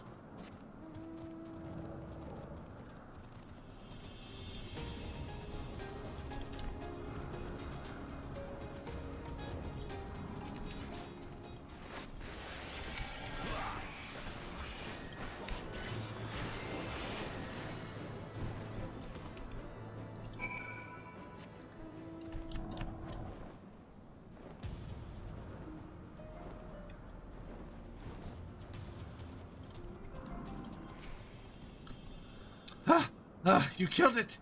Too fast! I couldn't grip the Wadget's slippery spine in time. But we mustn't give up, Kupo. My paws are ready. Fight another one, now get it this time. Why do they have to be alive, dude? Why does it need to be alive? Can't you just take it from a dead one? Do I think we might see Man of War return? I don't know. That one's trickier. Because that's, like, would require them releasing a bunch of minis for a completely separate game. Which is a bigger investment than I think GW would want to make. I wouldn't bet on it, but it's certainly possible. Oh my god, another one? Are you fucking serious? Moglio, dude, honey, buddy, pal. Come on, dude. You're killing me, Smalls. You're killing me. This is why y'all are Moogles. Y'all are kind of annoying. I'm gonna be honest.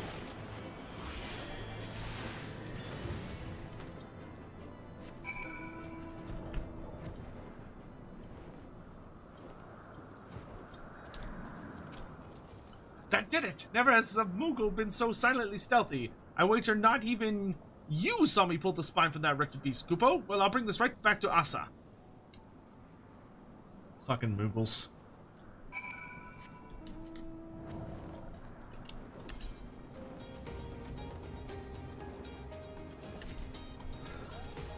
The sad thing is this doesn't even, like, finish the Moogle questline for me. There's still 2 more small quests after this, and then there's a 9-part series of quests that you have to do after that. Ridiculous.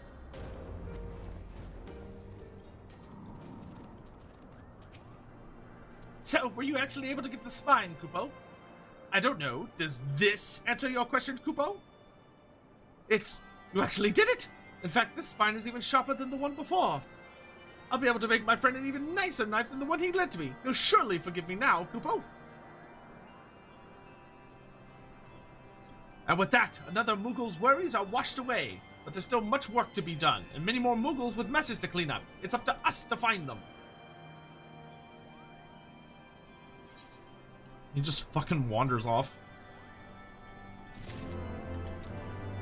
Alright, and so the next one is Far From Home, which is probably somewhere far from home. There it is. These ones are annoying because you don't know where he teleports to.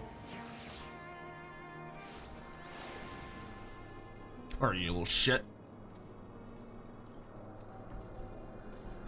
Can Moogles be... Yeah, did you know Moogles can be slapped? You know what? That's a great reminder. You little bitch. Pa! Slap that fluff butt. Look, adventurer! It's another Moogle that needs our help. I wonder where his troubles will lead us, Kupo. No, this won't do. This won't do at all, Kupo. Oh, whatever shall I do? What's wrong, Kupo? What won't do? Well, I came here from Asa because the flowers here bloom so lovely, and every day I've watered them without fail. But then those discourteous dragons came in and started stamping all over them, Kupo. I could only stand their lack of manners for so long, until one day I gave them a stern lecture in hopes they would change their ways. But dragons being dragons, they roared and gnashed their teeth and chased me from my beloved flower bed. I've got no choice but to go back to Asa, but the dragons are stalking the road home. All I want to do is take care of the flowers, and now I'm trapped here, Kupo. That was quite the quandary. Aha! All I have to do is protect you on the way home, Kupo. Those dragons won't dare come near my mighty blade. Adventurer, come close. We must form our battle strategy, Kupo. Adventurer, I know you've helped me in the past, but I must ask you to let me take care of this by task myself. Remember, the Palm Guard not only requires a generous heart, but a strong arm as well. I shall guide this Moogle safely home by virtue of my own blade, Kupo. But there are lots of dragons on the road to Asa, and if one were to happen to attack, you have my permission to come to our rescue. A Moogle's no good to anyone that become dragon fodder. Now that our strategy has been carefully thought through, it's time to set out. Follow closely behind, adventurers, so you may bask in the courage of Moogle kind. Great. I was really worried for a second that was going to be an escort quest, but luckily that is not the case. Polex, have a good night. Thanks so much for coming by.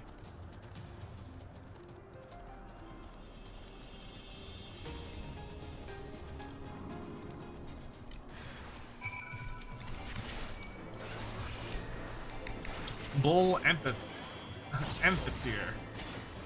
I don't think so.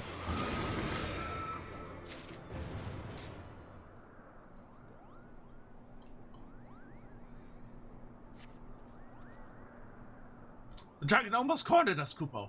But thanks to you, we've not suffered a scratch. Let us continue on our way to Asa.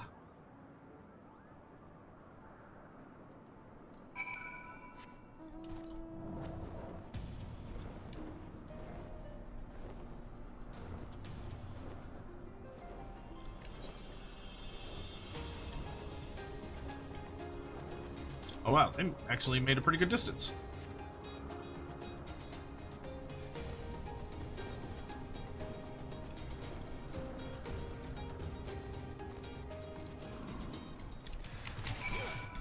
Hawk, are you also doing these quests? I don't know if you've already done all the beast tribes.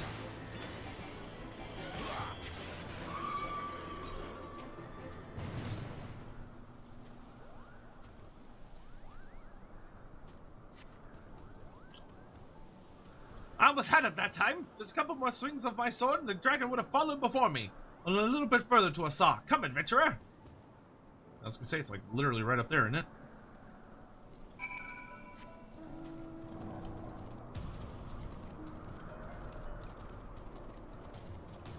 Nice. At least these quests aren't super long. Despite some hardships, we finally completed our journey. But, adventurer, I am ashamed I wasn't strong enough to protect this Moogle on my own. When the dragons let out their terrifying roar, I couldn't do anything but cower in fear, Kupo. Fret not, Moglio. If not for you by my side, I would have never been able to return to Asa. Your courage was truly inspiring, Kupo. Aye, thank you for the encouragement, but the Palm Guard could never take a Moogle like me.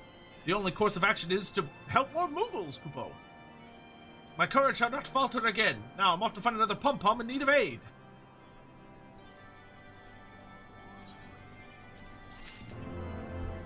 Alright, and then the last one for him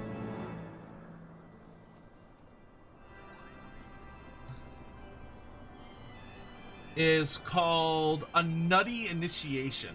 There it is. And I believe this is his last quest for Moglio's wandering around shit.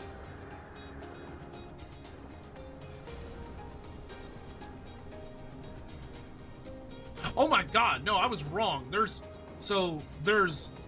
this quest. There's this quest chain, which initiates a second quest train, which then you then have to do a third quest train.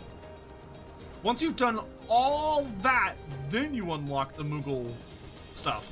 Good fucking grief. Oh, that doesn't look good. Adventurer, look! It's a Moogle from the Palm Guard. He's been knocked unconscious. Or is he napping? There's only one way to find out. Ask him, Kupo. This is the end, Kupo. Speak to me. What happened to you? I was on patrol. I was caught unawares. And I was attacked. You were attacked? By whom, Kupo? A tree. It was a tree. Oh, my head. Attacked by a tree. Adventurer, I'm afraid this is nothing but a clumsy Moogle, Kupo. My life is flashing before my eyes. If only I had brought more Kupo nuts, I could pull through. It's just a slight bump on the head. He'll be flitting about in time. Nevertheless, a Moogle is in need, and I shall help however I can. Adventurer, let us discuss our new strategy. What everyone knows, moving about when you've hit your head is dangerous. What's more, this area is crawling with carnivorous monsters, so we can't just leave him here. What's that? You'll go and get a Kupo note while I stand guard?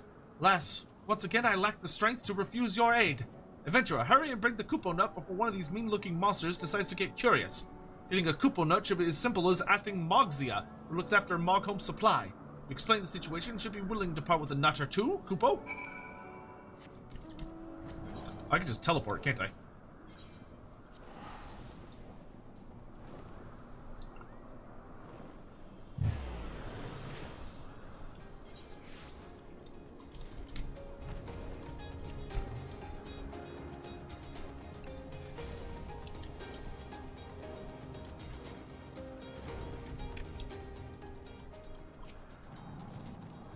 What's that? A palm guard in need of a Kupo nut?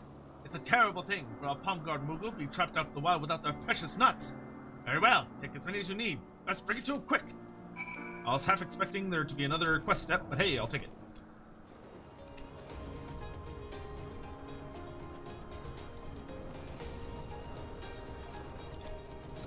I like these, like, floating crystalline rocks they have. It's cool.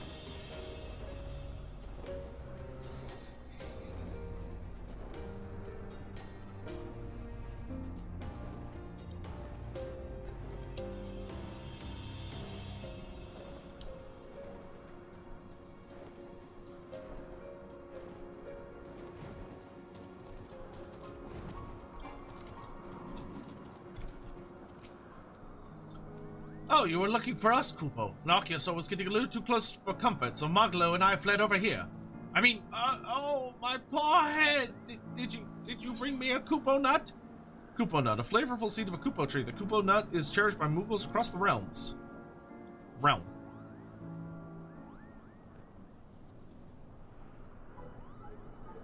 Oh, thank heavens, Chocobo! It's so delicious, and it's been so long. Yes, I can feel it. I can feel the power, Chocobo! Ah, it's good to feel alive again. I must remember to bring more Chocobo nuts with me on my next patrol. You saved my palm, Chocobo. My thanks, Moglio. Without your aid, I would have been an untimely demise, Chocobo. You are too kind. All I did was flee from that Archaeosaur. Nonsense, Chocobo. You could have left me to be prey for the wild beasts, but you risked your pom-pom to carry me with you. You can hold your head high. But this isn't an ideal place for long-winded praise. Let us return to Mogholm and seek out Captain Moglu, Chocobo. Captain Moglu? Whatever for, Chocobo? All shall be revealed in good time. Ah, yes, your companion may come along as well.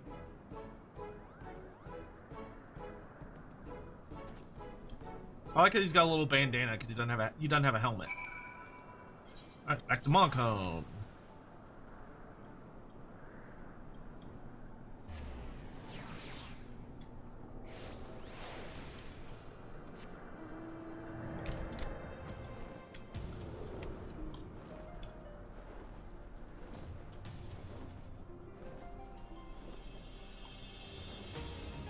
The captains are so...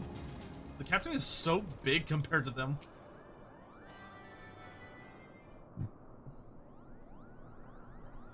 So, you are the daring Moglio of whom I have heard so much. I am given to understand you have been helping our troubled brethren across the land. I merely do what any upstanding Moogle would do, Chocobo, though my trusty companion here deserves much more of the credit. Although you have this adventurer's hand to aid you, you must stop this one Moogle crusade. Should the worst happen, it would be a grievous loss, Chocobo. Are you saying I can't even help just one more Moogle? But I just wanted to prove myself worthy of the Palm God. Do not make me repeat myself, Moglio. Though your intent is noble, you cannot continue helping other Moogles alone. Nay, henceforth you will do so as a member of the Palm God, Chocobo. Me? And the Palm God? We could ask for no greater honor than to court you amongst our ranks. Moogles all over, a brother of the Palm Guard among them, vouch for your skill and valor both. I can think of no worthier addition to our ranks. Hear, hear, Chocobo! Are you sure I'm strong enough? Strength that is important is true, but it is not without courage. And courage is something you do not want for, Chocobo.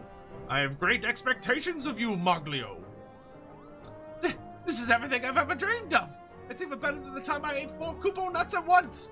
Finally, I'm Moglio of the Palm Guard, Chocobo. Welcome to the Brotherhood, Chocobo. Come with me and I shall introduce you to everyone. Bunch of goofs.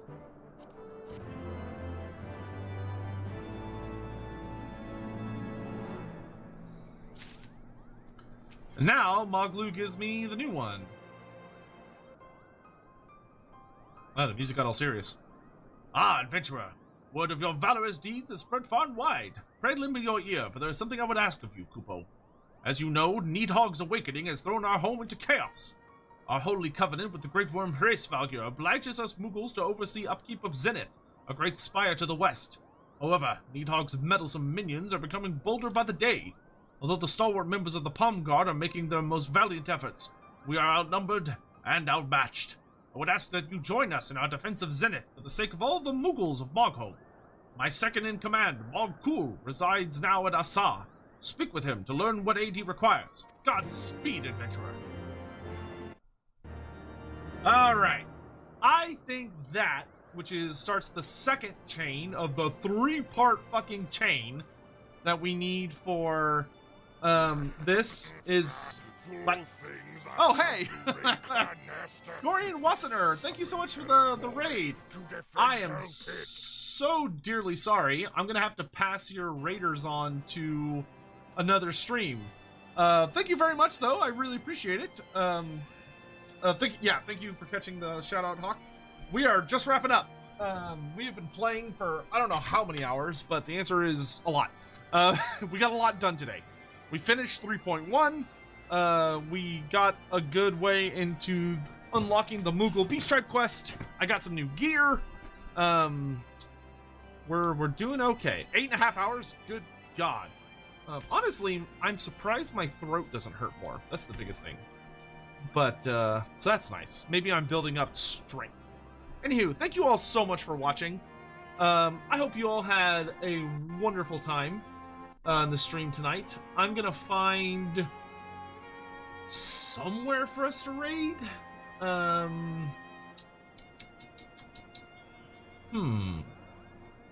I normally do not stream this late. At all, ever. So, this will be interesting. I need to figure out a place for us to go.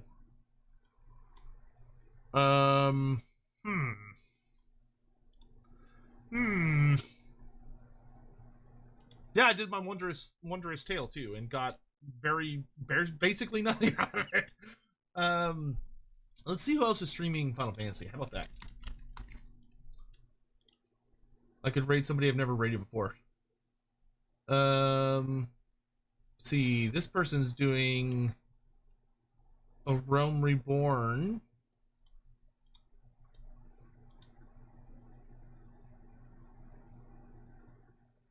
It's been a long time since Walden's been a criminal organization. Sure, you can go there. I don't know this person, but good enough.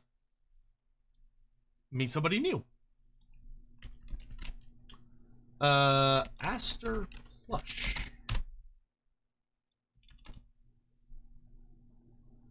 That's the right person, right? Yeah, it is. Okay. Anyway, hope you all have a lovely night. I'm going to bed because I've got to do a membership stream on YouTube in the morning, which I am probably already not going to get enough sleep for. So anyway, thank you all so much for watching. Appreciate you all taking the time to hang out and enjoy the stream. Like I said, we got a lot done, which is good in my book. So I'll talk to you guys later. Thanks for watching. Good night.